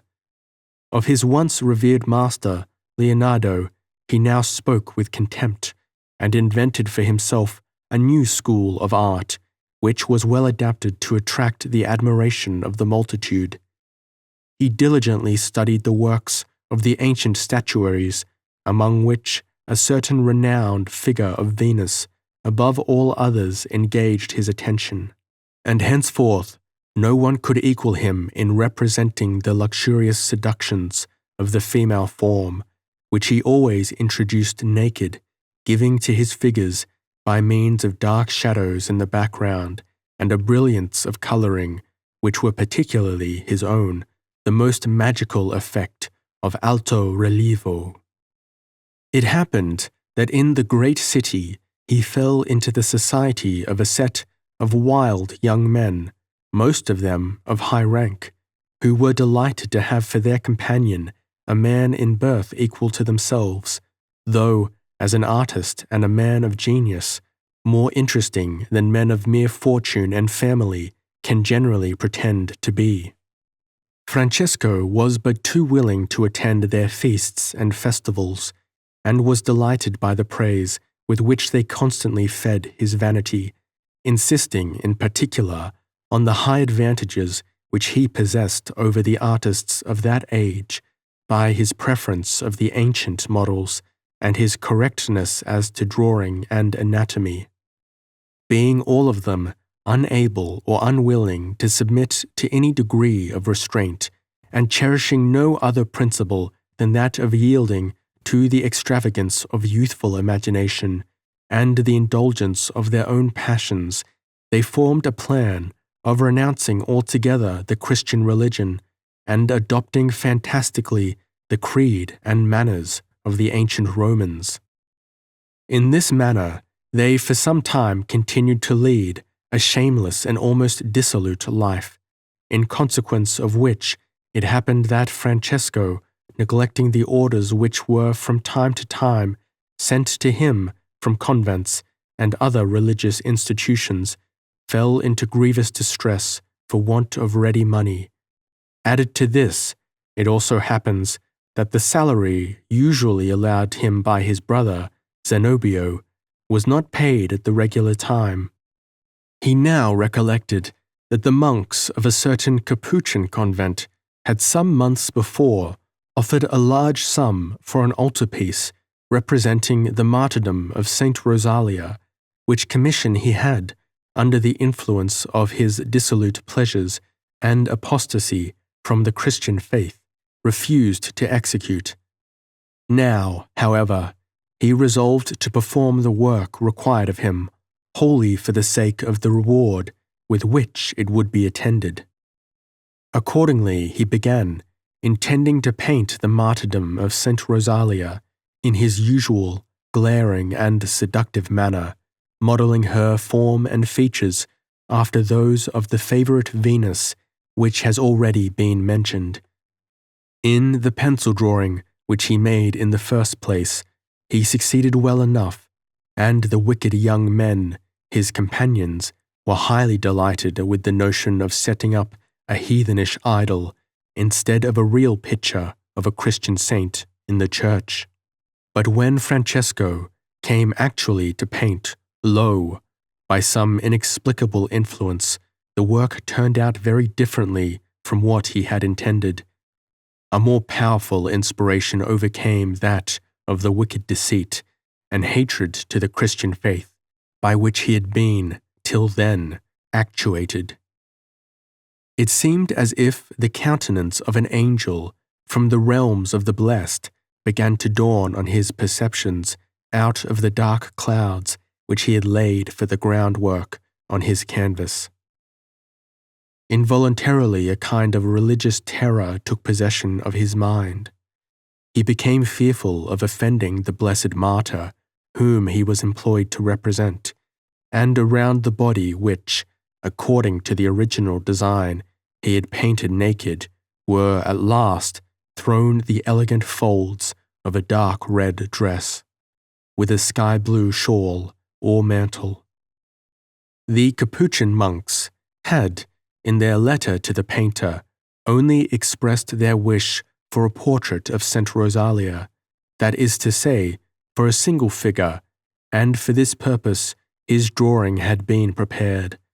But now, led on by the workings of his own creative spirit, he invented a grand historical design and introduced many figures grouped with great skill and which blended very harmoniously with that of the principal personage.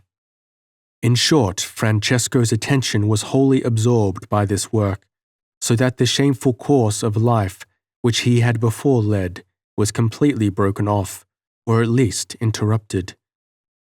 It came to pass, however, that he found himself quite unable to finish, according to his own notions, the countenance of the saint, and this disappointment tormented him so exceedingly that he had no rest by night or by day. He no longer thought of having recourse to his favorite statue of Venus, but it seemed to him as if he beheld his old master Leonard, who looked at him mournfully and addressed him in these words: "Alas, I would willingly assist you, but I dare not. You must first renounce all sinful and shameless propensities, and, in deep repentance and contrition, Pray for the interposition of the saints against whom you have so fearfully offended. The wicked young men, whose society had been long neglected by Francesco, once more sought him out, and found him in his painting room, but wholly unemployed. For, in consequence of his mental anxiety, he had fallen sick, and was lying powerless and despairing on his couch. On the appearance of his friends, he complained to them bitterly of his misfortune, and expressed his belief that some malignant demon had interfered to rob him of his former reputation, and would prevent him altogether from completing his picture of St. Rosalia. At this they all laughed aloud. "Ha, brother," cried one among them, "it is easy to perceive that solitude and fasting have been the demons that have brought this illness upon you. Come then, my friends, let us devote a libation of good old wine to Aesculapius and the benevolent Hygeia, in order that this feeble youth may again be restored." They immediately sent the Syracusan wine, which these fantastic young men drank out of antique-fashioned horns and silver beakers, pouring forth, as they expressed it, their libations to Hygeia before the unfinished pitcher. Afterwards, when they began to drink stoutly and insisted on Francesco joining in their orgies, the latter resolved positively not to taste a drop of their wine, and would take no share in their merriment, although they drank the health of his favourite goddess, and tried every stratagem to flatter his vanity and engage his attention. At last one of them exclaimed, "Our thoughtful comrade there is perhaps really sick, and cannot so easily be cured as we had supposed. Yet methinks he hath acted very wrongfully in refusing to taste the remedies that have been already prescribed for him. Be this as it may, seeing that he is so very ill, I shall directly go hence, and obtain for him the assistance of a learned physician." The youth then threw his mantle around him, girded on his sword, and marched out. Scarcely, however, had he got beyond the door when he returned again. "Look you now, comrades," he exclaimed, "I am myself the man who will effectually cure this poor despairing artist." He then put on, as well as he could, the character of an old, ridiculous physician, bent himself half double, walked with his knees knocking together, and twisted his face into 100 wrinkles, so that, in truth, he looked like a hideous old man, and his companions, greatly diverted, cried out, "See what learned physiognomies the doctor cuts!" The doctor went up to Francesco and pretended to feel his pulse. Then, in a pompous, wrought voice, "Why, thou poor devil," cried he, "what has brought it to thine addled brain to fall sick in this manner? Thy pulse beats regularly. What, then, is the matter with thee? Be that as it may, I must make haste to cure thy distemper, whether real or imaginary, and thou must submissively follow all my prescriptions, for in the state in which thou now art, thy Donna Venus will never be pleased with thee. It might be, however, that, if thy visage were less pale, and thy looks not so downcast, the Lady Rosalia herself would receive you kindly. Here, then, thou poor desponding shepherd, sip up a little of that miraculous cordial, which I always carry about with me. As you wish to paint portraits of saints and angels, my drink will probably be of especial service to you, for it is wine from the celebrated cellar of St. Anthony." With these words, the pretended doctor had pulled out a small and oddly shaped flask from under his mantle, from which flask he now drew the cork. Instantly there spread itself all around an extraordinary stupefying vapour, by which most of the youths were so confused and overcome that, one by one, in the course of a few seconds, they all dropped in their chairs, closed their eyes, and fell asleep. Francesco, meanwhile, as if tired of this mummery, and vexed to have been mocked and flouted at, snatched the bottle with violence from the doctor, intending at first to dash it against the wall. On the contrary, however, the odour attracted him so much that he put it to his lips and instantly swallowed a copious draught. "Much good may it do you," said the doctor, who now assumed his former countenance and youthful demeanour. But at that moment the door opened, and the youth, who had before departed in order to bring a physician, reappeared in the flesh. His double, who must have been the devil, stepped forth and made a formal bow, whereat the whole party were so affrighted that they all, having been awoke from sleep by the noise of his entrance, started up, ran away, and tumbled headlong downstairs. Even like the raging of a volcano was now the tempest which arose within the heart and soul of Francesco. All the heathen stories which he had before painted revived once more in tenfold force on his imagination, and their dramatis personae floated around him in forms as seductive and colours as brilliant as if they had been alive and corporeally present. "But thou, my beloved goddess," he exclaimed, addressing himself to the favourite Venus whom he had so often painted, "thou must assume also life and a tangible form and become mine, otherwise I shall devote myself from henceforth to Pluto and the subterranean powers of darkness." Then he beheld, according to his distempered fantasy, the animated figure of his admired statue, with an exquisite bloom on her complexion, standing right before the unfinished picture, and kindly nodding towards him. Hereupon, seized with a sudden fit of inspiration, he started from his couch, ran to his easel, and began to paint at the head of Saint Rosalia, for he thought that he would now be able to make an exact copy from the features of his Venus. It seemed to him, however, as if the firmest efforts of volition could not command his hand, as if, in spite of all his endeavours, the pencil glided away from the unfinished countenance of Rosalia to the profane figures by which the rest of the canvas was tenanted, and the heavenly aspect of the saint, unfinished as it was, and that came there he knew not how, always broke out more visibly and powerfully into view, till at last the eyes seemed to move and look into his very soul.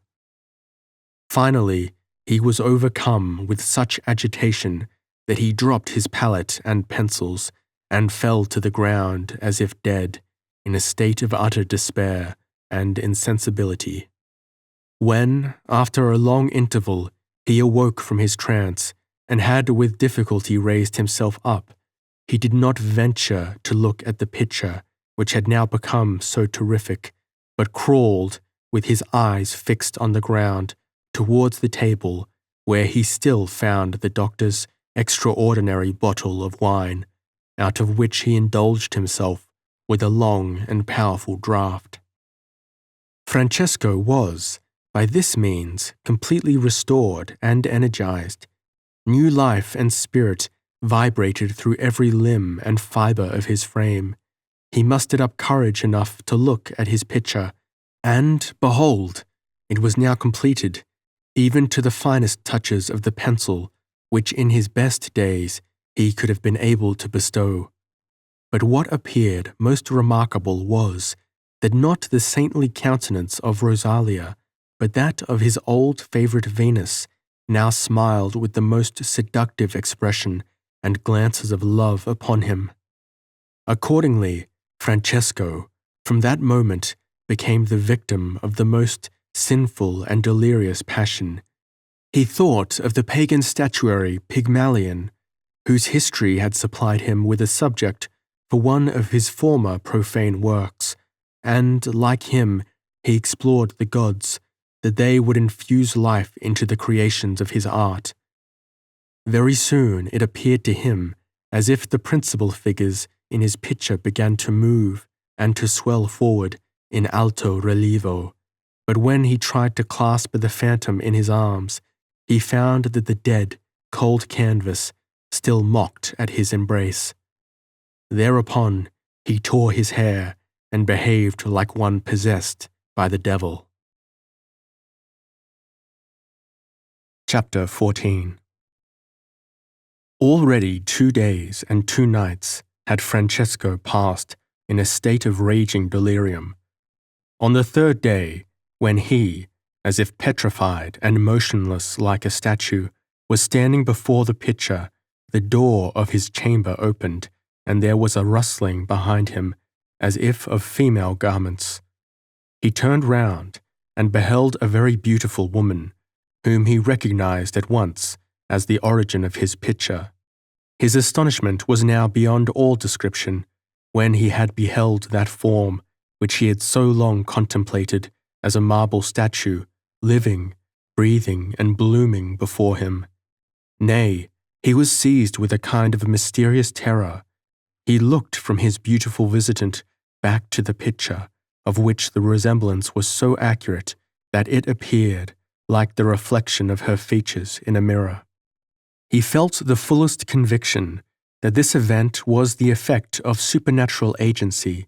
He could not utter a word, but overcome by his fears, fell on his knees before the strange lady, whom he scarcely believed to be more than an aerial phantom. This living Venus raised him up, however, and immediately proceeded to relate to him her own history. She had seen Francesco at the time when he was yet a pupil in the school of Leonardo di Rovino.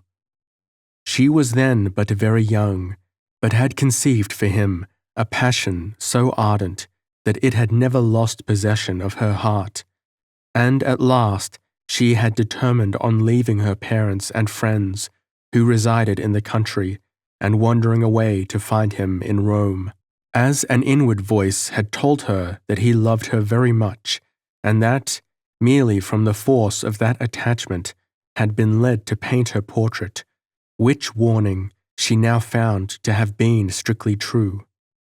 Francesco now believed all that she told him. He became persuaded that a secret mental sympathy existed between himself and this stranger, which had given rise to the passion by which he had so long been haunted. He forgot the statue, and gave himself no trouble with inquiries as to how the resemblance betwixt it and his new visitor had been produced. Indeed, such questions would have been very needless, as they admitted not of any satisfactory answer. The consequence of this visit was the solemnization, not by Christian but by heathen rites, of a marriage betwixt the strange woman and Francesco, which was attended by all his libertine friends and associates. As it was found that his bride had brought with her a casket filled with jewels and ready money, he immediately hired servants and purchased a house, where they lived in great splendor and luxury for many months. At the close of this period, the paramour of Francesco gave birth to a son, which event was followed by her death, attended by circumstances so mysterious and horrible that Francesco was obliged to fly from Rome, being accused of sorcery and witchcraft, also of divers other crimes, peculiarly odious and abhorrent to the spirit and laws of the Christian religion. In consequence of all this, he was obliged to make his escape suddenly during the night, taking with him his child, and as if endowed with supernatural energies, he made his way onwards to a wild and mountainous district of country, which he had before visited in his days of extravagance and pleasure, and where he knew that there was a cavern cut in the rock, in which he was now glad to take refuge with the child from a violent thunderstorm. As to the child, he could not have himself explained by what influence he was induced to bear it along with him, for, in truth, he only wished for its destruction, On being thrown on the hard floor of the cave, however, the infant, for the first time, uttered some fearful and melancholy cries, which penetrated to Francesco's heart, and, hereupon, he, being moved with compassion, tried every method in his power for its preservation. For this purpose, indeed, he was not well provided. At first he could only offer the child an orange to suck, but afterwards he recollected the doctor's extraordinary flask, of which the contents seemed inexhaustible, and which he had found on his departure and brought with him. From this bottle he administered a few drops to the infant, who, thereupon, seemed miraculously strengthened and tranquilized, and he made for it, as well as he could, a bed of heather and soft moss, protecting it from damp and cold with his mantle. Hereafter, Francesco passed several weeks in the cavern, living like a penitent hermit, and incredible as it may seem, the child lived also, being supplied with food from the contributions that his father received from pious and compassionate neighbors. But Francesco's mind, meanwhile, became quite wandering and irrational. He prayed, indeed, with great zeal, to the blessed saints, that they would intercede for him, a miserable sinner, for his heart was now wholly alienated from his profane and blasphemous errors. Above all, he preferred many supplications to Saint Rosalia. Thus it happened that the wretched man, one beautiful and serene evening, was prostrate on his knees in the wilderness. He watched the receding sun, which, at last, was slowly lost in the water, leaving the western sky like a sea of red, dazzling waves, and that ruddy light faded ere long into the sombre grey hints of evening, the forerunner of dark night. Then Francesco perceived in the atmosphere the roseate gleam of an extraordinary light, which at first he noticed only as a strange phenomenon, because the sun had now departed. But the red light assumed a particular form, and floated always nearer and nearer to the penitent, till at last he recognized the figure of Saint Rosalia, kneeling on a bright cloud and surrounded by angels. Then he heard a voice like that of soft and articulate music, which pronounced the words, "Forgive, O Lord, this mortal, who, in his weakness, was not able to escape the deeply laid snares and resist the manifold temptations of Satan." Hereupon, lightnings quivered through the roseate cloud, and there was a deep and reverberating thunderclap. A fearful voice answered the prayer of the saint. "Oftentimes mortals have sinned and been forgiven, but what inhabitant of earth hath ever transgressed like this one? No happiness in life, nor peace in the grave, shall be granted to him, so long as the sinful race, to which he hath given rise, shall exist upon the earth."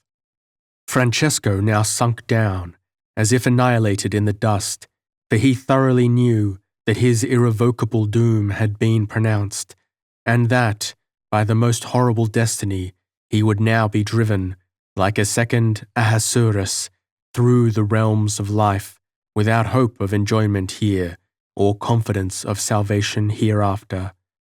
Of course he now fled, without thinking of the child in the cave, for though he could not now wish of its existence, yet he dared not add to his already heavy crimes by that of child murder. He lived, being no longer able to paint, in extreme and abject misery.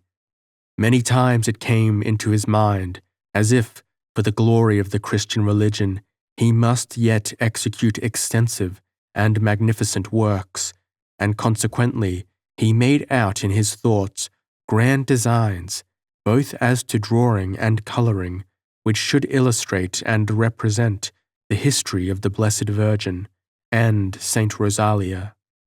But how could he begin those paintings, as he did not possess a single coin to supply himself with canvas and colours, and only supported himself by the small pittance of alms which he received at the doors of churches.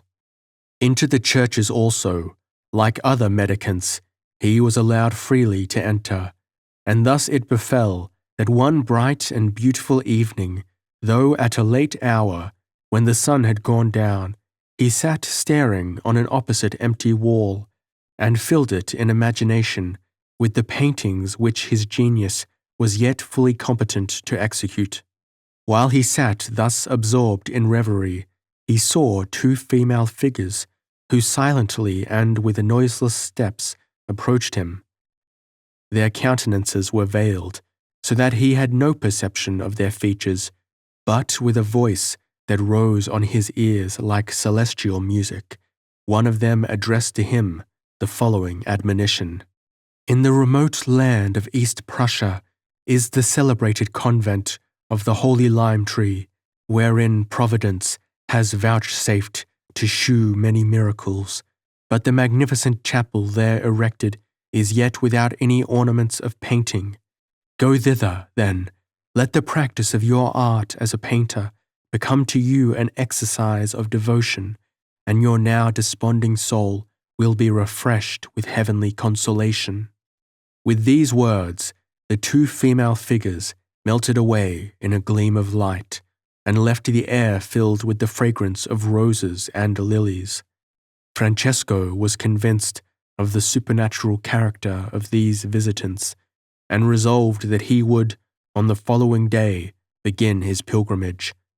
On that same evening it happened that a servant of Zenobio's, after much trouble, found him out, paid him 2 years' arrears of his allotted income, and invited him kindly to his brother's court. Thus far the old painter had written of himself in the third person, which, in his later memoranda, he exchanged for the first. I consider it needless to transcribe his historical account of the various fortunes and intricate relationships of that illegitimate race which he had founded, and of which I am a descendant. No reader would take the trouble of following out a detail which could scarcely be understood unless thrown into the form of a genealogical tree. Besides, the mind revolts from the contemplation of enormous and complicated guilt.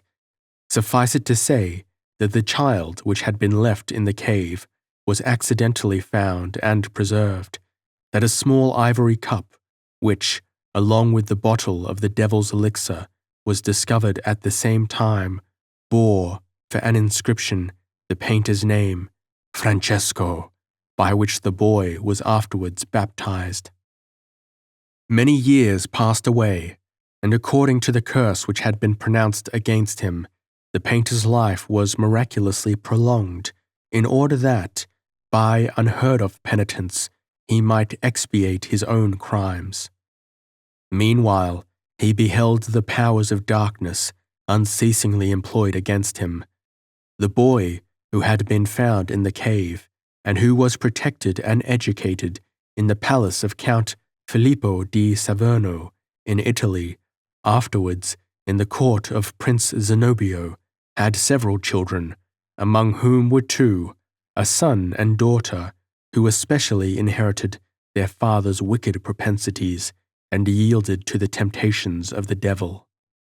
The family, afterwards, branched out so widely that the painter's book alone would supply materials for many volumes. To this family belonged the Princess von Rosenthurm, the abbess of the Cistercian convent, both the first and second Baroness von F.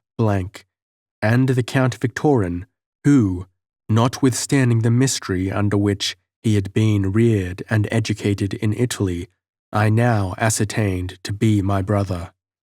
After the horrible crimes which my father had perpetrated at the court of Rosenthurm, he was arrested in his flight by an attack of severe illness, which detained him long at the house of a benevolent countryman, whose daughter, my mother, he afterwards married. For some time after this event, by his knowledge of literature and the arts, he contrived to obtain employment in the world, having assumed a fictitious name, and established himself under a principality where his person and features were wholly unknown. But sooner or later, sin is, even in this world, visited by punishment, and the just anger of the Almighty. My father was again attacked by sickness, so that the remnant of the once considerable legacy left him by his father was wholly spent. He fell into the bitterest poverty, and was at the same time assailed by such horrors of conscience that his life became a continued miserable penance. At last, heaven, by means of an extraordinary vision, sent him a gleam of consolation. He was warned that he should make a pilgrimage to the convent of the Holy Lime Tree in Prussia, and that the birth of a son should there announce to him the grace and forgiveness of heaven. The last words in the manuscript are as follows. More indeed seems to have been written, but in a scrawl half obliterated, and so faint that it could not be deciphered. In the forest by which the convent of the Lime Tree is surrounded, I appeared to the melancholy mother as she wept over her lately born and fatherless infant, and revived her most annihilated spirit with words of consolation.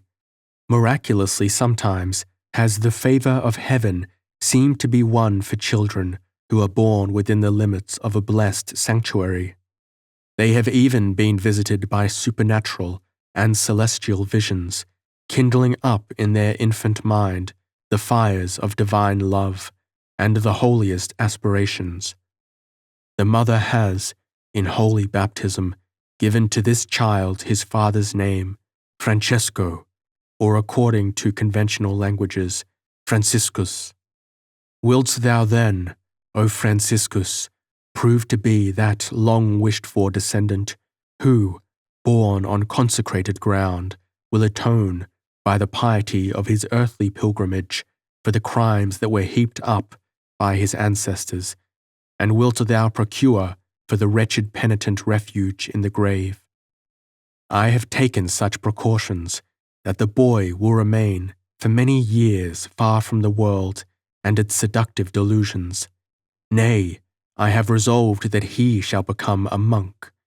This destination, the same blessed saint who poured divine consolation into my soul, announced to his mother, and this event may, indeed, be the forerunner of divine grace and forgiveness which, with the splendor of the morning light, has at last beamed forth upon me, so that I seem, in my inward mind, to observe clearly, by anticipation, every event of the future.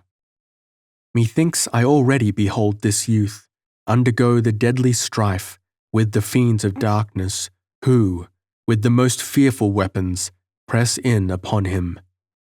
He falls a victim to their infernal artifices, yet a beatified female elevates over his head the crown of victory. It is the blessed Saint Rosalia herself, by whom he is rescued. As often as the mercy of heaven allows it to me, I shall be near him in infancy, in youth, and in manhood, and will protect him to the utmost of my limited power. Chapter 15. The fame of my sanctity had now spread in such a manner abroad that when I allowed myself to be seen in the streets of Rome, there were passengers who begged me for a moment to speak with them, and then, with the humblest prostration, implored my blessing. No doubt my severe penitence must excite attention, for I had renewed, in their utmost extent, all my devotional exercises, but even my strange appearance, my neglect of my dress, etc., might be enough to excite the imagination of the lively Italians, who are ready at all times to fix on any remarkable individual for the hero of a religious legend. Often, when unconscious of all that passed around me, I had thrown myself on the steps of an altar, I was awoken from my inward contemplation by the murmur of a prayer and groans of repentance from those who had collected around me as if wishing to implore my saintly intercession with heaven. As in the Capuchin convent, I frequently heard it called out in the streets behind me, "There goes the saint!" and such words never failed to strike like daggers to my heart. I wished, therefore, to leave Rome, and had made my arrangements for this purpose, when, to my utter astonishment, and indeed terror, the prior of the convent wherein I lodged announced to me that the Pope had ordered me to appear before him. Dark apprehensions arose within me that perhaps the powers of hell were more than ever on the watch, and laboured by new stratagems to draw me into destruction. Meanwhile I summoned up all my courage, and at an hour which was duly announced to me, repaired to the Vatican. I was to have a private audience, and the Pope, who was still a handsome man, and looked as if he had been in the prime of life, received me sitting on a richly ornamented elbow chair. Two very beautiful boys, in the dress of sacristans, attended to serve him with iced water, and as the weather was very hot, they were constantly employed in cooling the atmosphere with large fans made of heron's feathers. I went up to His Holiness with the utmost humility, and paid to him the customary homage of kneeling. He fixed his eyes sharply on me, but instead of the grave severity which, from a distance, seemed to me before to characterize his features, his looks displayed much good humour, and he welcomed me with a very agreeable smile. His first inquiries were only commonplace questions, as to whence I came, what had brought me to Rome, etc. Then he rose from his chair, and assuming a more serious tone, "Brother Medardus," said he, "I have summoned you hither because I had received extraordinary accounts of your piety. But wherefore do you perform your devotional exercises openly before the people and in the most public churches? You probably wish to be looked on as a chosen saint, a pre-elect of heaven, and to be worshipped by the fanatical mob. But inquire into thine own heart whence this idea first arose, and by what means it has acquired such ascendancy. If your intentions are not pure before the eye of the Almighty, and before me, his appointed viceroy, then, Brother Medardus, your now flourishing sanctity will soon come to a shameful end." These last words the Pope uttered in a deep, powerful voice, and his eyes gleamed as if in anger. For the first time since a very long period, I felt myself accused without being guilty of the faults with which I was charged. On this account, I was not only able to retain perfect composure, but even to answer him with some degree of fervour and eloquence. "Heaven," said I, "has indeed granted your holiness to look upon my inmost heart, which is loaded and oppressed with the weight of unspeakable crimes, of which my deepest consciousness may perhaps prove the sincerity of my repentance. Far from my thoughts is any attempt at hypocrisy. I never had any ambition to influence the minds of the people. On the contrary, the attention which they direct to me is abhorrent to my feelings, and causes to me the utmost pain and regret. In support of what I have now said, will your holiness grant to a wretched penitent an opportunity of relating the events of his life, that he may prove the sincerity of his contrition and his utter self-annihilation at the remembrance of the sins which he hath committed?" On receiving permission, I accordingly went on to narrate, as concisely as I could, the whole circumstance and adventures of my life, only omitting names, which were of no consequence as to the facts that I related against myself. The Pope listened with the greatest attention, appearing always more and more interested. At last, by many extraordinary looks and gestures, he evinced the astonishment that I had excited. "Your history, Brother Medardus," said he, "is indeed the most mysterious that I have ever heard. do you then believe in the immediate and visible agency of the devil?" I was about to answer, but he went on. "Do you believe that the wine which you stole from the relic chamber and drank really impelled you to the crimes which you have committed?" "Like a water distilled from pestilential herbs," said I. "It gave new strength to the seeds of vice and wickedness which lurked within me, till at length they burst from their concealment and spread into luxuriant and multiplying growth." Upon this answer, the Pope seemed to sink into reflection, and said, more as if communing with himself than addressing me, "What if the same rules of nature by which corporeal life is usually governed applied also to the mind? If every seed or scion must bring forth and perpetuate that which is like to itself? There are whole families of murderers and of robbers. In such cases this was the hereditary sin, entailed on a race followed by some inexpiable curse. If he, who is descended from a sinful ancestor," said I, "must of necessity sin again, it follows from this doctrine that there is no sin."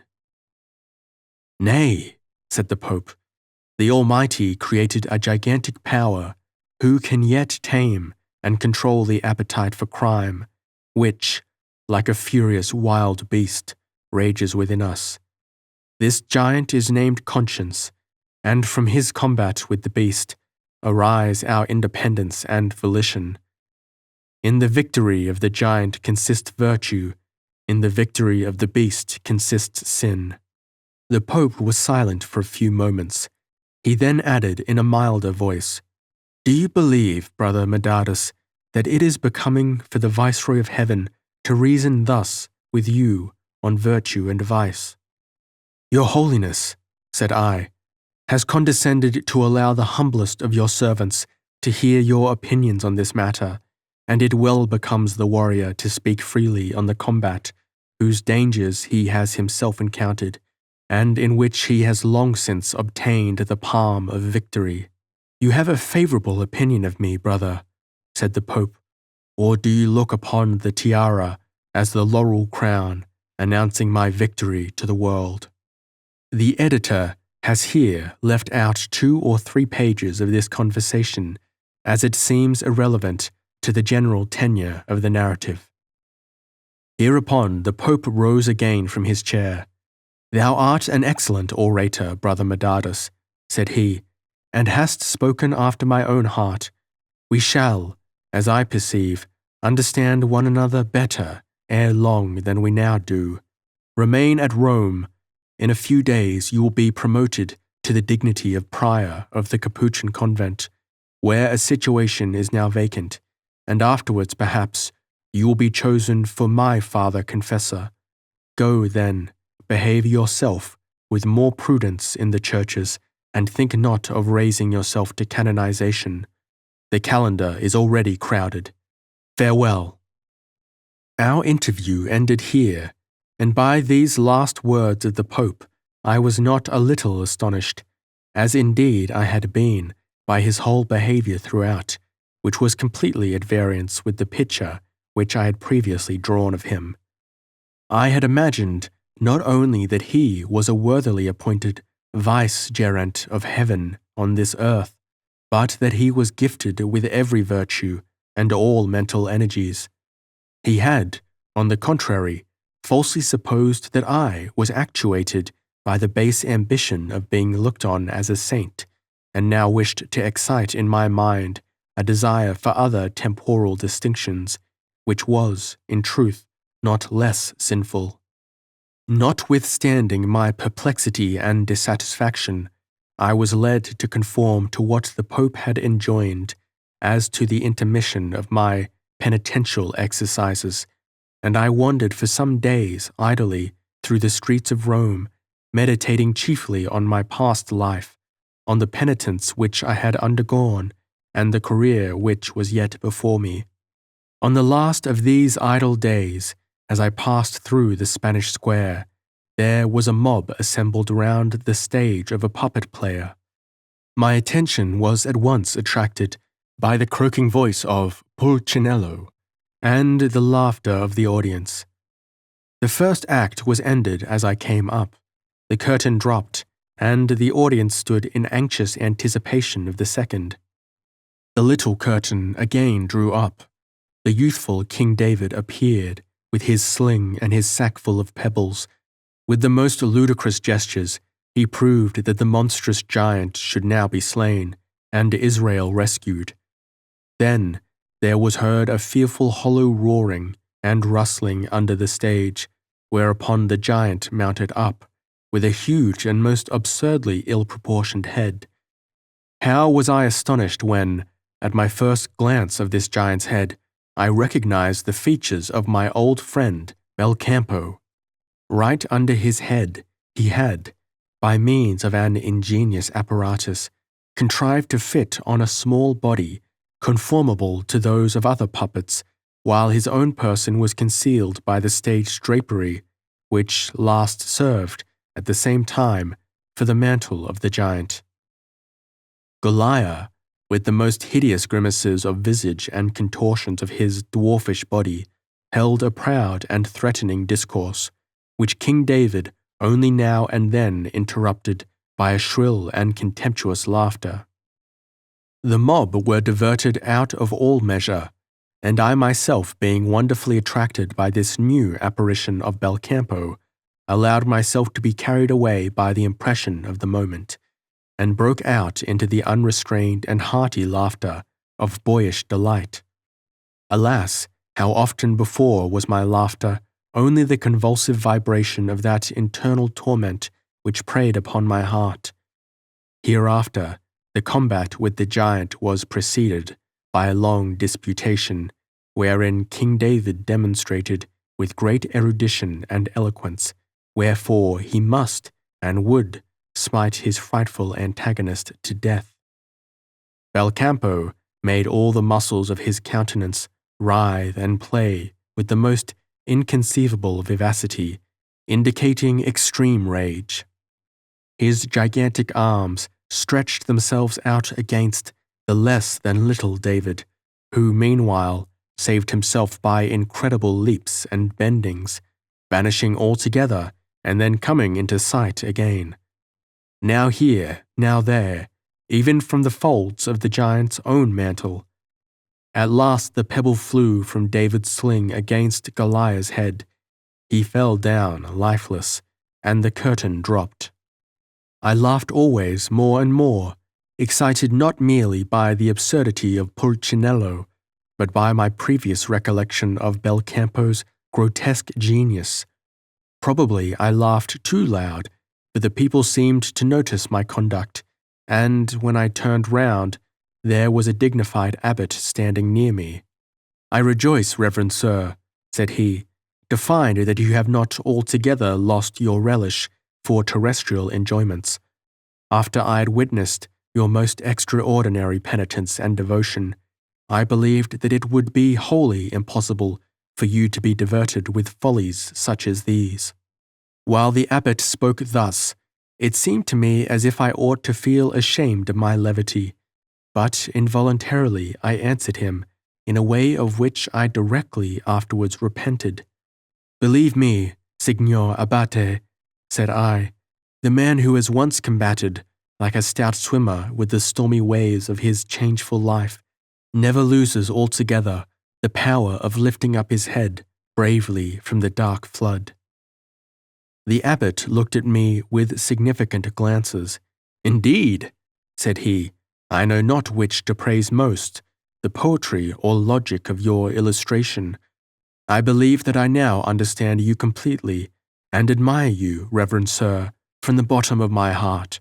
"I know not, for my part, Signor Abate," replied I, "how a poor penitent monk can have excited your admiration."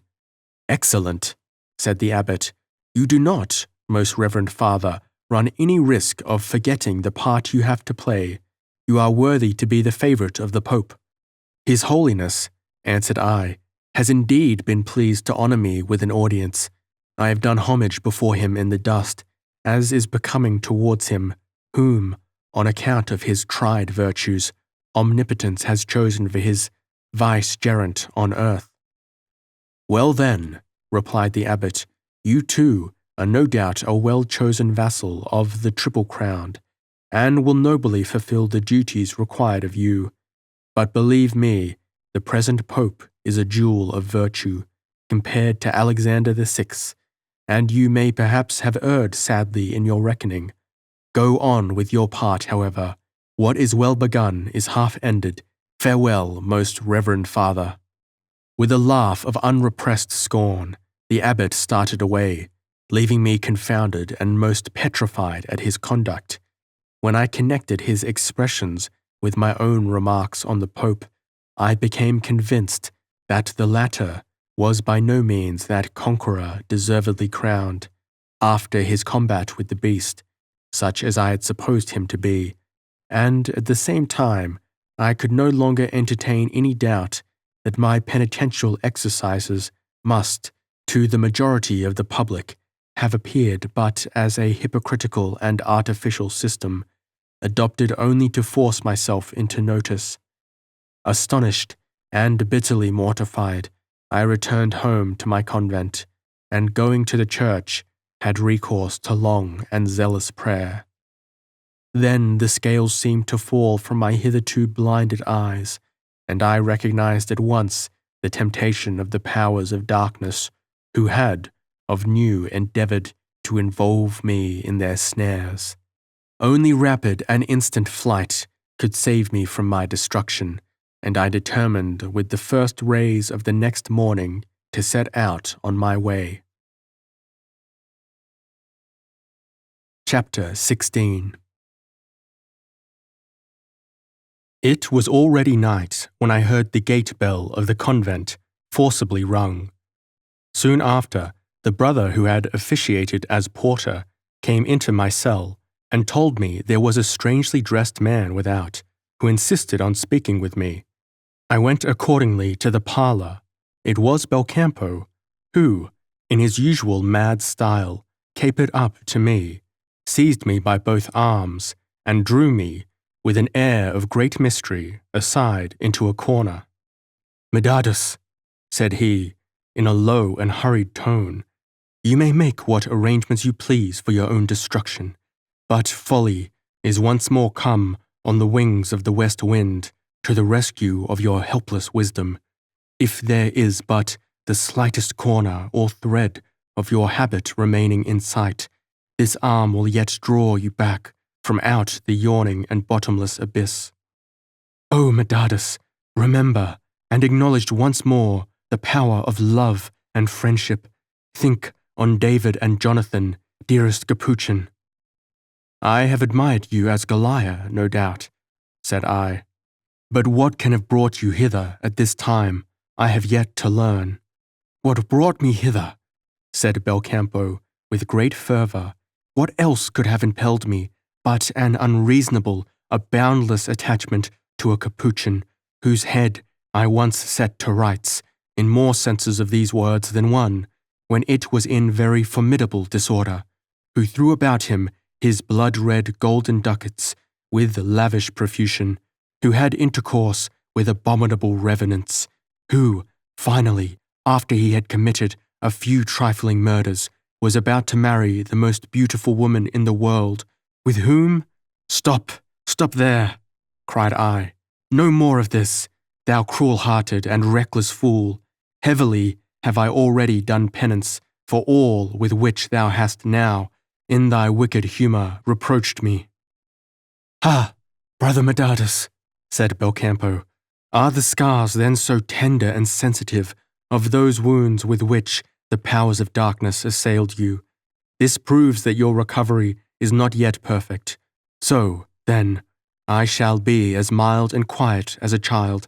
I shall tame the wildness of my fantasy, shall no more cut caprioles, either mentally or corporeally, but only inform you that as my attachment and friendship, chiefly on account of your sublime madness, which you call wisdom, are very great, I am determined to preserve your life as long as possible and protect you from every danger that you bring upon yourself. Concealed within my puppet show theatre, I have chanced to overhear a discourse relating to you. The Pope has determined to make you the prior of one of the most distinguished Capuchin convents, and also to appoint you his own father confessor. Fly, then, quickly, fly from Rome, for dagger and poison are already prepared for you. I know one bravo who has even now got his retaining fee for sending you in all haste to the other world. In a word, you have come in the way of a certain famous Dominican who has hitherto been the Pope's confessor. You are obnoxious to him and all his adherents, and to conclude, tomorrow morning you must no longer be found within the walls of Rome. This new occurrence I was at no loss to connect in my mind with the expressions of the unknown abbot.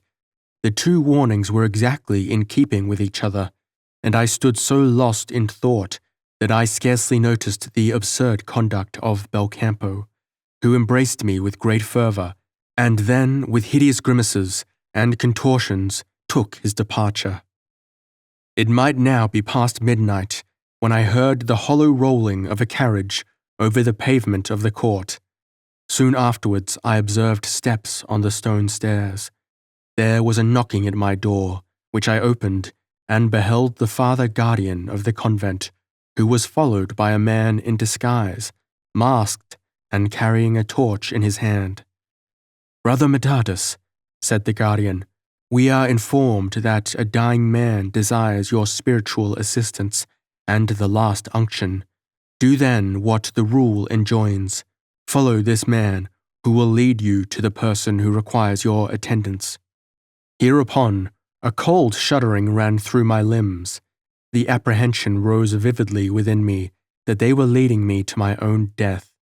Yet I dared not refuse, but instantly rose, put on my habit, and followed the stranger, who lighted me downstairs, opened the door of the carriage, and forced me to enter it. In the carriage there were 2 other men, also disguised, who placed me betwixt them. I inquired whither I was to be led, and who it was that wished for my prayers and last services. No answer. In deep silence we drove on through several streets. For some time I believed, by the sound of the wheels, that we were already beyond the city walls, but again I perceived that we came through an arched gateway, and then drove once more over paved streets. At last the carriage stopped, and I felt that they immediately bound up my hands, and that a thick nightcap was drawn over my face, by which I was completely blind. At this I expressed some dissatisfaction and anxiety. "No evil shall befall you," said a rough voice. "Only you must be silent as to all that you see and hear, otherwise your death is inevitable." They now lifted me out of the carriage. There was a rattling of keys and locks, then a gate opened that groaned heavily and creaked on its rusty and unoiled hinges. We entered, and they led me at first through long corridors, and at last downstairs deeper and deeper. The echoing sounds of our steps convinced me that we were in vaults, and the abominable and oppressive air proved that these vaults were destined for the reception of the dead. At last we stood still. My hands were untied, and the cap taken from my head. I found myself in a large apartment, dimly lighted by a lamp hung from the ceiling. There was a man in black robes and wearing a mask, probably the same who had come for me to the Capuchin convent. He stood next to me, and along the walls of the room, seated on 2 benches, I beheld many Dominican monks. The horrible dream, already narrated, which occurred to me at the prison in the residence of the Prince von Rosenthurm, came back vividly on my remembrance. I held it for certain that I was now to meet an immediate and cruel death. Yet I remained silent, and only prayed inwardly, not for rescue from the danger that awaited me, but for a religious and sanctified end. After some moments of gloomy silence and expectation, one of the monks came to me and said with a hollow voice, "Medardus, we have here doomed to death a brother of your order. His sentence is this night to be carried into execution. From you, he expects absolution and admonition in his last moments. Go then, and fulfill what belongs to your office." The mask in black robes, who stood near me, now took me by the arm and led me from the audience chamber through a narrow passage into a small vaulted cell. Here I found lying in a corner, on a straw bed, a pale and emaciated spectre, properly speaking a mere skeleton, half-clothed, or rather hung like a scarecrow, with rags. The mask placed the lamp which he had brought with him on a stone table in the middle of the vault, and retired. I then approached nearer the wretched couch of the prisoner. My name had been announced, and with great difficulty he turned himself round towards me. I was confounded when I recognized the features of the venerable Cyrillus. A smile, as of celestial beatitude, came over his countenance, though I knew not wherefore he was thus rejoiced. "So then," said he, "the abominable ministers of hell who dwell in this building have for once not deceived me. Through them I learned that you, dear brother Medardus, were in Rome, and as I expressed a great wish to speak with you, they promised me to bring you here at the hour of my death. That hour is now arrived, and they have not forgotten their contract." Hereupon, I kneeled down beside the venerable and pious old man. I conjured him, in the first place, to tell me how it was possible that he could have been doomed by any society calling themselves religious, either to imprisonment or death. "No, no, dear brother Medardus," said Cyrillus, "not till after I have confessed my manifold crimes, and, in the first place, those which I have through inadvertence committed against you, not till after you have, according to the holy institutes of our Church, reconciled me with heaven, dare I ask any farther as to my own earthly misery and worldly cares. You already know that I myself, as well as all the rest of our community, look upon you as the most hardened and most unpardonable of sinners. According to our belief, you had, by a continued chain of errors, heaped up the most enormous guilt on your head, so that we expelled you from our society. Yet your chief crime was but in yielding to the impulse of one fatal moment, in which the devil cast his noose round your neck and dragged you away from the holy sanctuary into the distractions of this sinful world. Then an abominable swindler, assuming your name, your dress, and as if he were the devil incarnate, also your corporeal figure, committed those crimes which had almost drawn upon you the shameful death of a murderer. It has indeed been proved against you that you have on one occasion sinned, inasmuch as you wished to break your monastic vows, but that you are unstained by those enormities which were imputed to you. There can be no doubt. Return then to our convent, Medardus, where the brethren will receive him whom they believed forever lost, with redoubled kindness and rejoicing." Here the old man, overcome by weakness, sank back, fainting on his couch, and resisting the excitement which his words had produced upon me, I remembered that my present duty was to attend to Cyrillus only, and the welfare of his soul, which he had entrusted to my care. Therefore, I labored as well as I could by friction, and raised him in the bed to recover the unhappy prisoner from his insensibility. At last he was restored, and went regularly through his confession. He, the pious and almost blameless old man, humbling himself before me, the depraved sinner. but when I absolved the self-accusing monk, whose only fault seemed to be that he had on many subjects doubted, and by these doubts had been driven hither and thither, it seemed to me as if, notwithstanding my own manifold offences, a divine spirit were kindled up within me, as if I were but the unworthy instrument, the corporeal organ, by which omnipotence spoke temporally to souls not yet released from their temporal bondage.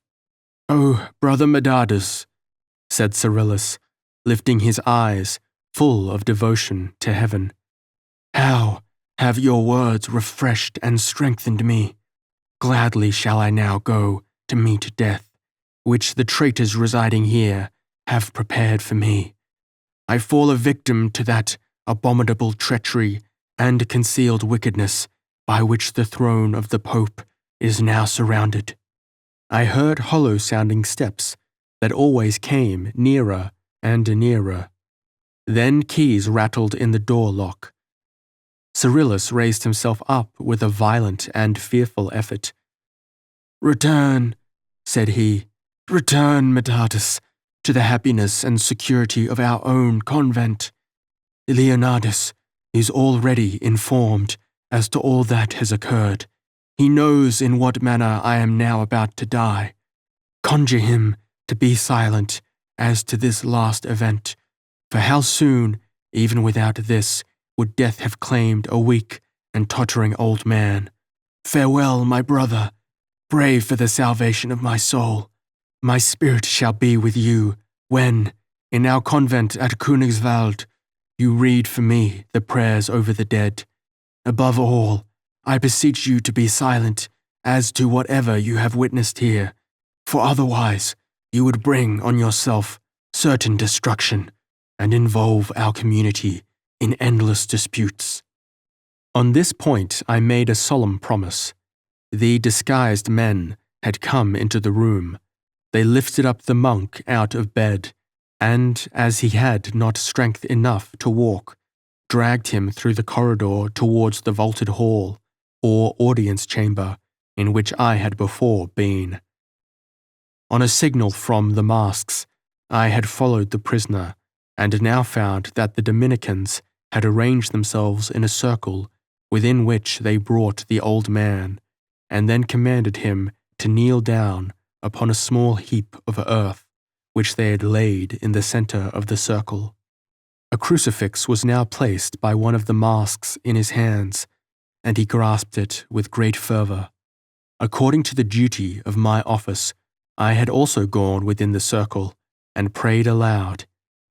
Before I had ended, one of the Dominicans pulled me by the arm and spoke to me aside. At that moment I observed a sword gleam in the hand of one of the masks, and in an instant, at a single blow, the head of Cyrillus was dissevered and rolled down, streaming a torrent of blood at my feet. I could not endure the horror of this spectacle, but threw myself on the earth, in a state of half-fainting and half-consciousness. On my recovery, I found that I was in a small apartment fitted up like a cell. A Dominican came up to me. "You are terrified, perhaps," said he. "Yet, brother, methinks you should rather rejoice to have beheld, with your own eyes, this perfect martyrdom. By that name, of course, it must be distinguished, if a brother of your convent undergoes the execution of his sentence, for, no doubt, you are, to a man, all saints." "We are not saints," replied I, "but we can at least say this much. Never was an innocent man within the walls of our convent murdered. Let me now go. I have fulfilled my duty faithfully and with self-satisfaction. The spirit of my departed brother, who is now in heaven, will, as I trust, be near to me, if I should fall into the hands of accursed murderers." "I do not doubt," said the Dominican, "that your departed brother Cyrillus will, in such case, be able to assist you.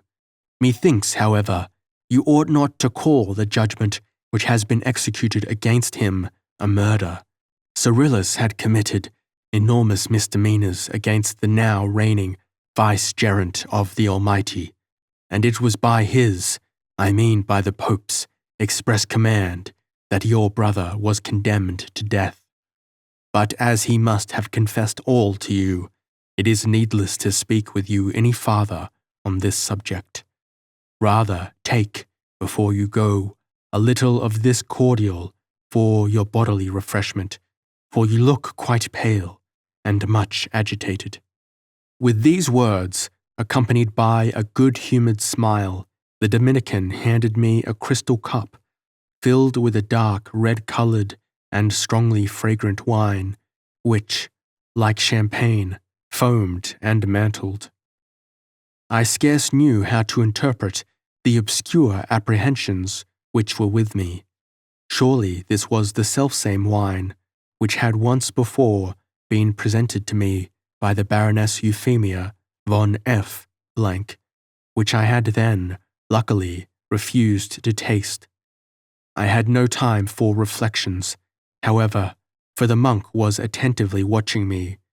Involuntarily and without thought, I put up my left hand over my face, as if blinded by the glare of the lamp, and with the other, lifting the glass, poured the wine into the wide sleeve of my habit.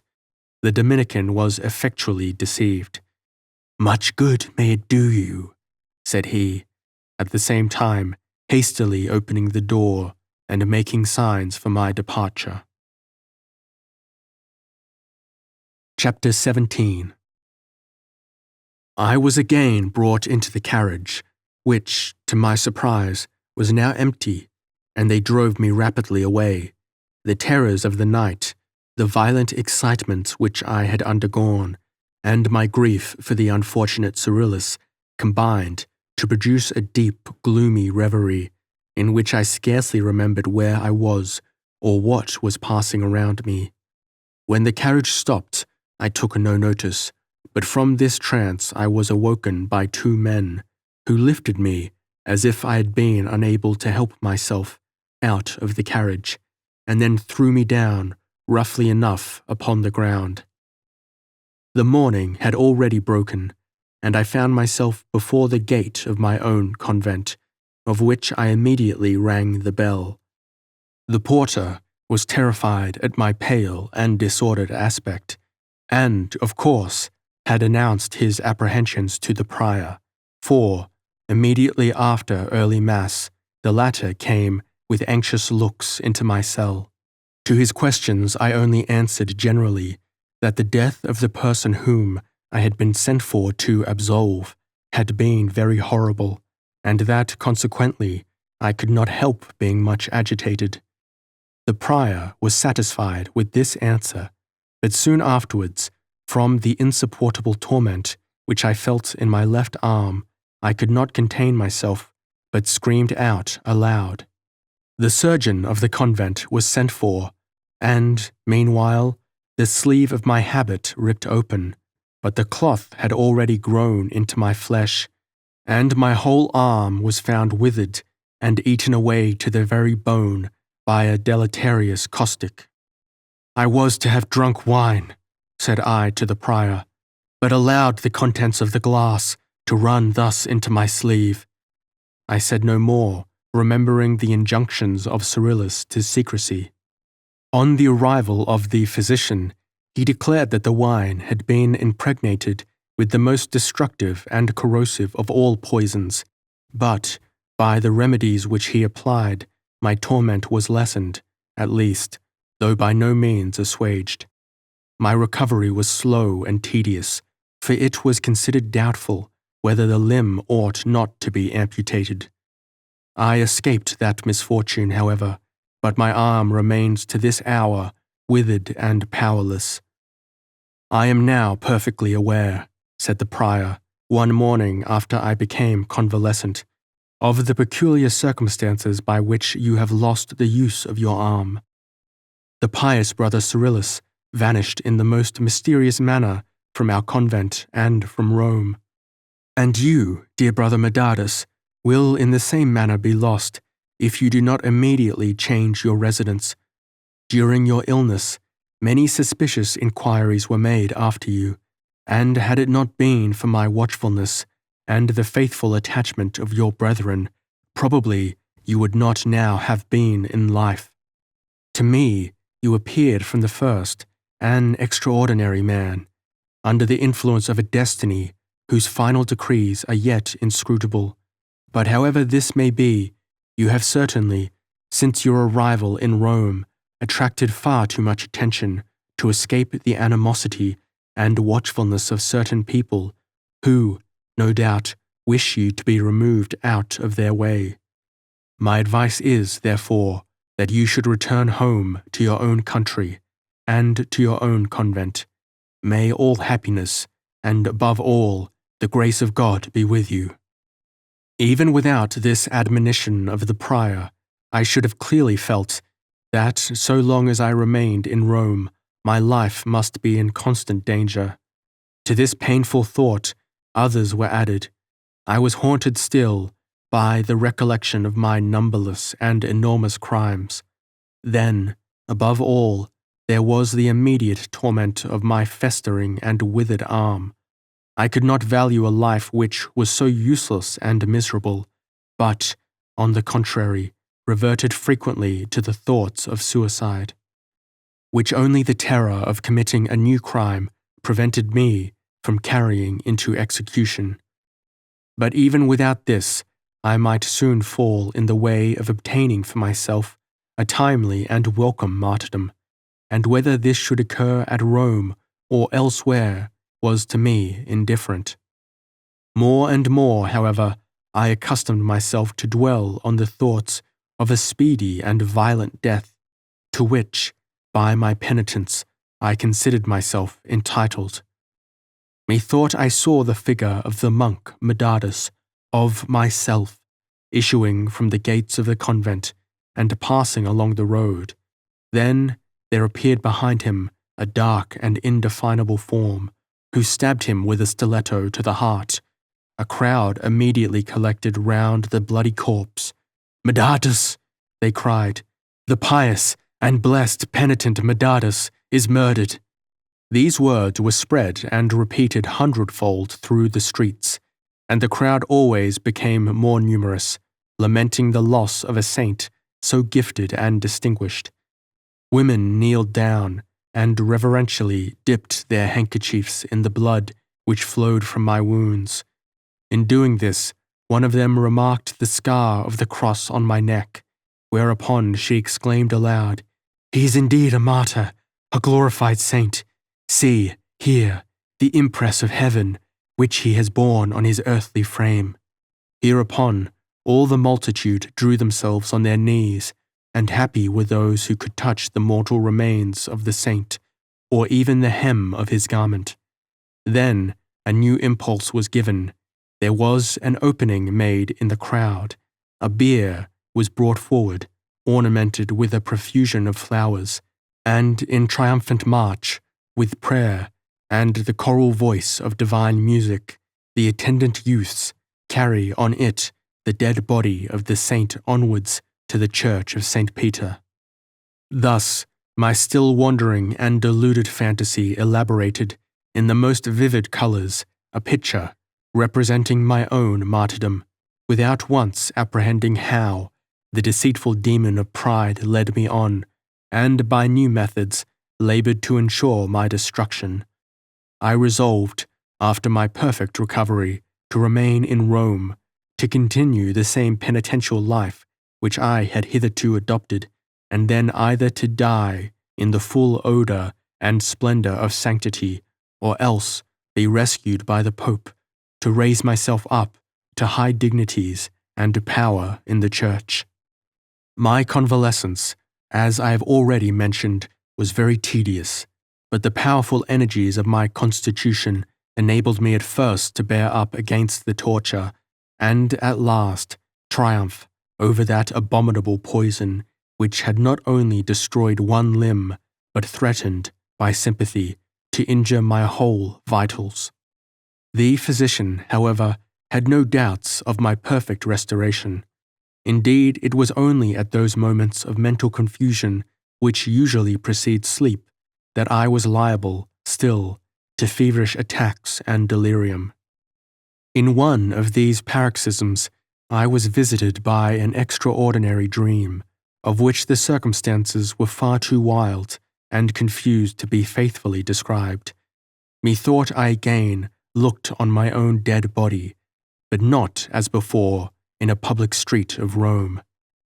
It was now laid in a lonely walk of the convent at Königswald, where every object in the landscape came in vivid colours to my remembrance. Methought I was conscious of my own separate existence as a self-subsisting idea, and then I ascended, as if borne up by my own buoyancy from the realms of earth, and ere long found myself floating in a cloud of a beautiful roseate colour. There I beheld a magnificent array of wood-crowned mountains and rocky cliffs, gleaming in the morning sun, but far more beautiful than those of the earth.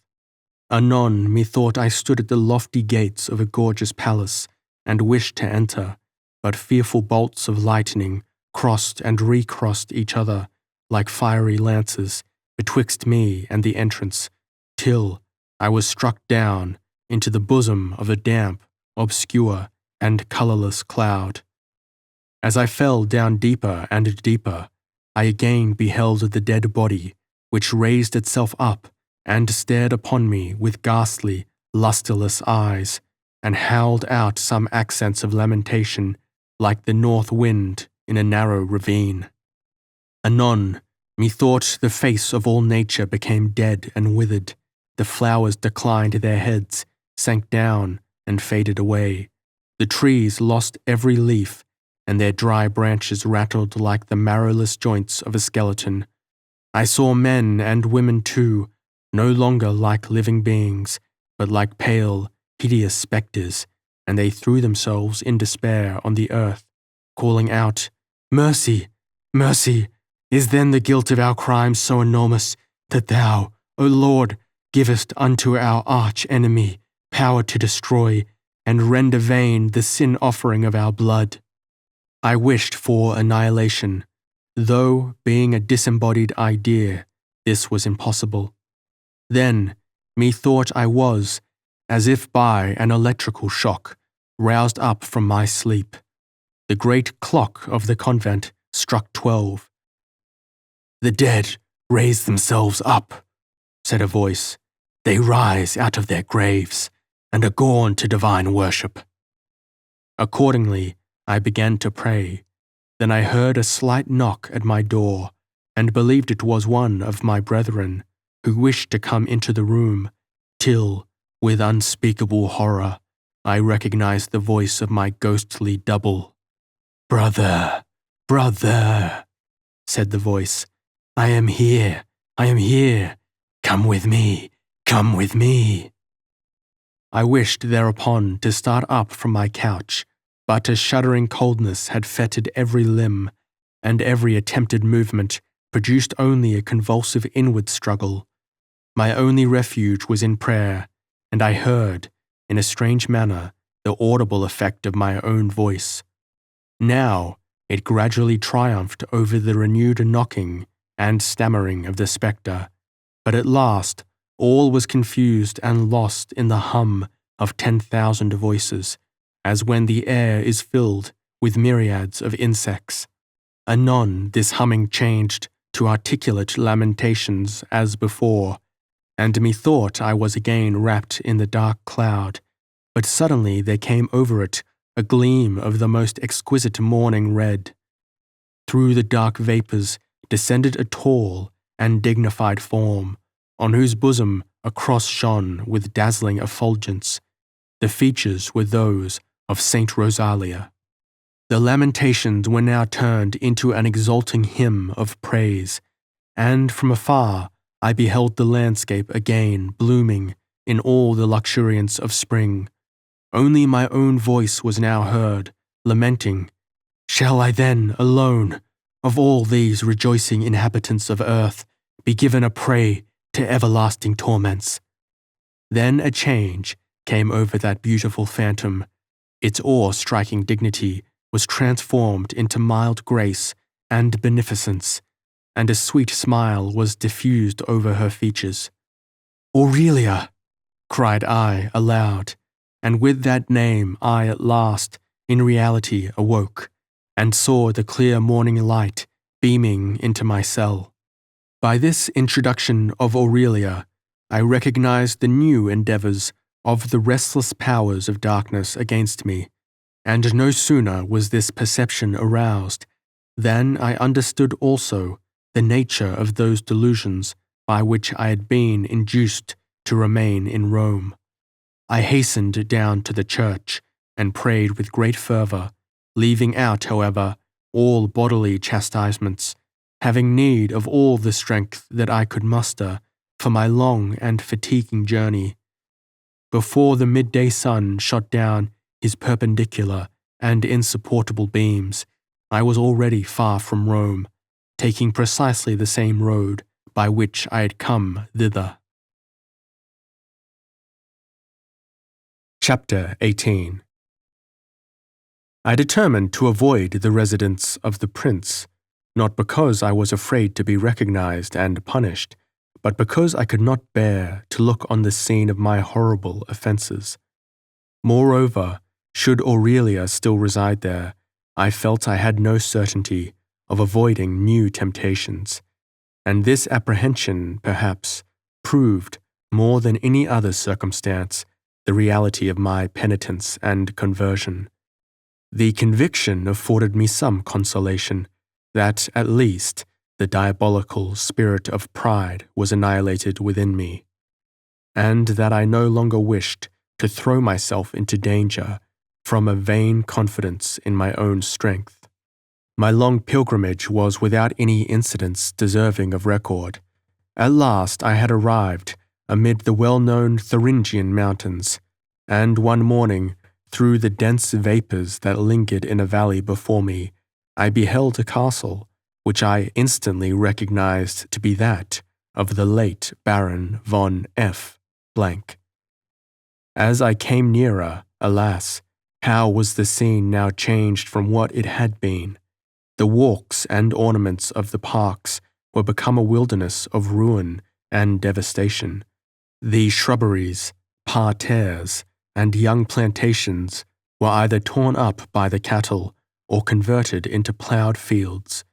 The road on which I walked, after entering the path, was overgrown with moss and weeds, and even the beautiful lawn before the mansion house that used to be so carefully kept was now covered with a herd of cattle and another of swine that had rooted up all its verdure. The windows of the castle, too, were broken and looked ghastly. The steps leading up to the principal entry were ruinous and covered with lichens and grass that waved in the wind. Through the whole domain there seemed not to be one living being. All was neglected and lonely. On passing through a dense thicket, which once had been my favorite walk, I heard an obscure sound of moaning and lamentation. Then I perceived a grey-headed old man at some distance who, though his countenance was turned towards me, did not seem in the least to notice my presence or approach. On the contrary, when I came almost close to him, he uttered, as if talking to himself in deep reverie, the words, "Dead, dead and gone, all dead and gone, whom I once loved in this world. O Aurelia, thou too, the last, art dead to all sublunary enjoyments." I now recognized Reinhold, the old intendant, though grief had so much changed his appearance that at first I knew not who he was. I had no wish to speak with anyone, but now remained as if involuntarily rooted to the spot. "Aurelia, dead!" cried I. "No, no, old man, thou art misinformed. The power of the all-seeing and omniscient judge protected her from the stiletto of the murderer." The old man started at these words as if he had been struck by lightning. "Who is here?" he cried vehemently. "Who is here? Leopold, Leopold!"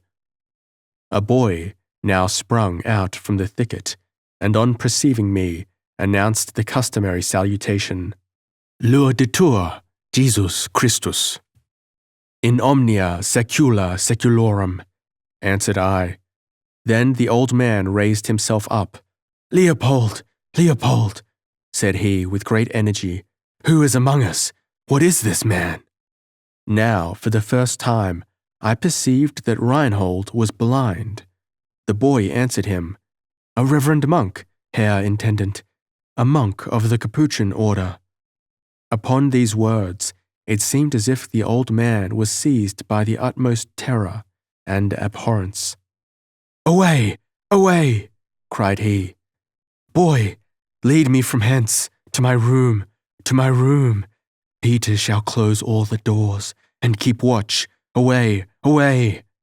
With these words, he seemed to exert his utmost strength to escape from me, as from a furious wild beast.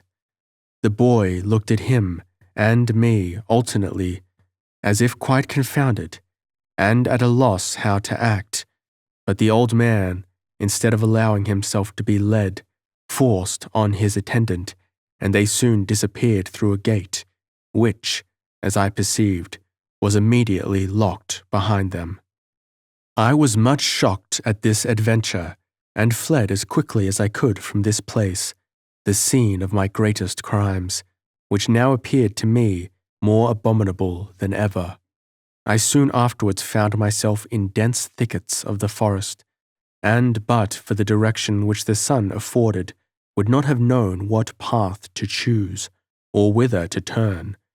I sank into a deep reverie, in which I almost lost all self-consciousness of what was immediately around me, till at last, being much fatigued, I laid myself down on a mossy couch, formed on the spreading roots of a wild oak tree, not far from which I saw a small, artificially formed eminence, on which was planted a cross.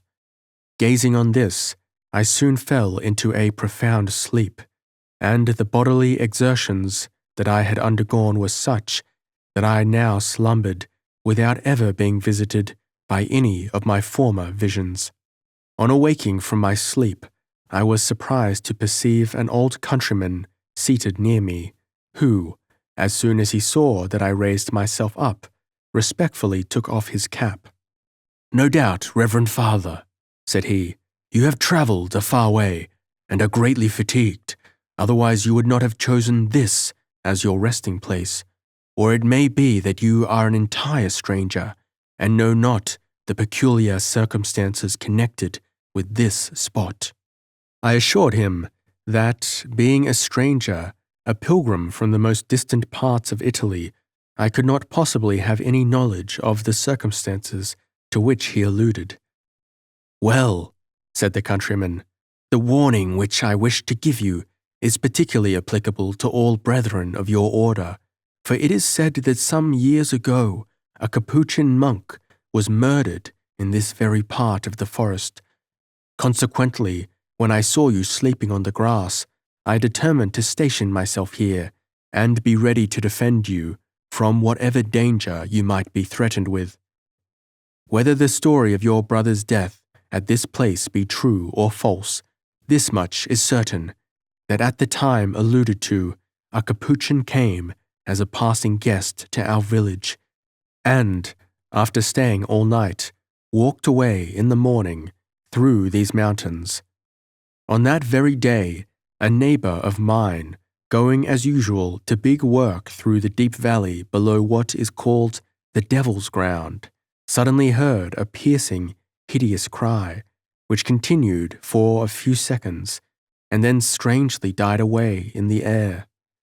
He insists, though to me this appears very improbable, that at the same time when he heard the cry, he saw the form of a man shoot down from the jutting out point of rock above into the bottomless abyss.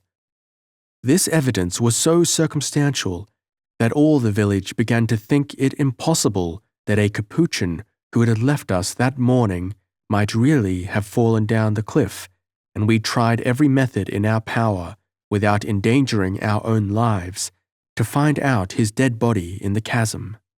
Our labor proved fruitless, however.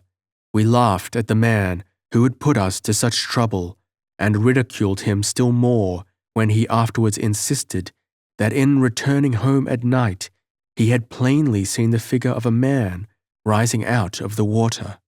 This last must have indeed been mere imagination, but afterwards we understood that the Capuchin, God knows wherefore, had been murdered by a man of rank, who had afterwards thrown down the body from that point of rock which we call the Devil's Chair. That the murder must have been committed near the spot where we are now, I am fully persuaded, for as I was once sitting quietly after hard work and looking at an old hollow oak tree, methought I saw something like a corner of dark brown cloth hanging out, which excited my curiosity. Accordingly, when I went to the tree, I drew out of it, to my surprise, a Capuchin tunic, quite fresh and new, which I therefore took home to my cottage. I perceived that one of the sleeves was stained with blood, and in one corner found embroidered the name Medardus.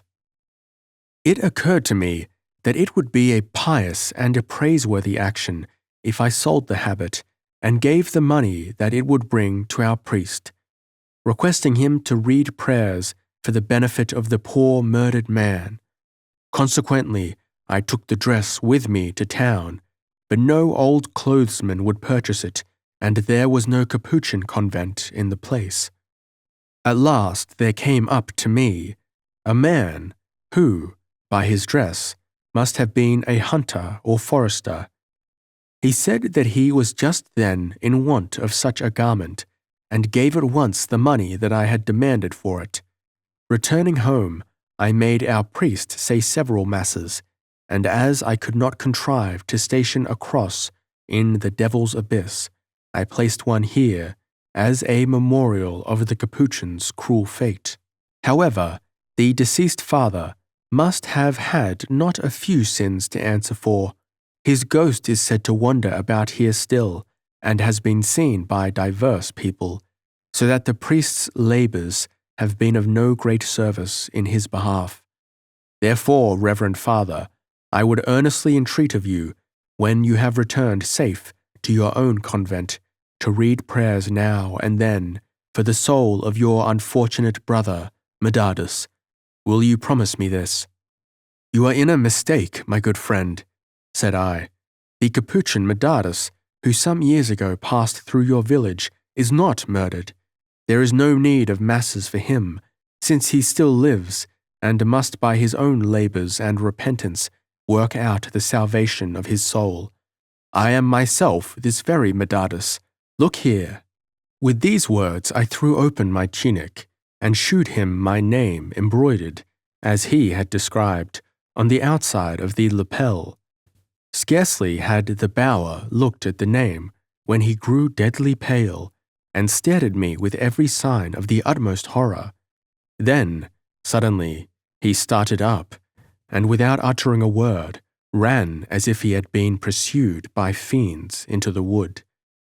It was obvious that he took me for the ghost of this murdered Medardus, and all endeavours would have failed to convince him of this error. The remoteness of the place, and the deep stillness, broken only by the roaring of the not far distant river, were well suited to awake in my mind the most horrible imagery. I thought once more of my detestable double, and infected almost with the terror of the countryman, I felt myself agitated to my inmost heart, and believed that the frightful spectre of my second self would start out from some dark thicket against me.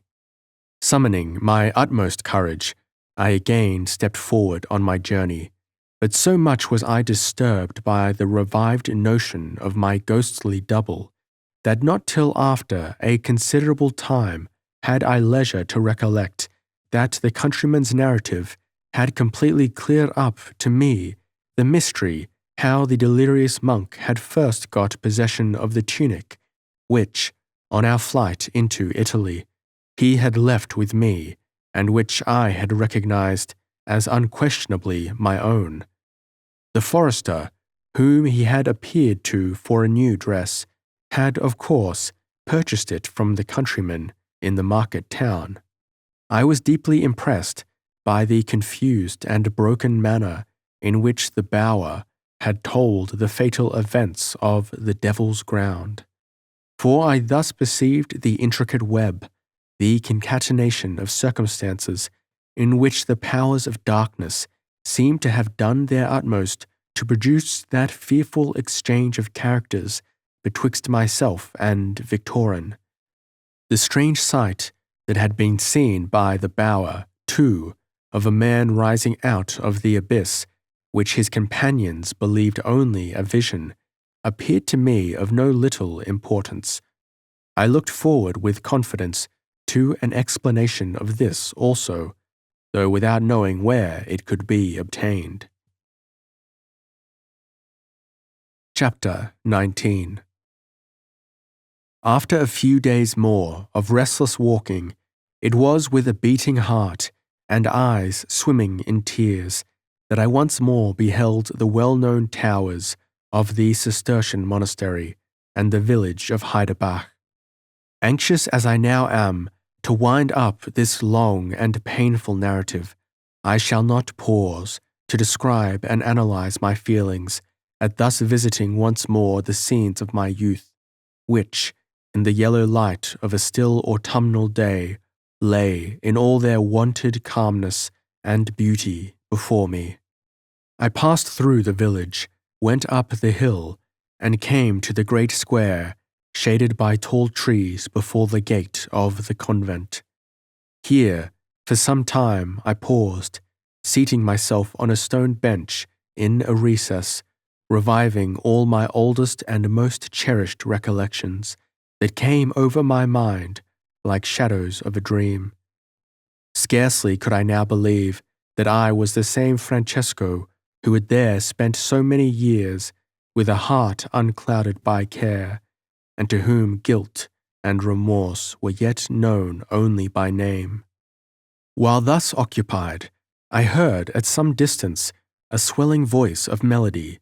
It was an anthem sung by male voices.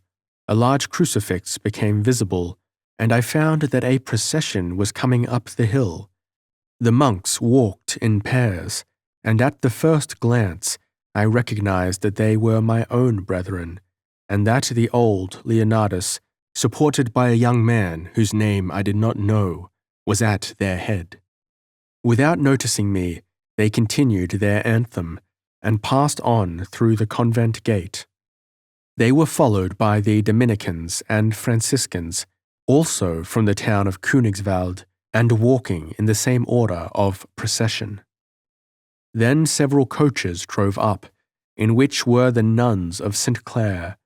From all this I perceived that some remarkable festival was now to be solemnized. The church doors were opened, and I went in. People were adorning the altars, and especially the high altar, with flower garlands, and a sacristan gave directions for a great quantity of fresh roses, as the abbess had particularly desired that they should predominate.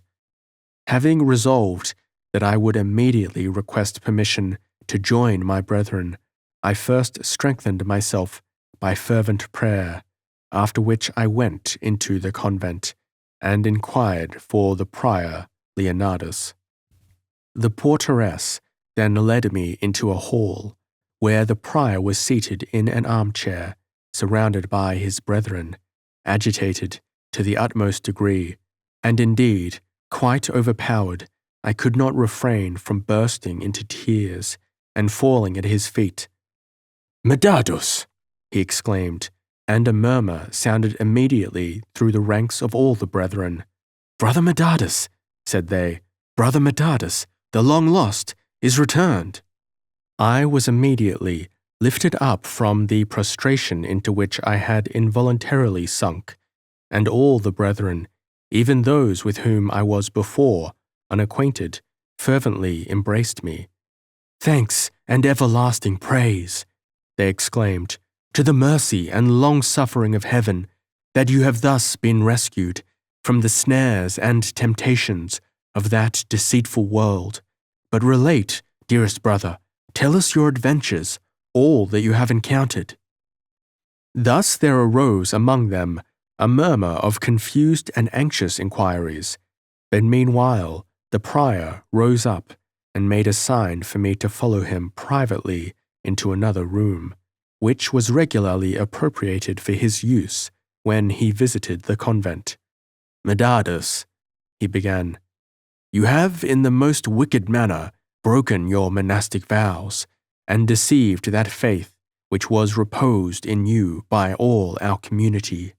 Instead of fulfilling the commissions with which I entrusted you, you became a disgraceful fugitive, no one knows why nor whither. On this account, I could order you to be imprisoned for life, or to be immured and left to perish without food or drink, if I chose to act according to the severe laws of our order."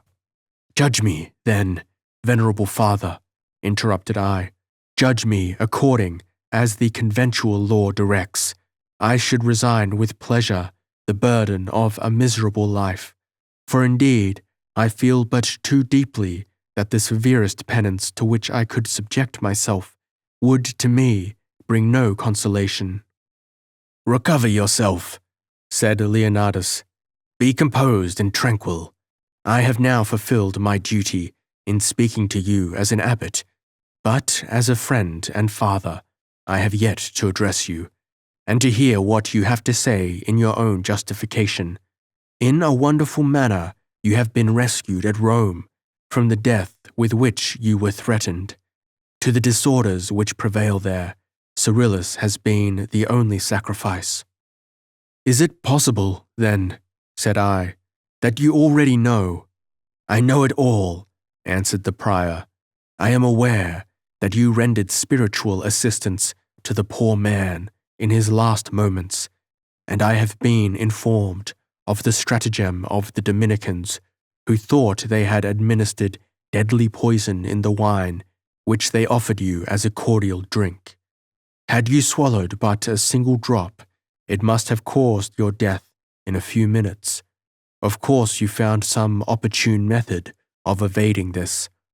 Only look here," said I, and rolling up the sleeve of my tunic, shewed the prior my withered arm, which was like that of a skeleton, describing to him at the same time how I had suspected the fate that was intended me, and found means to pour all the liquor into my sleeve. Leonardus started as he beheld this frightful spectacle, and muttered to himself, "Thou hast indeed done penance, as it was fitting, for thou hast committed many crimes. But Cyrillus, the good and pious Cyrillus." He paused, and I took this opportunity of remarking that the precise cause of my brother's death and the accusation which had been made against him remained, up to that day, unknown to me. "Perhaps you too," said the prior, "would have shared the same fate, if, like him, you had stepped forward as a plenipotentiary of our convent. You already know that the claim of our house, if admitted and carried into effect, would almost annihilate the income of the Cardinal von Blank, which income he at present draws without any right to its appropriation.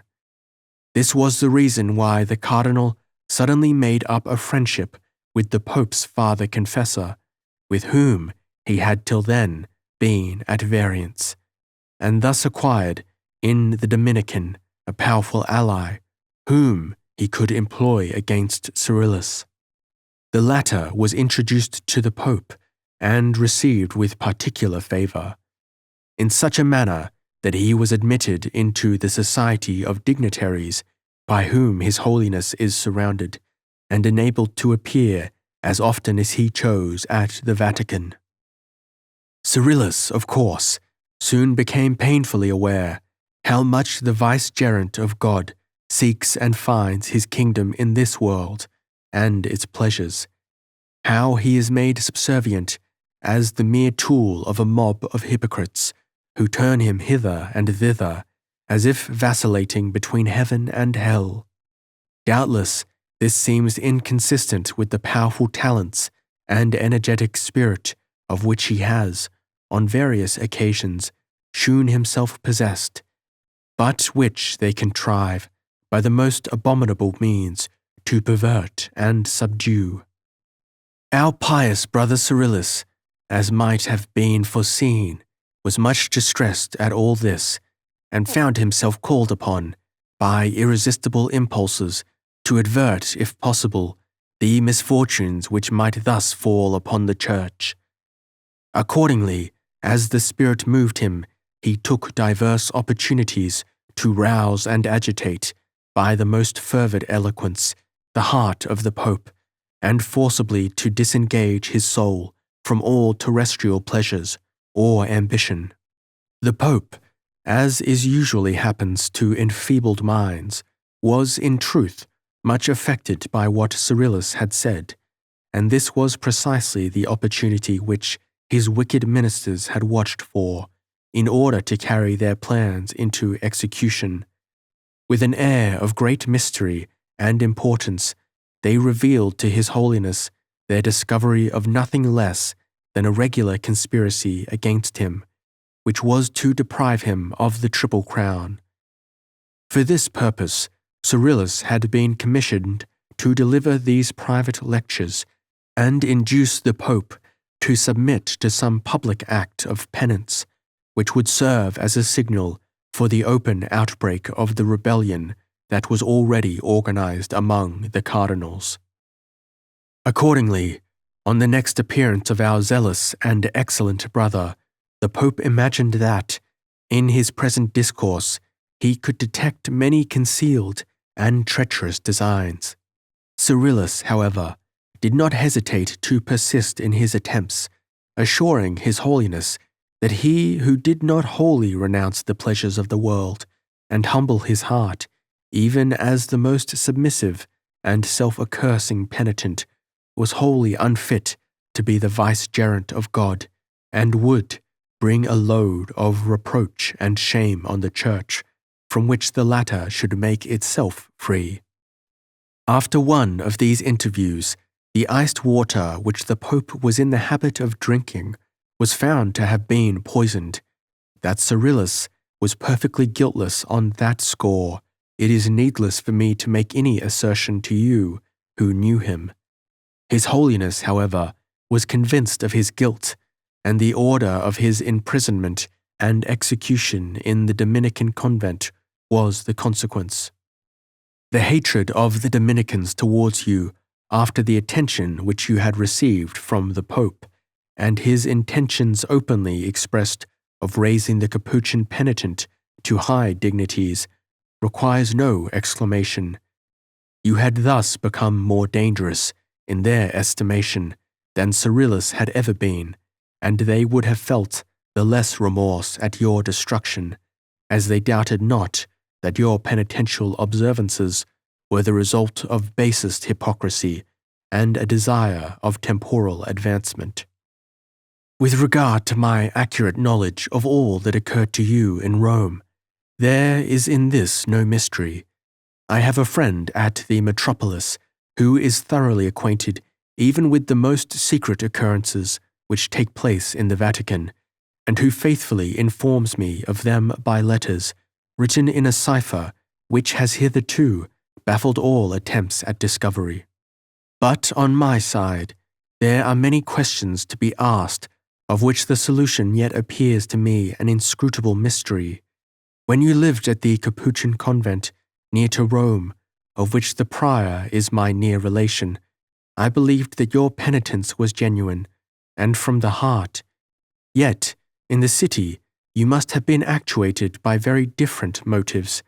After all, why did you seek to gain the Pope's attention by an incredible and marvelous story? Why accuse yourself of crimes which you had never committed? Were you, then, ever at the castle of the Baron von F. blank. Alas, venerable father, said I, that was indeed the scene of my most horrible crimes. Is it possible that, in your eyes also, I have appeared a liar and hypocrite? Truly, said the prior, now that I speak with and see you, I am forced to believe that your repentance and self-inflicted sufferings have been severe. Still, there are difficulties which I am wholly unable to clear up.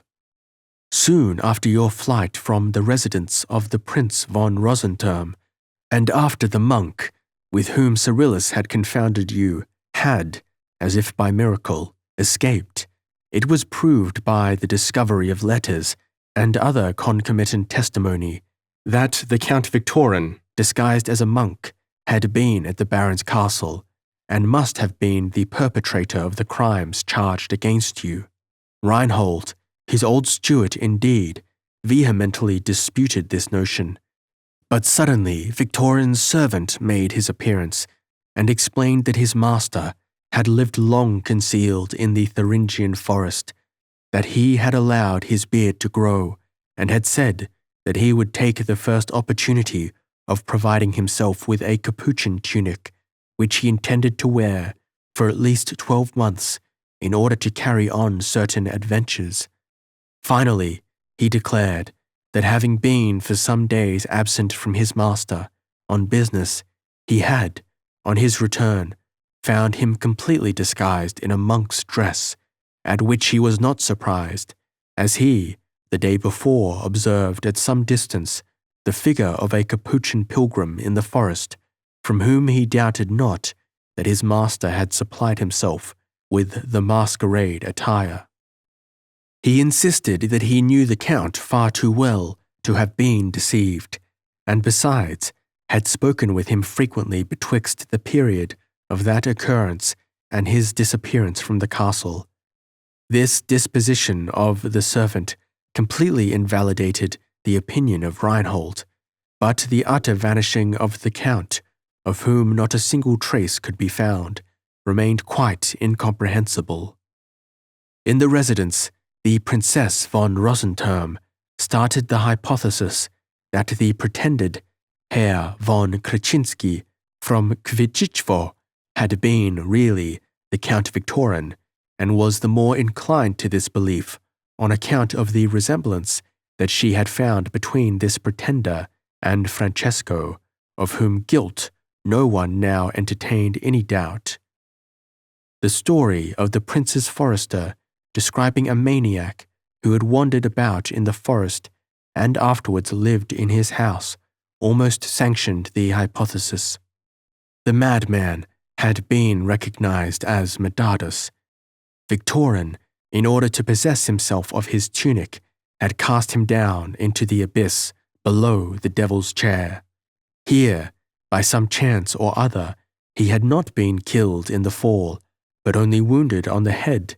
The pain of his wound, with hunger and thirst, made him delirious, and he ran about, perhaps obtaining a morsel of food now and then from some compassionate countryman, and half clothed with miserable rags, till he was kindly received into the house of the forester. Two things, however, remain here inexplicable, namely, how this Medardus could have run away to such a distance out of the mountains without being arrested, and how, even in his lucid intervals, he should confess to the judges and the physician crimes which he had never committed.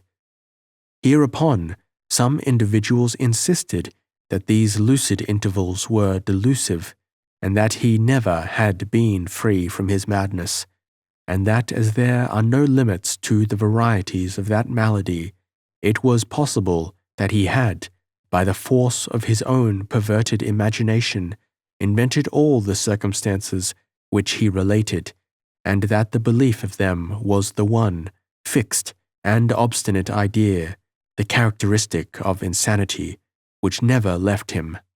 The judge of the criminal court, on the other hand, whose wisdom was held in great reverence, declared that the pretended Herr von Kraczynski was not only no Pole, but also no Count, and certainly not the Count Victorin.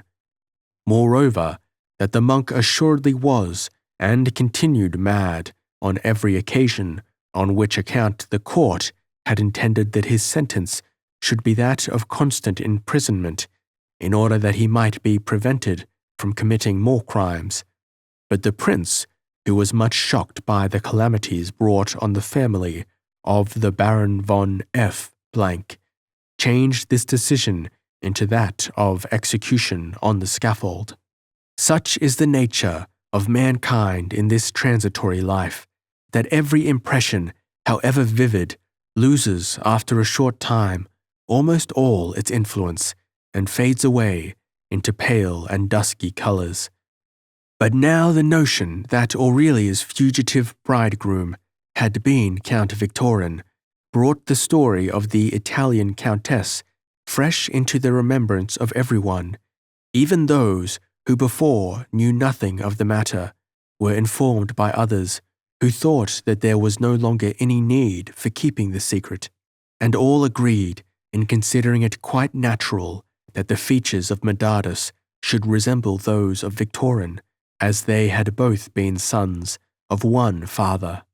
The prince at last determined that no farther attempt should be made to break the veil of mystery.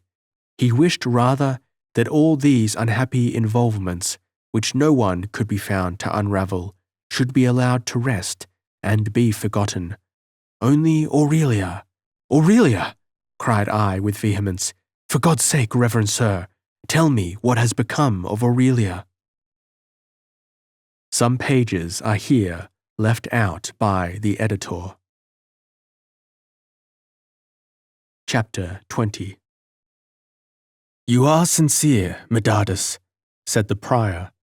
Your silence on this point is to me better than the most fervid eloquence. I felt the most perfect conviction that it was you only who had in the residence played the part of a Polish nobleman and wished to marry the Baroness Aurelia. Moreover, I had traced out pretty accurately your route. A strange man, by name Schönfeld, or Belcampo, who called himself a professor and an artist, called here and gave me the wished-for intelligence. At one period, I was indeed quite convinced that you had been the murderer of Hermogen and Euphemia, on which account I entertained, if possible, the more horror at your plan of seizing and involving Aurelia in your own destruction. I might indeed have arrested you, and perhaps it was my duty to have done so, but, far from considering myself as a minister of vengeance, I resigned you and your earthly conduct to the eternal decrees and guidance of Providence. That you were, in a manner, little less than miraculously preserved, and carried through so many dangers, proved to me that your destruction, so far as this life is concerned, was not yet resolved. But now it is most important for you to hear the circumstances by which I was afterwards led, and indeed forced to believe that Count Victorin had actually appeared as the Capuchin in the Thuringian mountains at the castle of Baron von F. Some time ago, Brother Sebastian, our porter, was awoke from his sleep by an extraordinary noise of sobbing and groaning at the gate, which sounded like the voice of a man in the last agony. The day had just dawned, and he immediately rose. On opening the outward gate, he found a man lying on the steps, half petrified with cold and miserably exhausted. With great effort, the stranger brought out the words that he was Medardus, a monk who had fled from our monastery. Sebastian was much alarmed, and immediately came to me with accounts of what had happened below. I summoned the brethren around me, and went to inquire into the matter. The stranger seemed to have fainted, whereupon we lifted him up, and brought him into the refectorium. In spite of the horribly disfigured countenance of the man, we still thought we could recognize your features. Indeed, several were of the opinion that it was the change of dress more than any other circumstance which made a difference. The stranger had a long beard, like a monk, and wore a lay habit, now much torn and destroyed, but which had at first been very handsome. He had silk stockings, a gold buckle still on one of his shoes, a white satin waistcoat, a chestnut-coloured coat, interrupted I, of the finest cloth, richly embroidered linen, and a plain gold ring upon his finger. Precisely so, said Leonardus, but in God's name, how could you know these particulars? Alas, it was the identical dress which I had worn on that fateful day of my marriage at the residence. My horrible double again stood vividly before mine eyes. It was no longer the mere phantom of my own disturbed brain that had seemed to follow me through the woods, but the real and substantial madman, or demon, by whom my strength had been overpowered, and who had, at last, robbed me of my clothes, in order to represent me in this manner at the convent. I begged of Leonardus that, before asking any other questions, he would proceed with his narrative, from which, perhaps, a perfect explanation of the mysteries in which I had been involved would at last dawn upon me. After a trial of several days, said Leonardus, we began to perceive that the man was utterly and incurably mad, and notwithstanding that his features resembled yours very closely, and he incessantly cried out, I am Medardus, and have come home to do penance among you, we all concluded that this was but an obstinate fixed delusion of the maniac. To this change of opinion we were led by diverse proofs.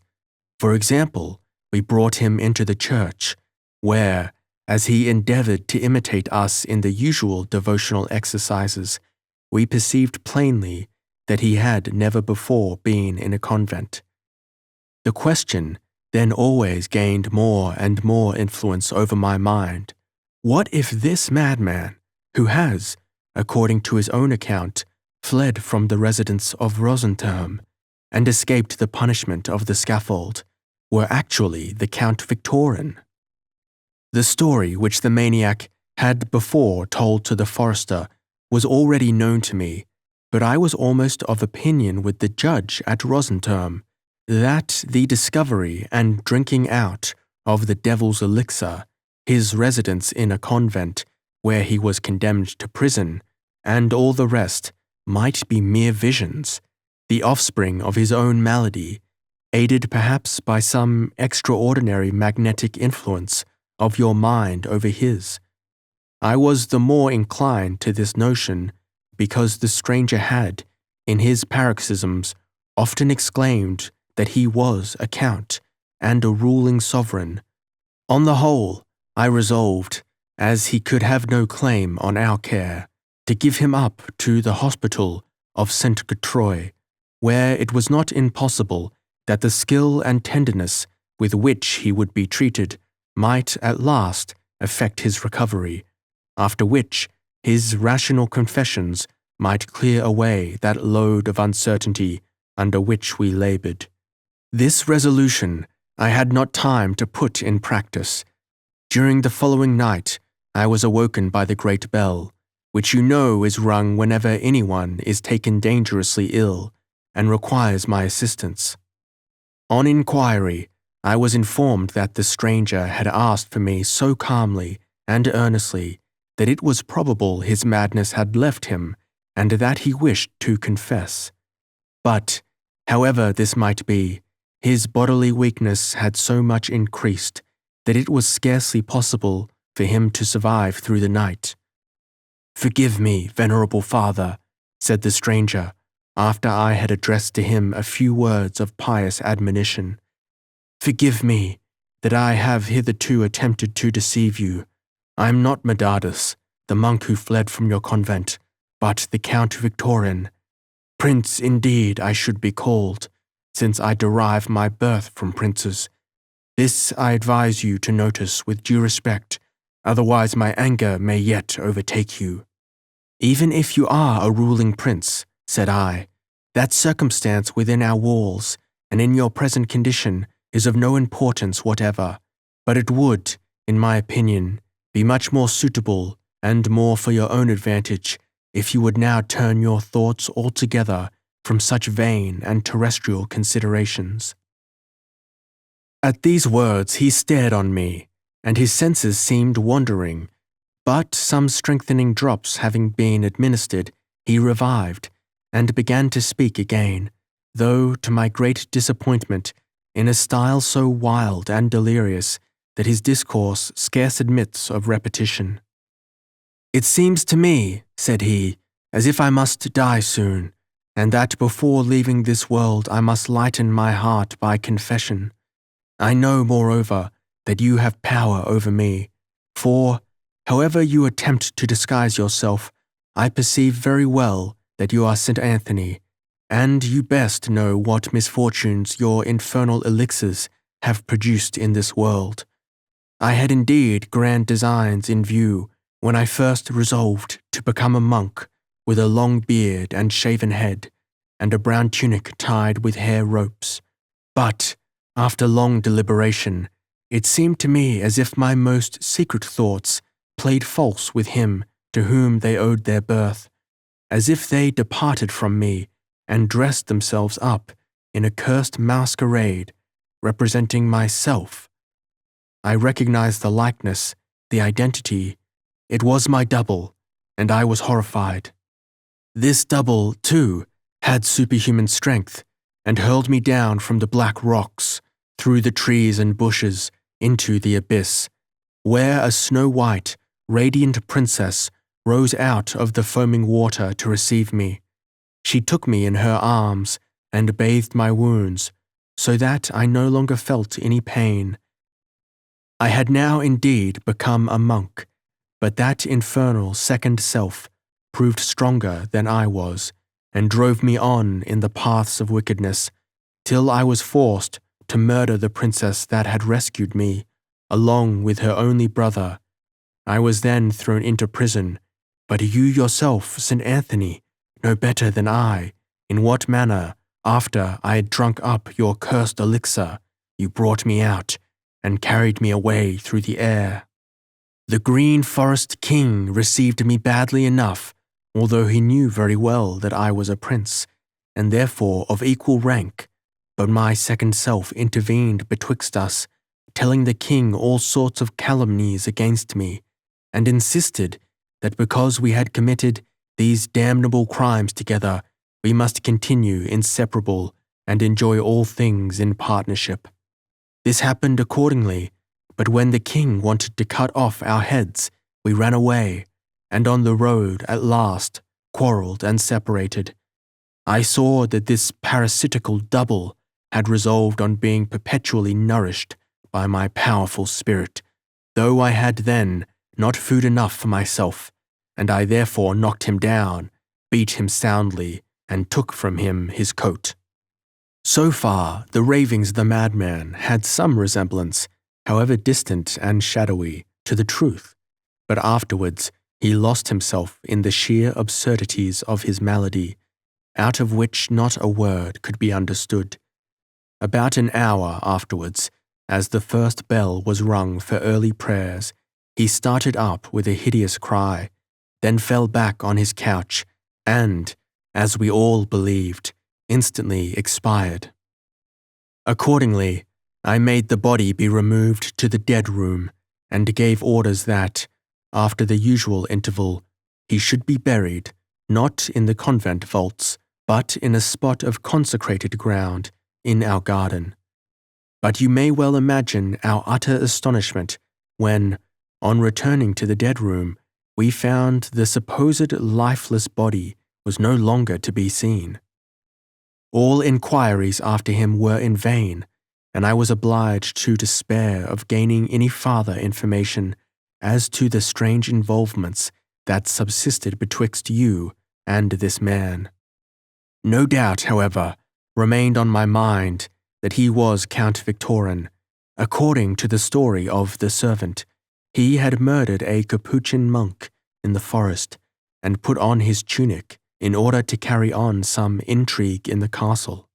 The crimes which he had thus begun ended perhaps in a way that he did not expect, with the murder of the Baroness and of the young Baron Hermogen. Perhaps he was then mad, as Reinhold maintained, or became so upon his flight, being tormented by a reproving conscience. The dress which he wore and the murder of the Capuchin gave rise in his mind to the fixed delusion that he was a monk and that his individuality was split into two hostile and contending powers. Only the period betwixt his flight from the Baron's castle and that of his arrival at the forester's house remains obscure. We know not how he could have lived all that time, nor is it conceivable how the story of his living in a convent and being rescued from prison had originated. Again, the time of his appearing to the forester will by no means answer with the date which Reinhold fixes for Victorin's departure from the Thuringian mountains. "Stop, stop, father," said I. "Every hope of obtaining, notwithstanding the fearful load of my crimes, forgiveness through the mercy and long-suffering of heaven, must perish in my soul, if I do not, with the deepest repentance and self-condemnation, relate to you all the circumstances of my life as I have before related them in holy confession." When I now went through this detail, the prior's astonishment increased beyond all bounds. At last he said, "I must believe all that you have told, Medardus, if it were for no other reason than that, while you spoke, I perceived in your tone and looks the most unequivocal proofs of sincere and heartfelt repentance. Who can explain, but, at the same time, who can deny or disprove the extraordinary mental sympathy and connection that has thus subsisted between two brothers, sons of a wretched sinner, and themselves, both acted on and misled by the powers of darkness? It is now certain that Victorin had rescued himself from the rocky abyss into which you had thrown him, his fall probably having been broken by the water, that he was the delirious monk whom the forester protected, who persecuted you as your double, and who died, or seemed to die, in our convent. He was an agent of our arch-enemy, placed in your way for the express purpose of misleading you from the path of virtue, or veiling from your sight that light of truth which otherwise might have dawned upon you. Or shall we look upon him not as Victorin, but as an incarnate demon, who, for his own hellish purposes, had availed himself of your unhappy brother's bodily frame? Alas! It is too true that the devil yet wanders restless and watchful through the earth, offering, as of yore, to unwary mortals his deceitful elixirs. Who is there that has not, at one period or another, found some of these deadly drinks agreeable and seductive to his taste? But such is the will of heaven. Man must be subjected to temptations, and then, by the reproaches of his own conscience, be made aware of the dangers into which a moment of levity and relaxation has betrayed him. Summon up strength and resolution to avoid such errors for the future. Thus, as the natural life of man is sometimes prolonged by poison, so the soul indirectly owes its final weal to the dark and destructive principles of evil. Go now, Medardus, and join the brethren." I was about to retire, but the prior called me back. "You have no doubt observed," said he, "the preparations for a great festival. The Baroness Aurelia is tomorrow to take the veil, and receives the conventual name of Rosalia." Chapter 21. The agitation which I felt at these words was indeed indescribable. As if struck by a thunderbolt, I had almost fallen to the ground, and could make no answer. Hereupon the prior seemed greatly incensed. "Go to your brethren," said he, in a tone of sternness and anger, and I tottered away, almost senseless, or totally unable to analyze my own sensations, to the refectorium, where the monks were assembled. Here I was assailed by a storm of anxious inquiries, but I was no longer able to utter a single word on the adventures of my own life. Only the bright and beaming form of Aurelia came vividly before mine eyes, and all other imagery of the past faded into obscurity.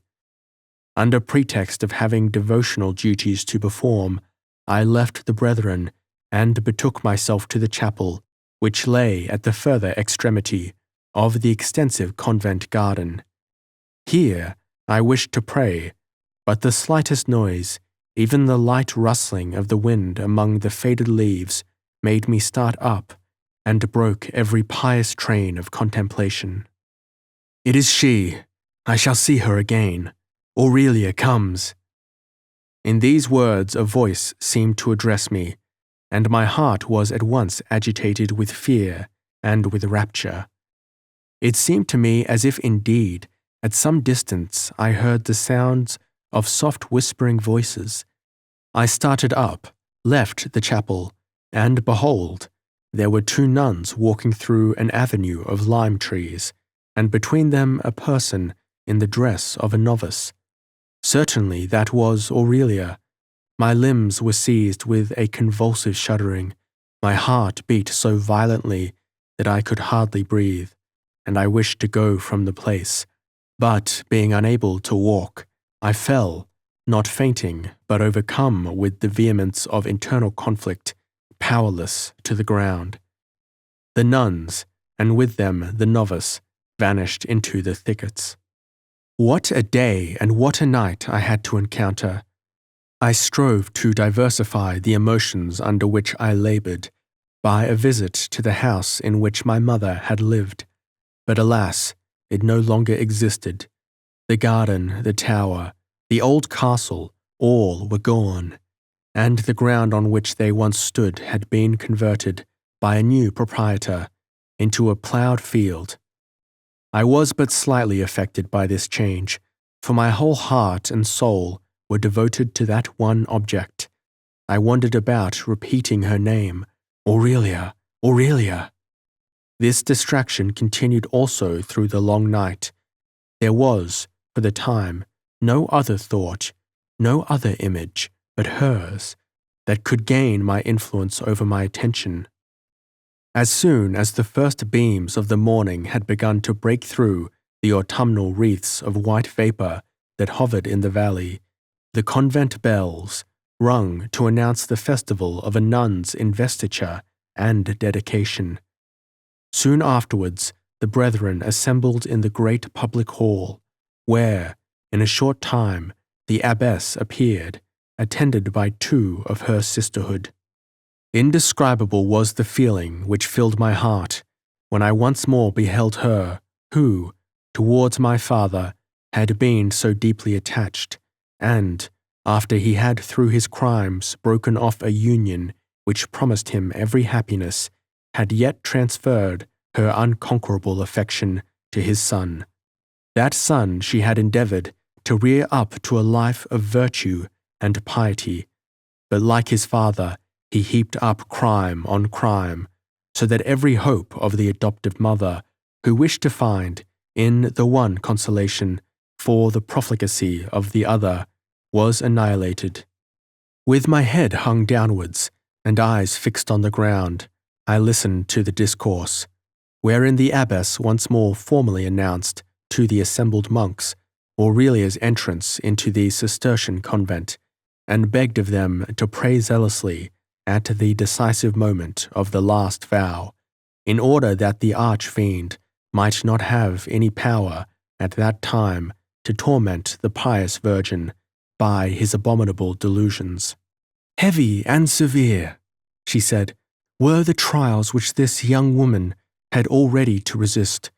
There was no method of temptation, which the great adversary of mankind did not employ in order to lead her unawares into the commission of sins, from which she should awake when it was too late, as if from a hideous dream, to perish in shame and despair. Yet Omnipotence protected this truly pious votary of the Church, and if on this day too the adversary should approach her and once more aim at her destruction, her history will now be the more glorious.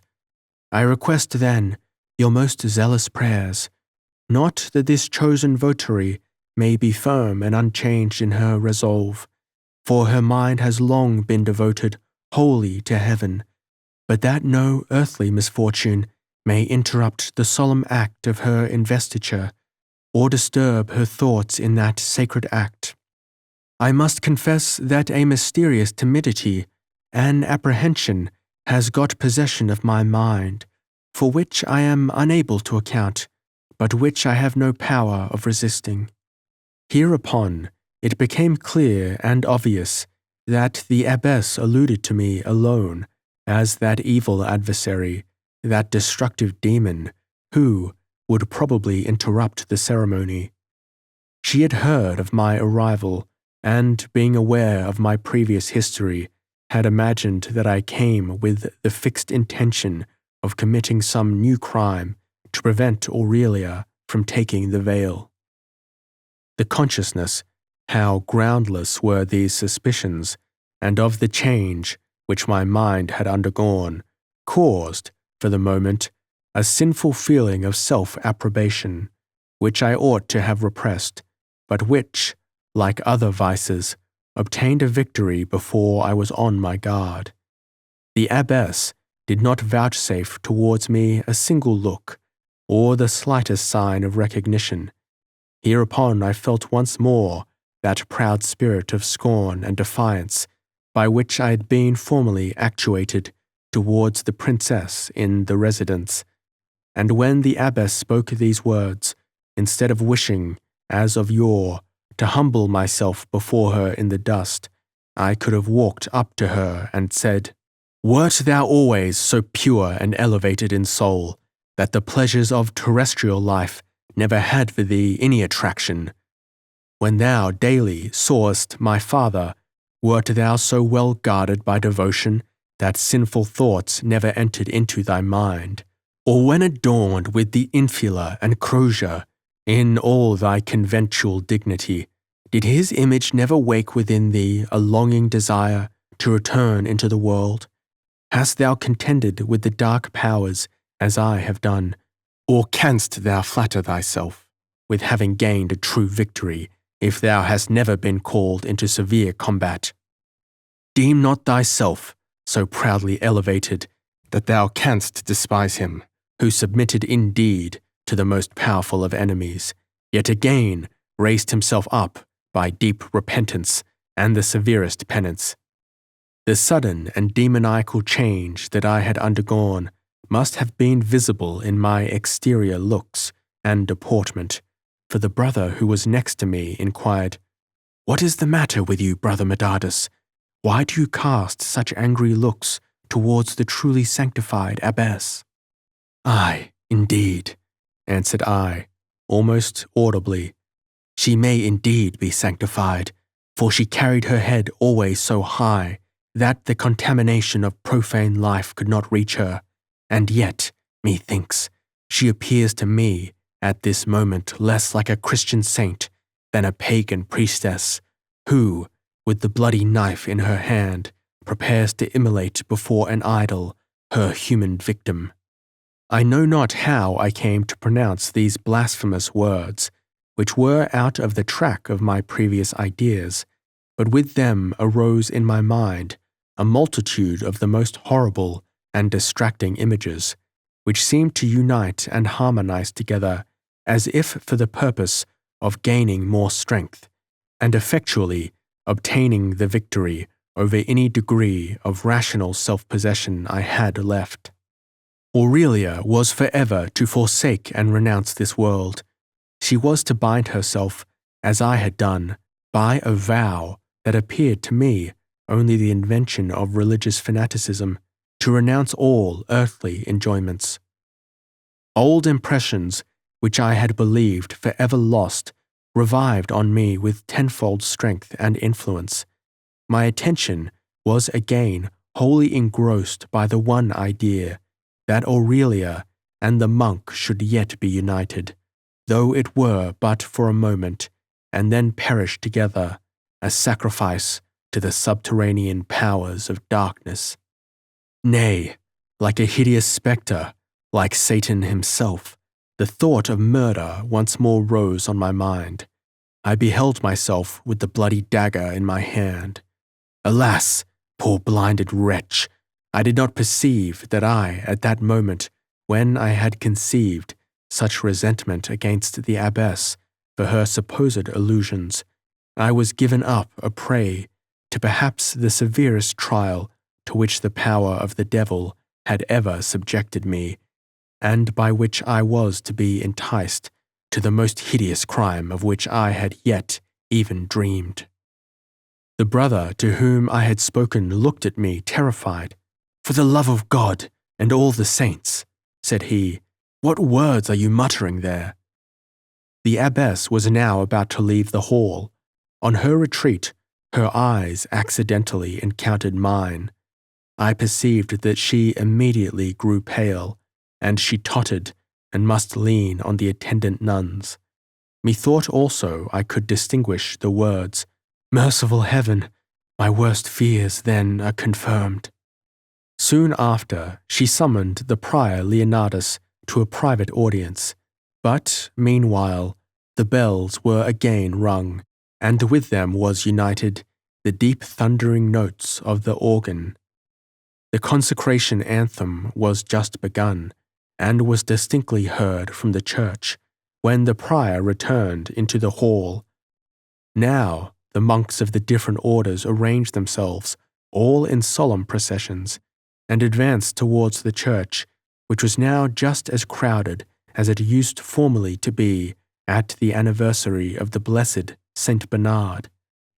On the right side of the high altar, which was richly adorned with red and white roses, were elevated seats placed for the clergy opposite to the tribune, whereupon the bishop's capella performed the music of the high mass, at which he himself was the officiating priest.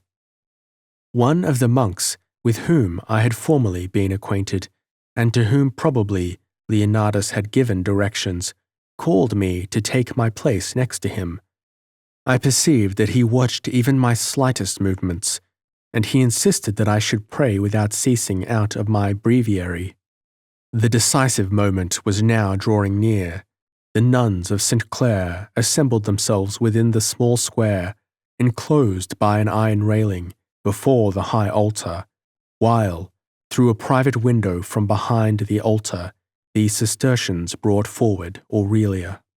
A whispering rustled through the crowded church on her appearance. The organ was silent, and only the simple anthem of the nuns in the choir vibrated to the very heart of every listener. Till now, I had not ventured to lift up mine eyes, and on doing so, I trembled convulsively, so that my breviary fell to the ground. I bent down to take it up, but a sudden giddiness seized me, and I should have fallen after my book, had not my watchful brother seized and held me back. "What is the matter with you, Medardus?" said he. "Resist the demon that besets you, and he will flee." I made a violent effort to be tranquil, looked up again, and saw Aurelia kneeling at the high altar. O heavens! Her beauty of countenance and symmetry of form were more than ever dazzling and seductive. She was dressed, too, as a bride, precisely as she had been on that fatal day of our intended marriage, with wreaths of myrtle and roses twisted in her luxuriant and skillfully plaited hair. The devotion, the solemnity and agitation of the moment had heightened the bloom on her cheeks, and in her eyes, uplifted to heaven, lay an expression of desire, which, in another place, or on another occasion might have been very differently interpreted. What were those moments after I had recognized Aurelia at the residence of the Prince von Rosenturm compared to this? I said that my feelings were then indescribable, but my passions now raged and burned within me with a violence which I had never before known. Every vein and fibre in my frame was convulsed and swollen by the vehemence of my conduct, and I grasped the reading desk with such force that the boards cracked and broke beneath the pressure. Meanwhile, I prayed internally with great fervour. O merciful heaven, O ye blessed saints, intercede for me. Let me not become mad, only not mad. Save me from this hellish torment. Save me from utter frenzy, otherwise I must commit the most horrible of crimes, and give up my soul to everlasting destruction. Such were my inward aspirations, for I felt how every moment the evil spirit was acquiring more and more ascendancy over me. It seemed to me as if Aurelia, too, had a share in the crime which I alone was committing, as if the vow she was about to take was not to be the bride of heaven, but to become mine. To rush up to the altar, to press her in my arms, one last delicious embrace, and then stab her in the heart. This impulse became almost irresistible. The demon raged more and more wildly in my heart. I was about to scream out, "Stop there, deluded fools! Not a virgin, as you believe, pure and emancipated from earthly bonds and passion, but the devoted bride of the perjured monk would you consecrate to heaven." When I heard Aurelia's voice, however, as she began to pronounce the vow, then it seemed as if a mild gleam of moonlight broke through the dark and stormy clouds by which my reason had been obscured. By this pure light, I detected all the artifices of my relentless adversary, whom I was thus, with tenfold vigour, enabled to resist. Every word uttered by Aurelia, like the encouraging voice of a guardian seraph, gave me new strength, and after an arduous conflict, I was left victor. That black and hideous impulse to new crimes was put to flight, and with it, every remains of sinful passion. Aurelia was again the pious votary of heaven, whose prayer could rescue me from eternal remorse and destruction. Her vows were to me the source of consolation and of hope. I could look again, without despair, into the blue unclouded vaults of heaven. The monk who had watched over me immediately perceived this change. "Thou hast bravely resisted the adversary, Medardus. This was, perhaps, the last and severest trial which has been destined for thee by the will of the Almighty." Chapter 22.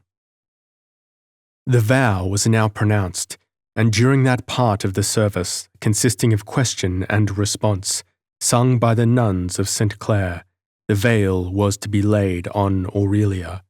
Already they had taken the myrtles and roses from her head, and were in the act of cutting off her long and luxuriant locks, when an extraordinary tumult arose in the church. I remarked how the people who stood in the aisles were thrust and driven about. Many of them, too, were violently knocked down, and the disturbance made its way always nearer and nearer, till it arrived at the centre of the church, before which time I could not distinguish the cause. With the most furious looks and gestures, striking with his clenched fists at all who stood in his way, and pressing forward, there now appeared a half-naked man with the rags of a capuchin dress hung about his body.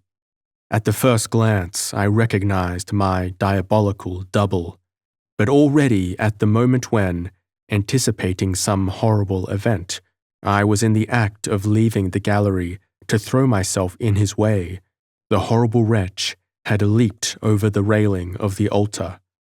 The terrified nuns shrieked and dispersed, but the abbess undauntedly held Aurelia firmly clasped in her arms. "Ha ha ha!" screamed the madman in a thrilling tone. "Wouldst thou rob me of my princess? Ha ha ha! The princess is my bride, my bride." With these words, he tore the fainting Aurelia from the abbess, and with incredible quickness pulled out a stiletto, elevated it high over her head, and then plunged it into her heart, so that the blood sprung in torrents from the wound.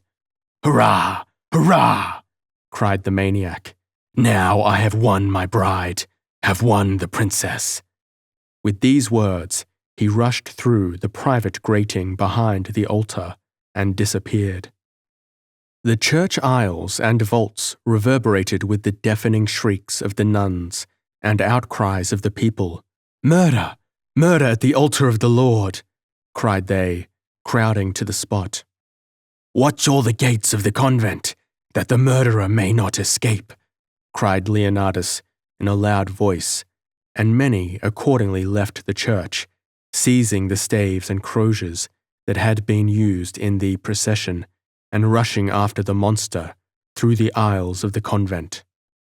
All was the transaction of a moment, and soon after I was kneeling beside Aurelia, the nuns having, as well as they could, bound up her wound, while others assisted the now fainting abbess. "Sancta Rosalia, ora pro nobis." I heard these words spoken near me in a powerful and steadfast voice, and all who yet remained in the church cried out, "A miracle! A miracle! She is indeed a martyr! Sancta Rosalia, ora pro nobis." I looked up. The old painter stood near, but with a mild earnestness on his features, precisely as when he had appeared to me in the prison. It seemed to me already as if every earthly tie was broken. I felt no pain at the fate of Aurelia, nor could I now experience any apprehension or horror from the apparition of the painter. It seemed, on the contrary, as if the mysterious nets by which the powers of hell had so long held me entangled were now completely dissolved and broken. "A miracle! A miracle!" shouted again all the people. "Do you see the old man in the violet-colored mantle? He has descended out of the pitcher over the high altar. I saw it." "I too, and I too," cried many confused voices, till again all fell upon their knees, and the tumult subsided into the murmur of zealous prayer, interrupted occasionally by violent sobbing and weeping. The abbess at last awoke from her faint. "Aurelia!" cried she, with the heart-rending tone of deep and violent grief. "Aurelia, my child, my pious daughter, but why do I complain? Almighty Heaven, it was thy resolve." A kind of bier or couch, tied on hand poles, was now brought, on which Aurelia was to be placed. When she was lifted up for this purpose, she opened her eyes, and seeing me beside her, "Medardus," she said, "thou hast indeed submitted to the temptation of our adversary, but was I then pure from the contamination of sin when I placed in my affection for thee all hopes of earthly happiness? An immutable decree of Providence had resolved that we should be the means of expiating the heavy crimes of our ancestors, and thus we were united by a bond of love, whose proper throne is beyond the stars, and the enjoyment of whose votaries partakes nothing in common with terrestrial pleasure. But our watchful and cunning adversary succeeded but too well in concealing from us altogether this true interpretation of our attachment, nay, in such manner to delude and entice us that we only construed and exemplified that which was in its nature heavenly and spiritual, by means earthly and corporeal. Alas, was it not I myself who, in the confessional, betrayed to you my affection, which afterwards, instead of kindling within you these celestial flames of heavenly and everlasting love, degenerated into the fire of selfish and impure passion, which afterwards you endeavored to quench by unheard of and enormous crimes. But Medardus, be of good courage. The miserable maniac, whom our arch-adversary has deluded into the belief that he is transformed into thee and must fulfill what thou hadst begun, is but the mere tool or implement of that higher power through which the intentions of the latter are fulfilled. Soon, very soon. Here, Aurelia, who had spoken the last words with her eyes closed and a voice scarcely audible, fell again into a faint, yet death could not yet triumph over her.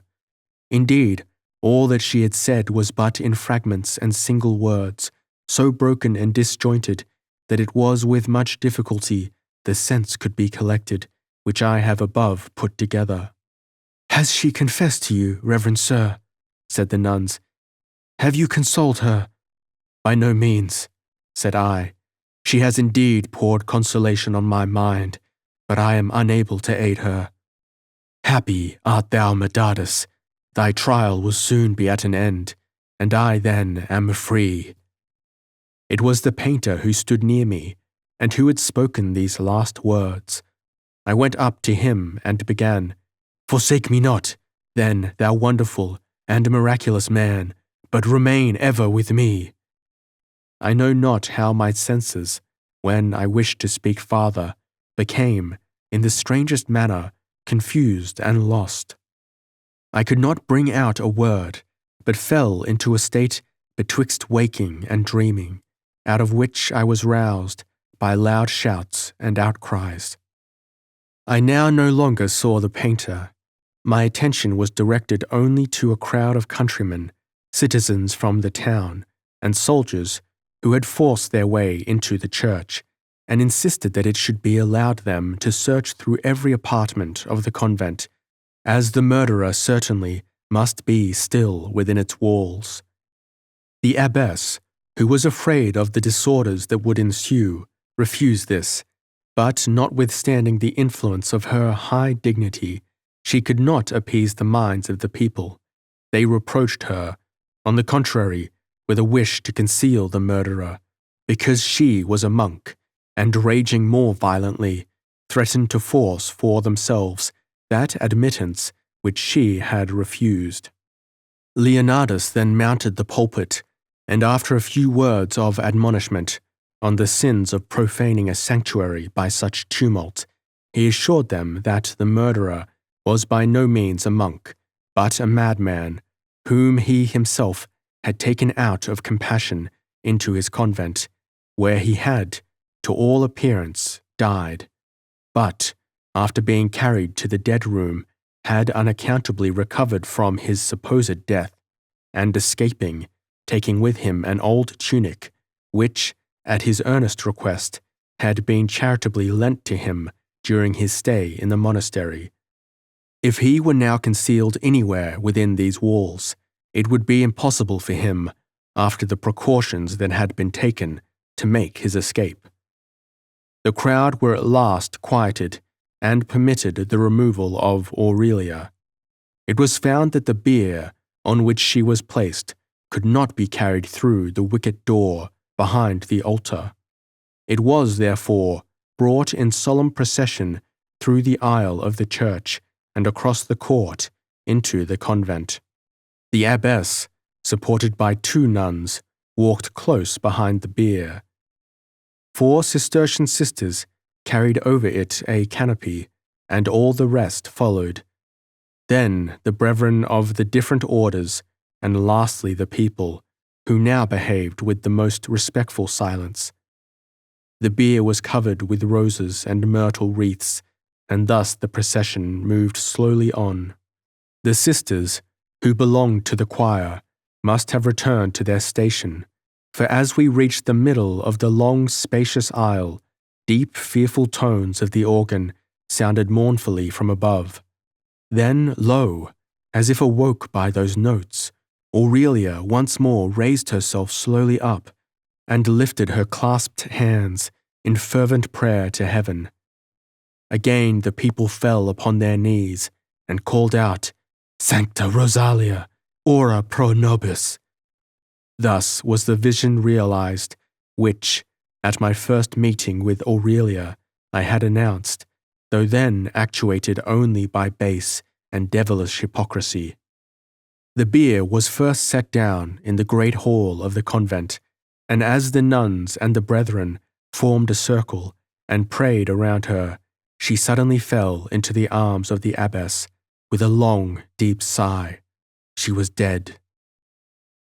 The multitude was still gathered round the gates, and when the bell announced to them the death of the consecrated Virgin, all broke out into new lamentations.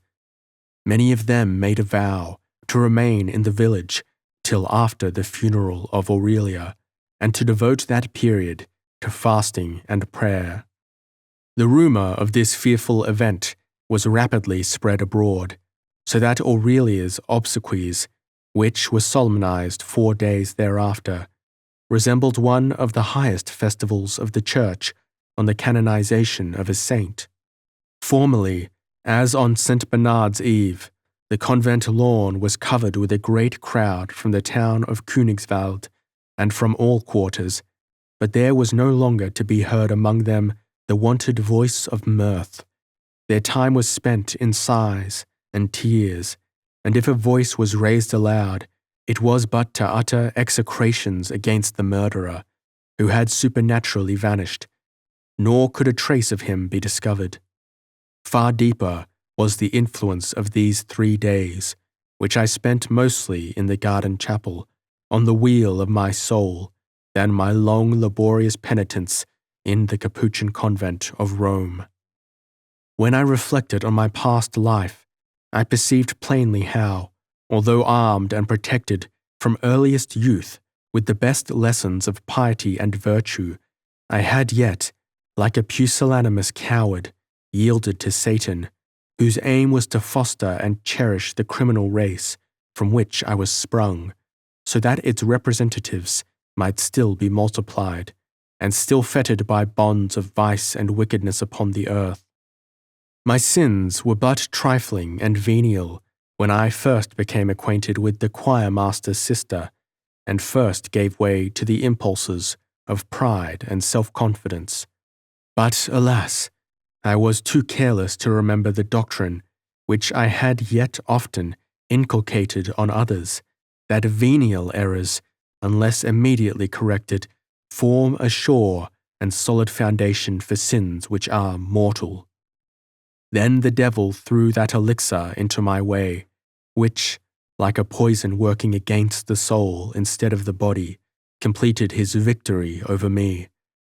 I heeded not the earnest admonitions of the unknown painter, the abbess, or the prior.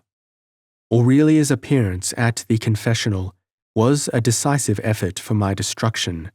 Then, as the body, under the influence of poison, falls into disease, so my spirit, under the operation of that hellish cordial, was affected and destroyed by sin.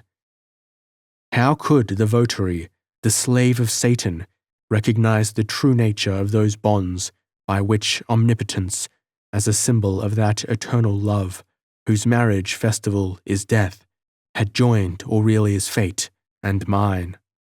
Rejoicing in his victories, Satan then haunted me in the form of an accursed madman, between whose spirit and mine there seemed to be a reciprocal and alternate power of influencing each other.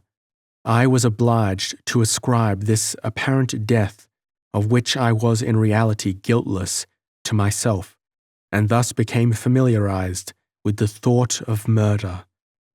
Or was Victorin really killed, and did the arch-fiend reanimate his body, as the vampires in Hungary rise from the grave, for his own special purpose? May it not suffice to say that this brother, called Victorin, who derived his birth from an accursed and abominable crime, became to me an impersonation of the evil principle who forced me into hideous guilt and tormented me with his unrelenting persecution. Till that very moment when I heard Aurelia pronounce her vows, my heart was not yet pure from sin, nor till then had the evil one lost over me his dominion, but the wonderful inward tranquility, the cheerfulness as if poured from heaven into my heart when she addressed to me her last words, convinced me that her death was the promise of my forgiveness and reconciliation. Then, as in the solemn requiem, the choir sung the words, Confutatis maledictus, flammis acribus addictis. I trembled, but at the passage, Voca me cum benedictus, it seemed to me as if I beheld, in the dazzling radiance of celestial light, Aurelia, who first looked down with an expression of saintly compassion upon me, and then lifting up her head, which was surrounded with a dazzling ring of stars, to the Almighty, preferred an ardent supplication for the deliverance of my soul. At the words, Ora supplex et acclinis, cor contritum quasi cinis, I sank down into the dust. But how different now were my inward feelings of humility and submission from that passionate self-condemnation, those cruel and evil penances which I had formerly undergone at the Capuchin convent. Now, for the first time, my spirit was enabled to distinguish truth from falsehood, and by the new light which was then shed around me, every temptation of the devil must, from henceforth, remain vain and ineffectual. It was not Aurelia's death, but the cruel and horrible manner in which it had occurred, by which I had been at first so deeply agitated. But how short was the interval ere I perceived and recognized in its fullest extent, even in this event, the goodness and mercy of heaven. The martyrdom of the pious, the tried, and the absolved bride. Had she then died for my sake? No. It was not till now, after she had been withdrawn from this world, that she appeared to me like a dazzling gleam, sent down from the realms of eternal love to brighten the path of an unhappy sinner. Aurelia's death was, as she had before said, our marriage festival, and the solemnization of that love which, like a celestial essence, has its throne and dominion above the stars, and admits naught in common with grovelling and perishable, earthly pleasures.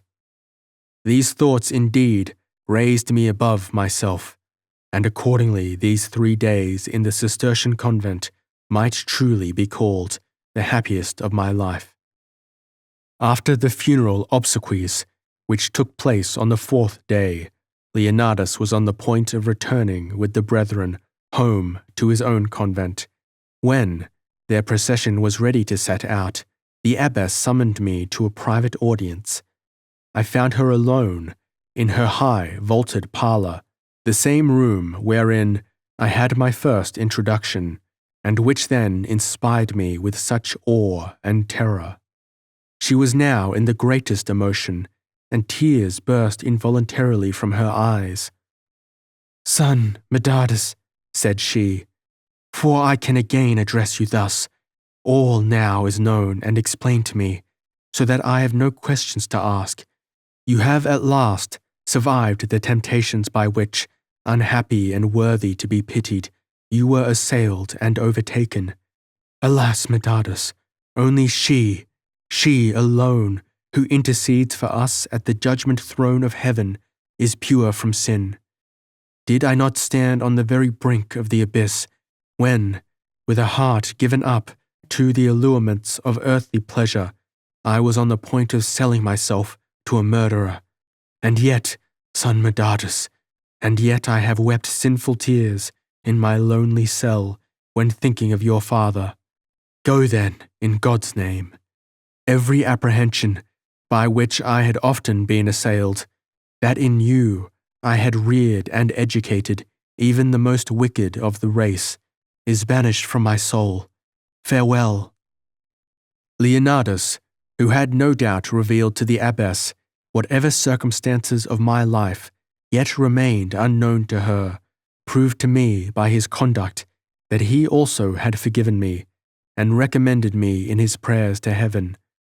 The old regulations of the conventual life remained unbroken, and I was allowed to take my place on an equal footing with the brethren, as formerly.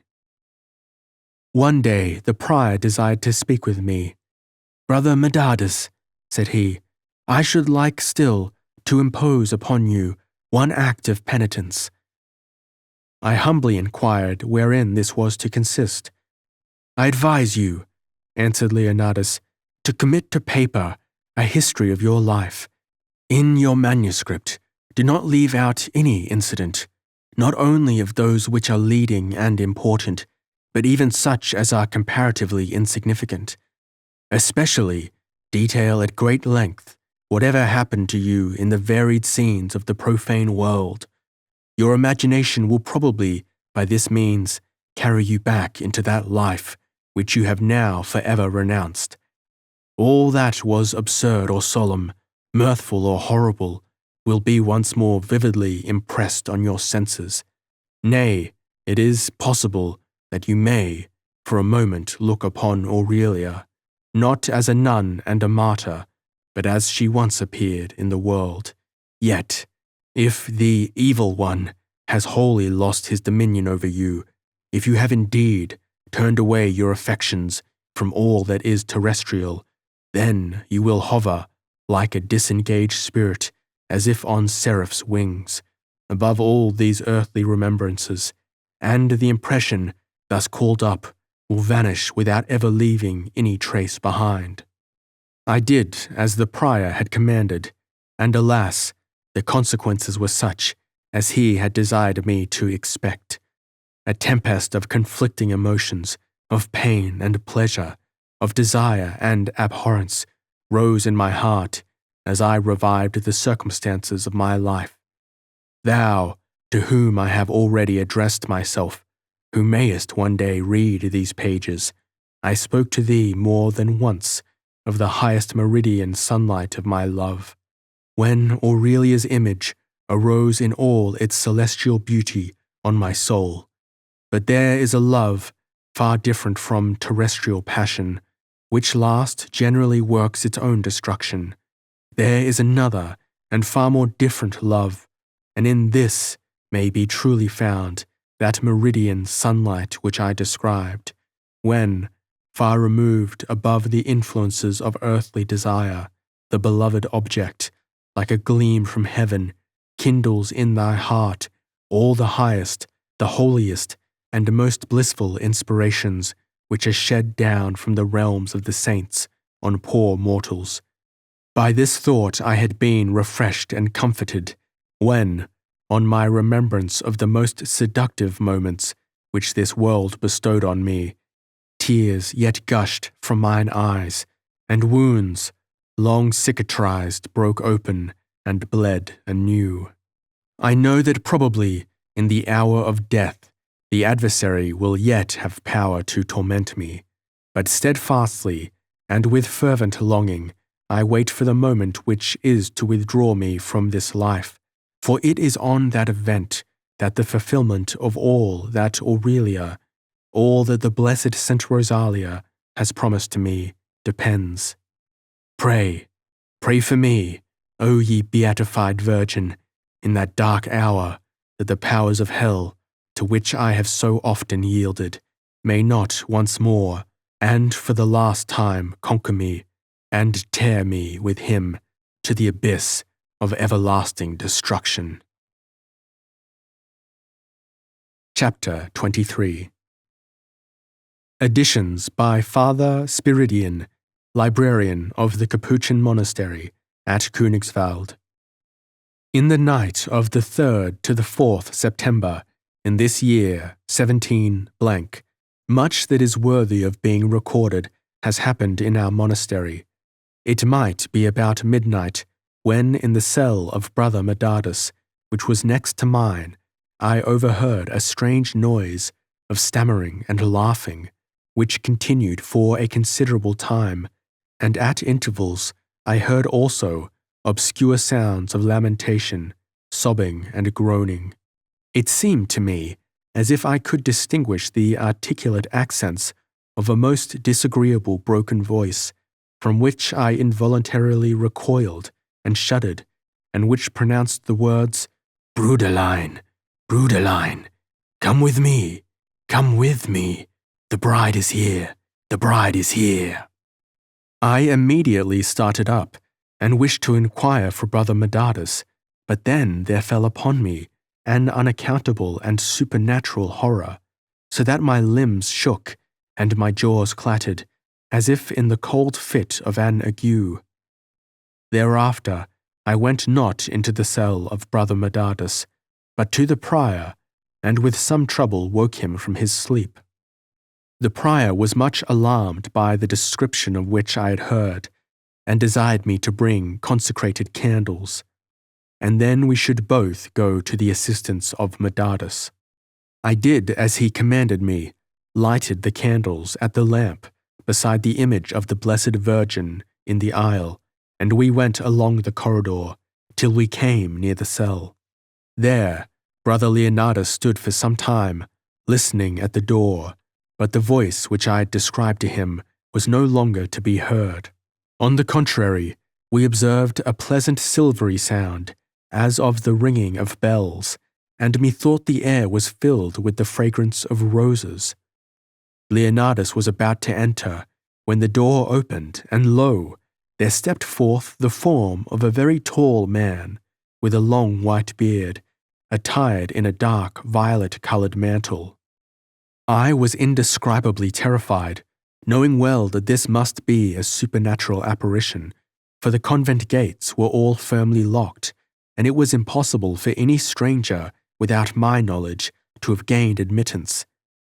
Leonardus, however, looked at him boldly, though without uttering a word. "The hour of fulfillment is not far distant," said the figure, in a tone very hollow and solemn.